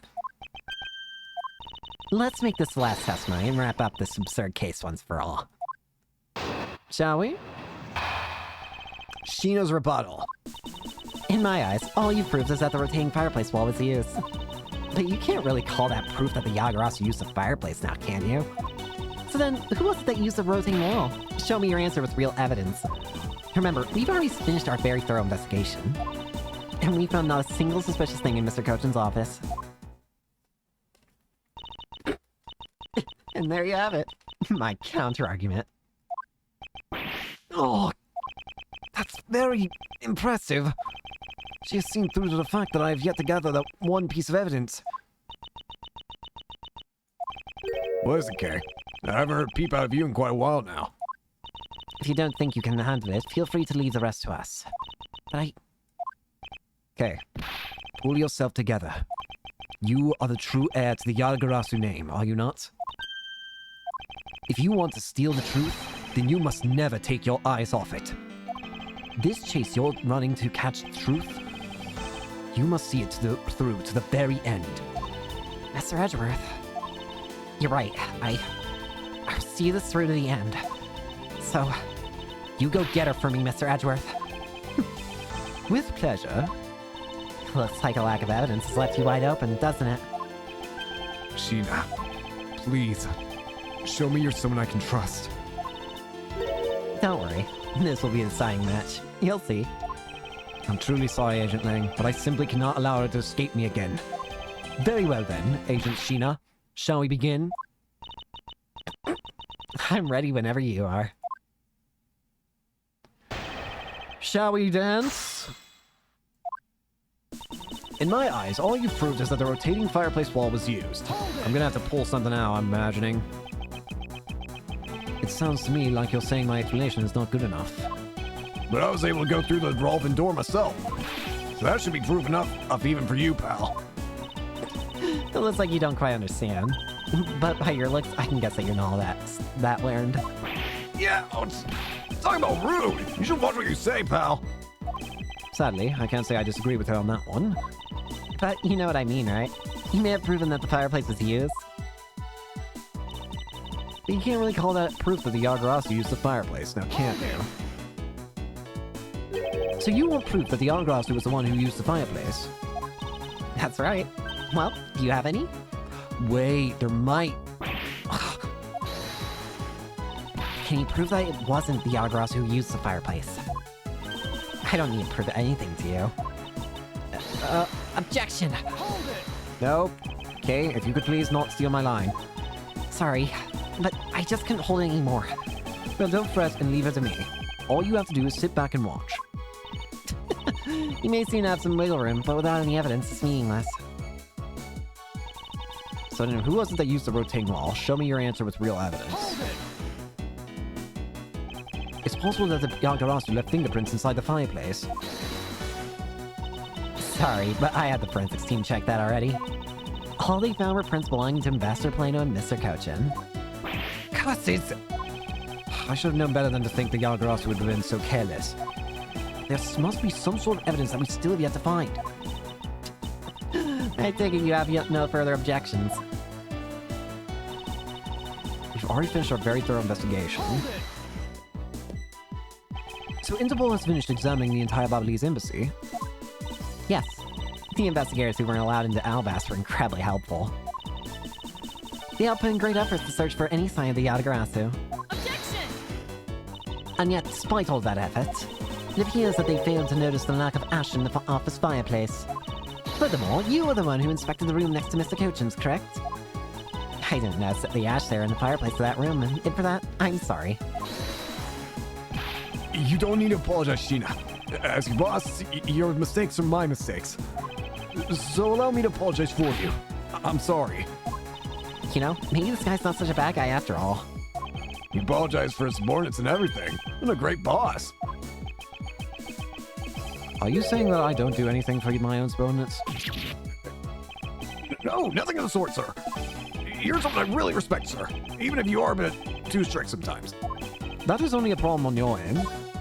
Wow, way to be super hard on him in response. Am I really too strict on everyone? Anyway, Sheena. You didn't find anything in Mr. Cochin's office, right? That's right. We finished our investigation.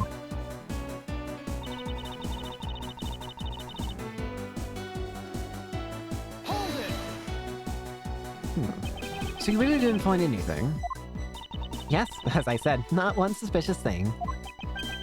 Wait, Although, as you already know, we did find the Yagarasu's key and the document detailing the smuggling operation. But we still haven't found the blade that belongs to the Babalese knife handle yet. You see, my subordinates worked hard to get to investigate everything. So there was nothing else to find, all right? Oh, Major Lang really sticks up for his people.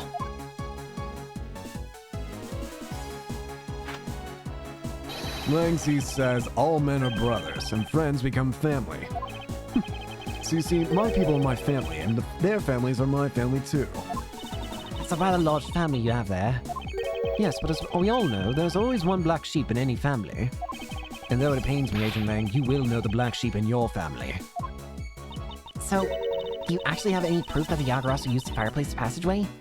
No, I haven't found anything yet. Then what are we going to do?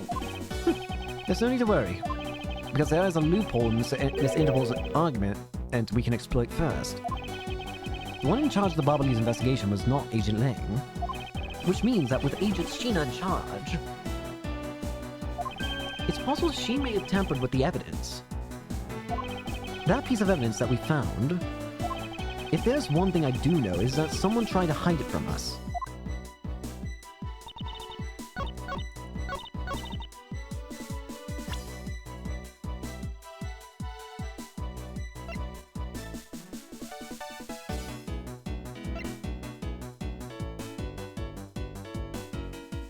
Oh, wait, what about the wire?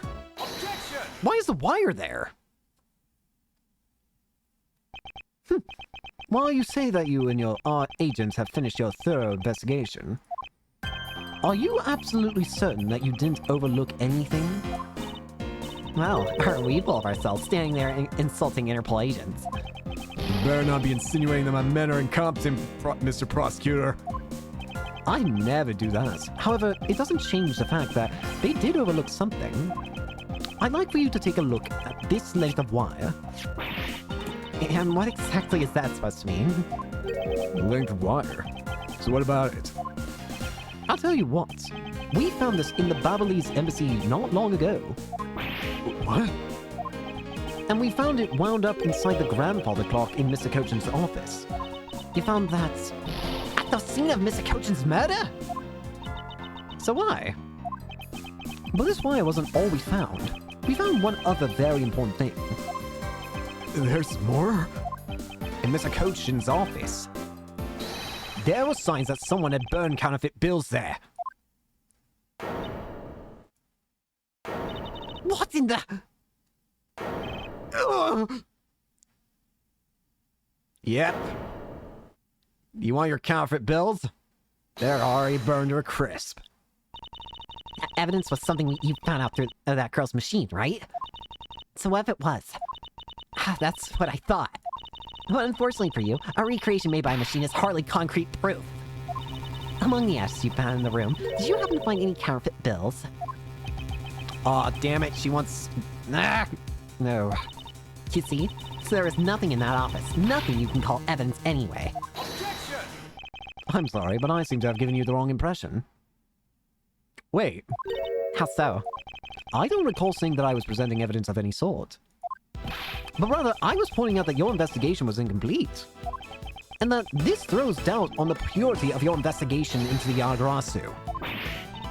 You still suspect me, I see. Alright then, I ask that you point out what part of my investigation is incomplete.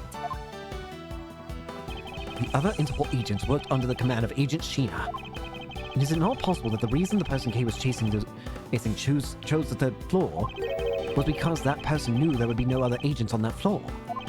Furthermore, we come to see that Agent Sheena was the only pretending to be investigating the Yagarasu to the point of arresting K. In that case, there's one location that no one has yet to inspect.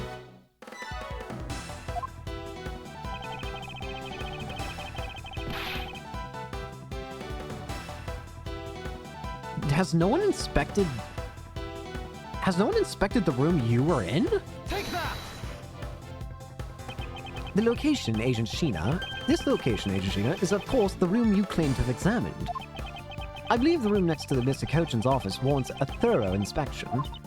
Even if you do that, I doubt you'll find anything of use to you there. I will be the one to decide that. Detective Gumshoe? Right, yes sir, I'm on it. I'll be right back after I check out that room next to the office.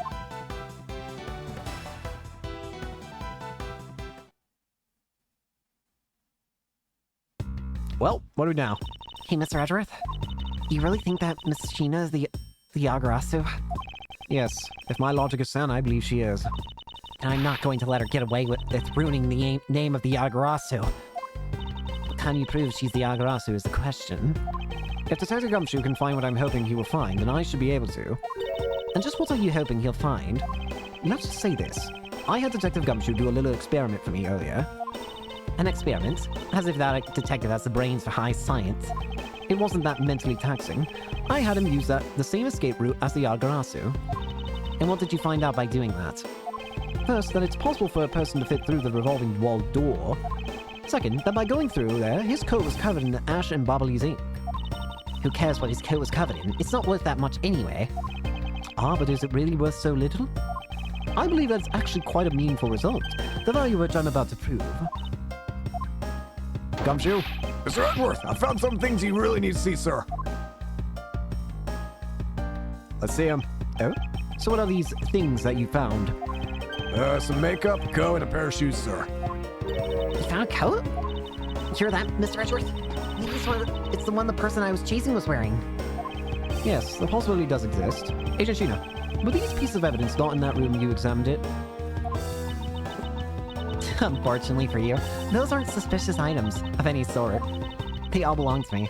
They were getting in the way, so I stored them in that room. Oh, Thank you for bringing them to me. It saves me a trip.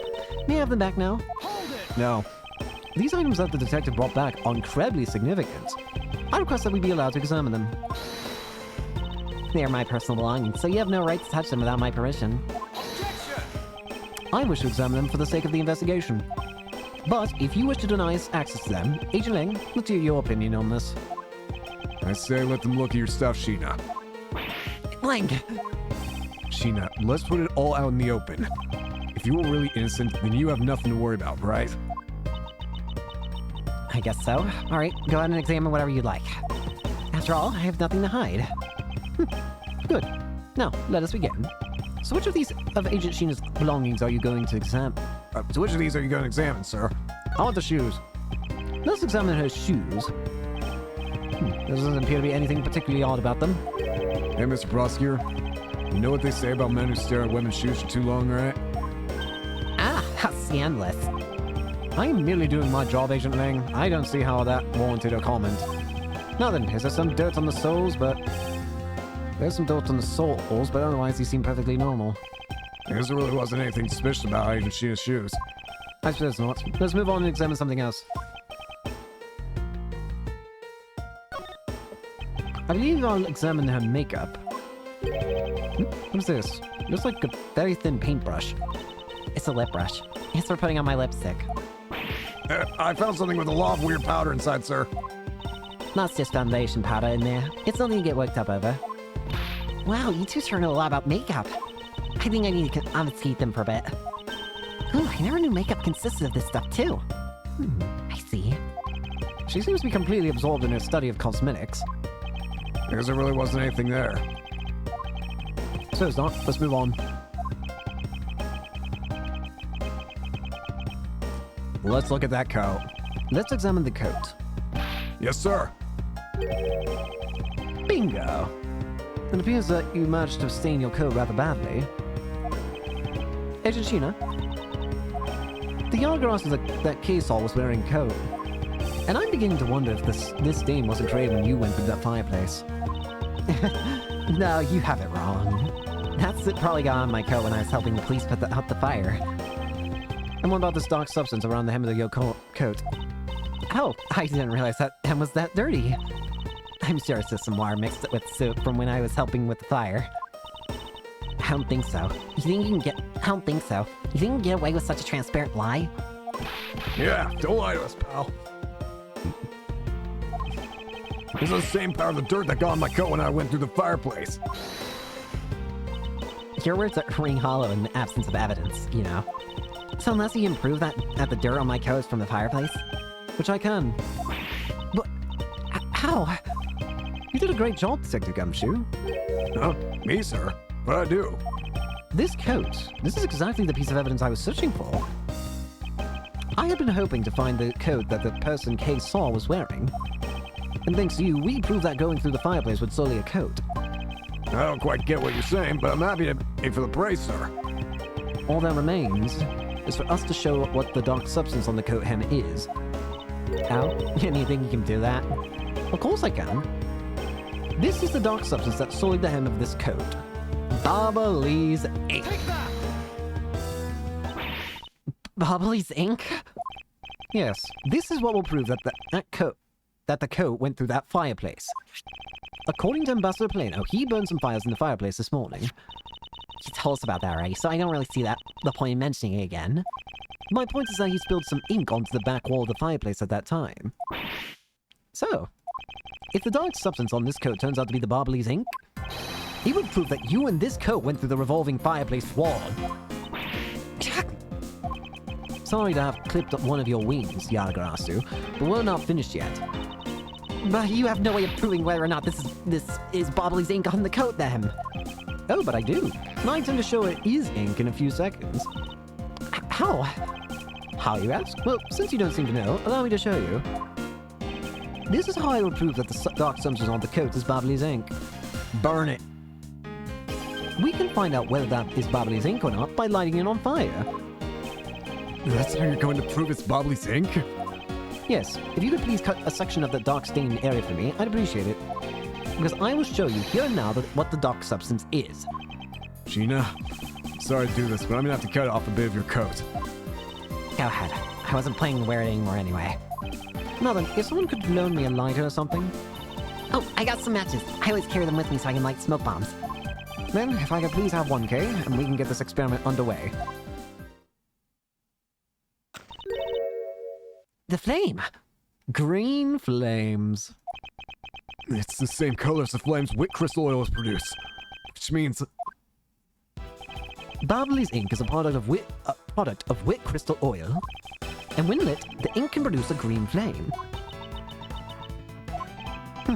I believe the time has come to clip the Yagarasu's other wing.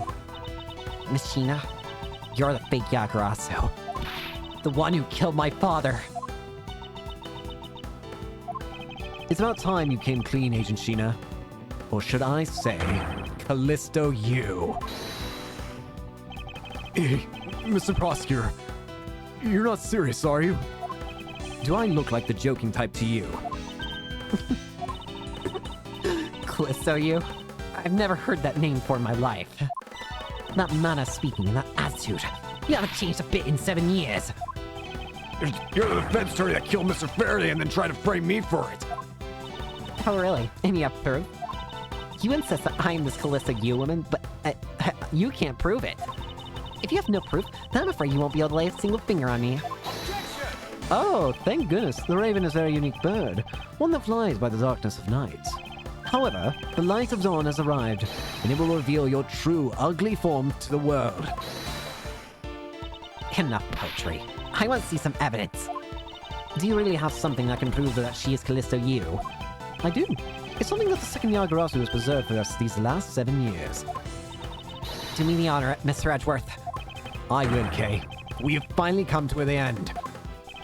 We'll prove her to be Callisto you with this, and clip the Yagarasu's wings for good. The perfume. Take that!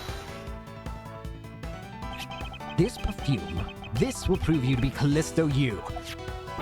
Yeah, well, Kay has preserved it perfectly for us. Surely you remember this bottle? This belonged to Miss Yu just before she disappeared 7 years ago. Naturally, this means that a few of her fingerprints are on here as well. this is that bottle perfume you spilled, which I have preserved ever since. I heard from my father, Burn Faraday, that stored under the right conditions, a fingerprint can be preserved for decades. Which means that your fingerprints are still on here. Every last one. We can clear everything up if we were to compare the prints on this to your own. Now come, Agent Sheena. Will you submit yourself to a fingerprint test?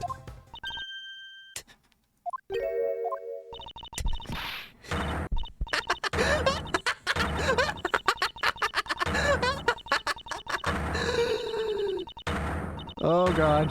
Oh god. She's gone completely insane.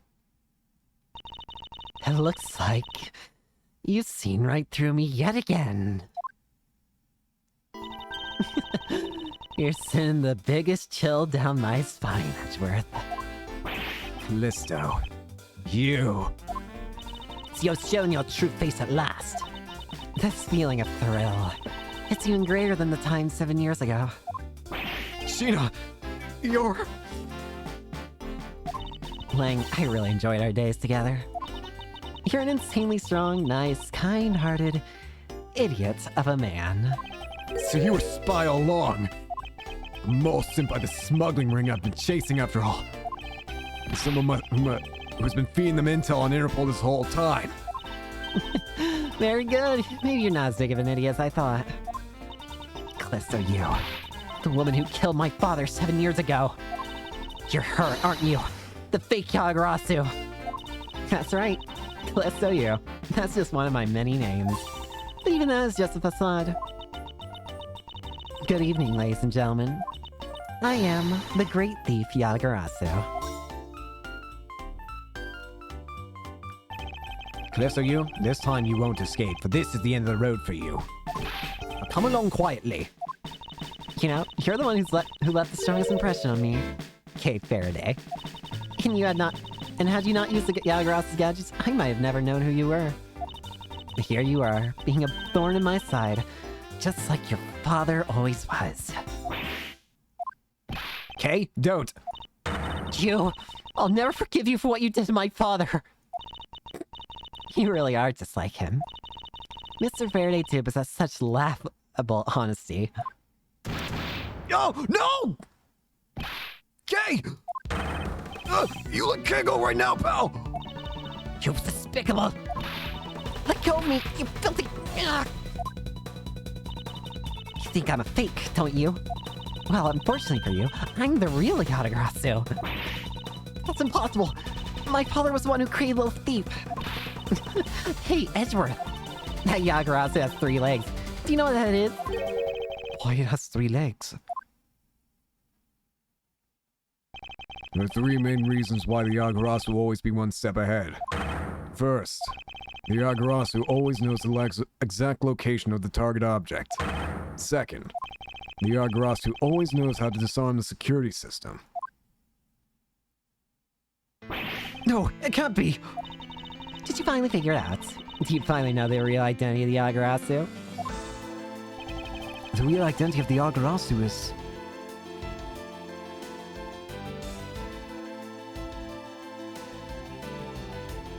disable security systems. Is it neither? The real identity of the Yagarasu is neither a Burn Faraday nor Callisto U. By the same token, they are also both the real Yagarasu. How very perceptive of you. No, wait. A single person known as the Great Thief Yagarasu never existed. Mr. Edgeworth, No. I refuse to believe this. The Yagarasu is known to have 3 special skills. Skill number 1. The Yagarasu always knows the exact location of the target object. And a lawyer would have the opportunity to learn about the layout of a client corporations. It's 3 people. It's an organization. Skill number 2. The Yagarasu always knows how to disarm the security system. A good prosecutor will be well versed in the ways of a criminal. And skill number 3. The Yagarasu doesn't leave a single shred of evidence behind. Ever. Huh?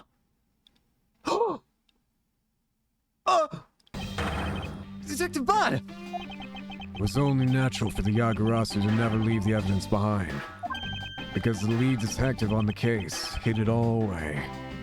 You're the 3rd leg. You're the 3rd member of the Yagarasu. You. I've been looking for you for a long time. 7 long years. But I finally got you. Why, Mr. Bad? Long time no see. What happened to us? We used to be such a great team. You were such a great team, then why'd you kill my father 7 years ago? Why, indeed. It was nothing personal, really. He was just another person I had to kill. How can you say that? I grew weary of this, and it's about time for everything to come to an end. And this time, I won't miss. Stop! You? Kay! It's over, Sheena. Huh? No! Your leg! Lang!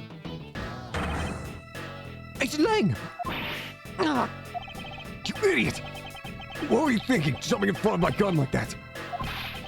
What are you risking your life for? You made me change my voice. I'm sorry, Detective Bad.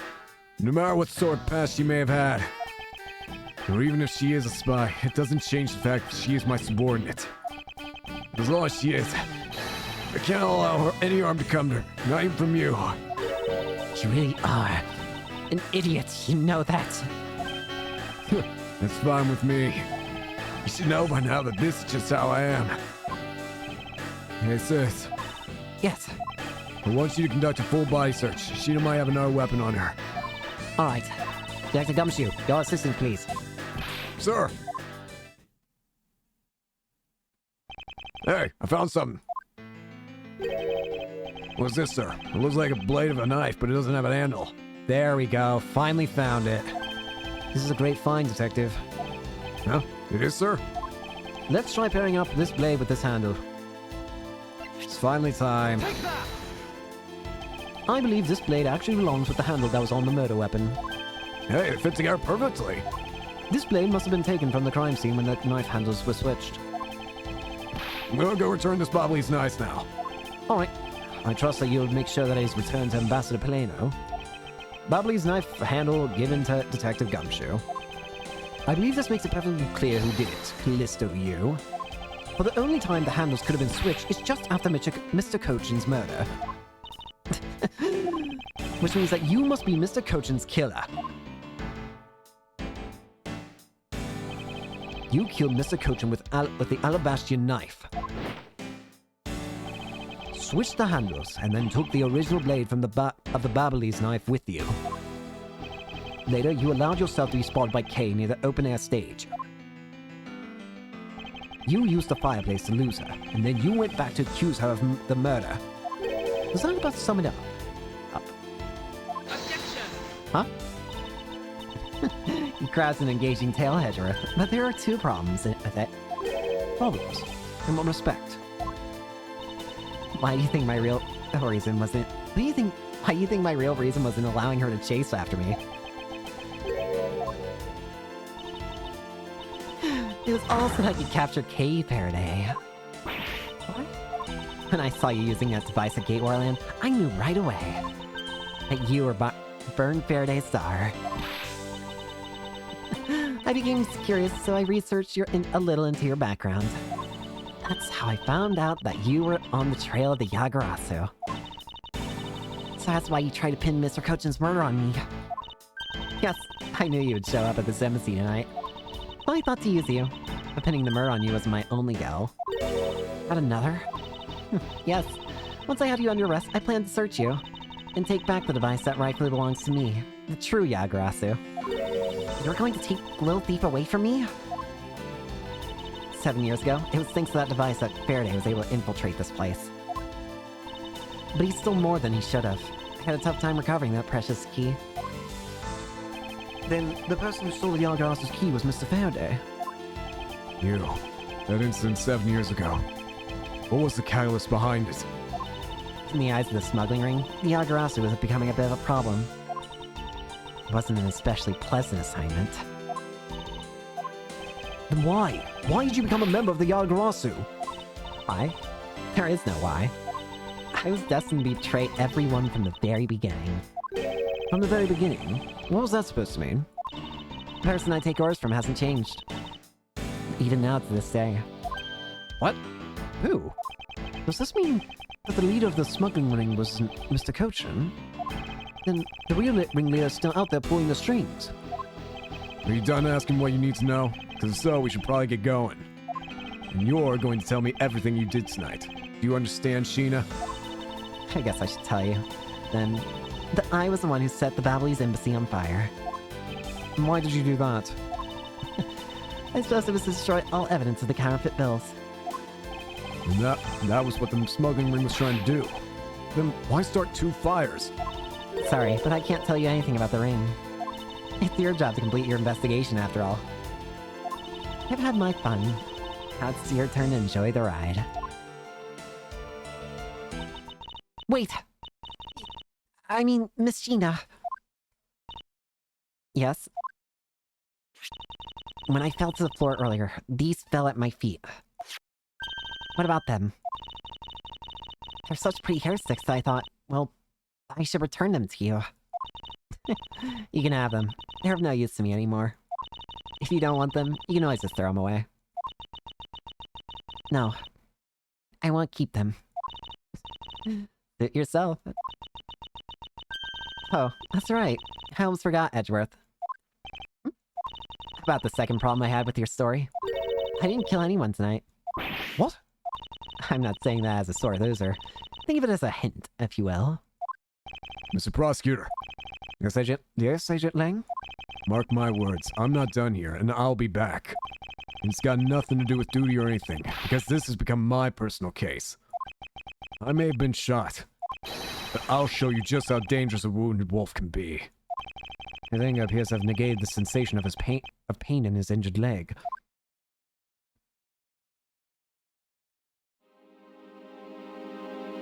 It's finally over, Kay. I feel like I've peered into her heart a little, you know? And it's so cold and dark and incredibly lonely. It's probably because of her sister, isn't it? The person who was giving her all these commands. The one who thought my father was a pawn to be removed. That person is the real ringleader behind the smuggling ring. Mr. Edgeworth, I have a favor to ask. Can you hold on to these hair sticks for me? They're really pretty, just like the ones they were selling for the Jam and Ninja show. But until this case is over, I don't think I can look at them without being overcome. I understand. I'll take good care of them for you. There's a bit of soil stuck on the ends of these sticks. Strange. Oh, I guess it's that time already, huh? So it's midnight, the dawn of another day. Hey, Pops, thanks a bunch. You've really done a lot for everyone all these years. Detective Bud, don't tell me today is the day. Yeah, it is. With this, I can retire in peace. It was down to the wire. We almost didn't make it. We did it. We solved everything. But that's just it. We haven't solved everything yet. The ringleader of the smuggling ring, the Yagarasu were chasing after. The legend of that Yagarasu is now over. Mr. Edgeworth, that bit of logic earlier was brilliant. I feel like I can leave it all in your hands and count on you. Is it really true, Uncle Bad? Were you also part of the Yagarasu? As I said to you earlier, I'm truly sorry. I wanted nothing but a peaceful life for you. Uncle Bad? Hey, don't take it so seriously. It's all just one big joke, right? Unfortunately, it isn't. Oh, come on, sir. She's just yanking my chain, isn't she, Mr. Edgeworth? Detective Bad, please. No, you are no longer a detective. Mr. Bad, I'd like to ask you about the Yagarasu. Are you too, Mr. Edgeworth? Mr. Edgeworth, here. I should give these back to you. These are the KG8 incident. Pages from my KG8 case files that the Yagarasu stole from my office. It was you! Bad, Huh? Wait, what? you're the one... Mr. Edgeworth, I must apologize for last night. Bad. I can't even hate you.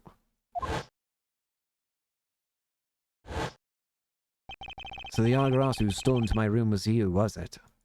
Wait, that means... What? Tell me it's not true. That's too insane for me to believe, sir. It's true. Even if it's not something you want to hear. The KG8 incident. It was a very emotional, trying case. We stood in that court, Faraday as the prosecutor, and I as the lead detective. Faraday had evidence in his possession that would prove the defendant guilty. However, because it was stolen, the defendant was found innocent. You was the elder sister of the victim in the case. When the defendant was pronounced not guilty, she let out a great wail. That's when we realized that there was a limit to what the law could do. The only way to bring someone like that to justice was to do so outside of the courts. That's what we thought at the time. That's how we formed the Yagarasu and vowed to bring to light any dirty dealings companies had with the ring, including companies that dealt with the Amano Group. Mr. Amano's conglomerate. We called ourselves the Yagarasu and flexed our collective muscle. We exposed all sorts of shady dealings as a warning to the business world as a whole. By doing that, we were able to stop the higher-ups from covering things. And then, it was finally time. We had finally arrived at the moment when we'd find out the ringleader's true identity. It was then that you literally stabbed us in the heart And Faraday, he died for it. But why? Wasn't she the sister of the victim in the KG incident? After Faraday's death, I looked into her past. And that's when I found out she was a phony. What? Wait, huh? Victim of the KG8 incident, CCU. She never had a sister. What? What? Then that means... That... Sheena wasn't the only fake name she used. Callisto U was also another pseudonym. From the very beginning, that woman was a spy sent by the smuggling ring. She said it herself. I was destined to betray everyone from the very beginning. Anyway, let's return to the real topic at hand. Mr. Edgeworth, this trump card that we stuck onto this page of the case file, please use it wisely. Trump card? That photo that we stuck on there, try peeling it off. Behind it, slumbers a piece of evidence that Faraday hid away all those years ago. It's the mark of the Anagarasu. Why? This is a directives card from the big boss. Take a look at the back. There's something Cochin had on him at the time of the KG8 incident, 10 years ago. That blood is from the victim of the incident, Miss CCU. Why is the card adorned with the mark of the Yagarasu? The reason why we called ourselves the Yagarasu was because of the three-legged raven mark that's the smuggling ring's boss used. Apparently, orders from the boss would come on these cards without fail. The person who received the order was supposed to burn it immediately after reading it. And apparently, it burns a bright green flame when it's set ablaze. So you mean the cards were written in Babley's ink? The fact that the card that Cochin was sent made it into Faraday's hands at all is nothing short of a miracle. We decided whenever we stole anything, we would send a card along with it to the police. So that's what those white cards are. Great thief that used the mark that only those within the ring would know. It was our message to the ringleader that we were only a few steps behind. The trump card. One more thing. Would you like to gumshoe? I'm entrusting this to you. The lollipop? Or no. There's this, sir. This is what I was talking about earlier. During the KG8 incident and trial, Faraday had this in his possession. This important definitive piece of evidence. But I thought it was stolen. How do you have it? The person who stole it from us 10 years ago was a man by the name of Ernest Hermano. And he had it locked and hidden away for all this time. We forced him to tell us where it was finally, after the other day's kidnapping case.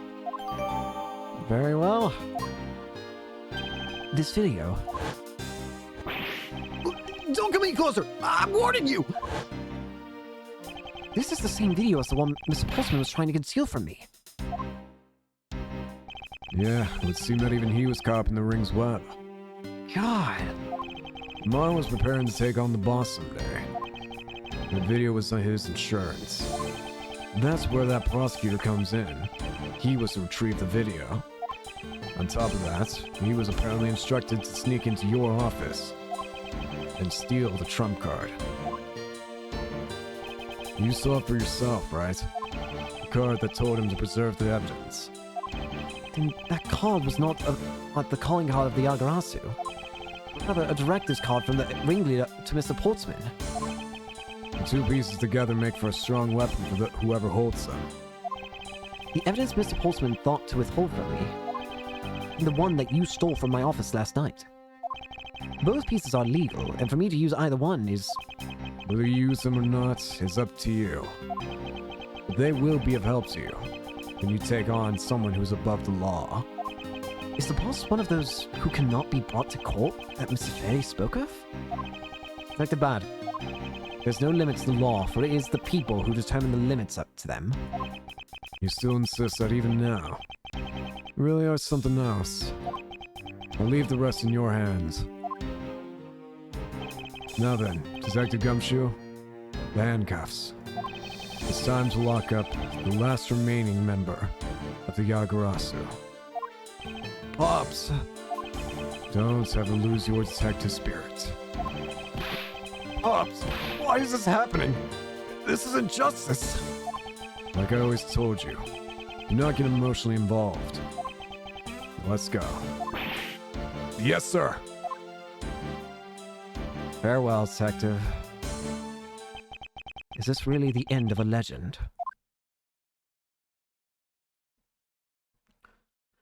Well, I think I'm going to go ahead and end it here for today. I could continue onward, but I think it'd probably be best if I just leave this for later. It might mean that we have a shorter stream next time, but oh well. Otherwise, thank you all so much for watching. Anyways, thank you all so much for watching. I hope you enjoyed, and I hope to see you all later. Peace.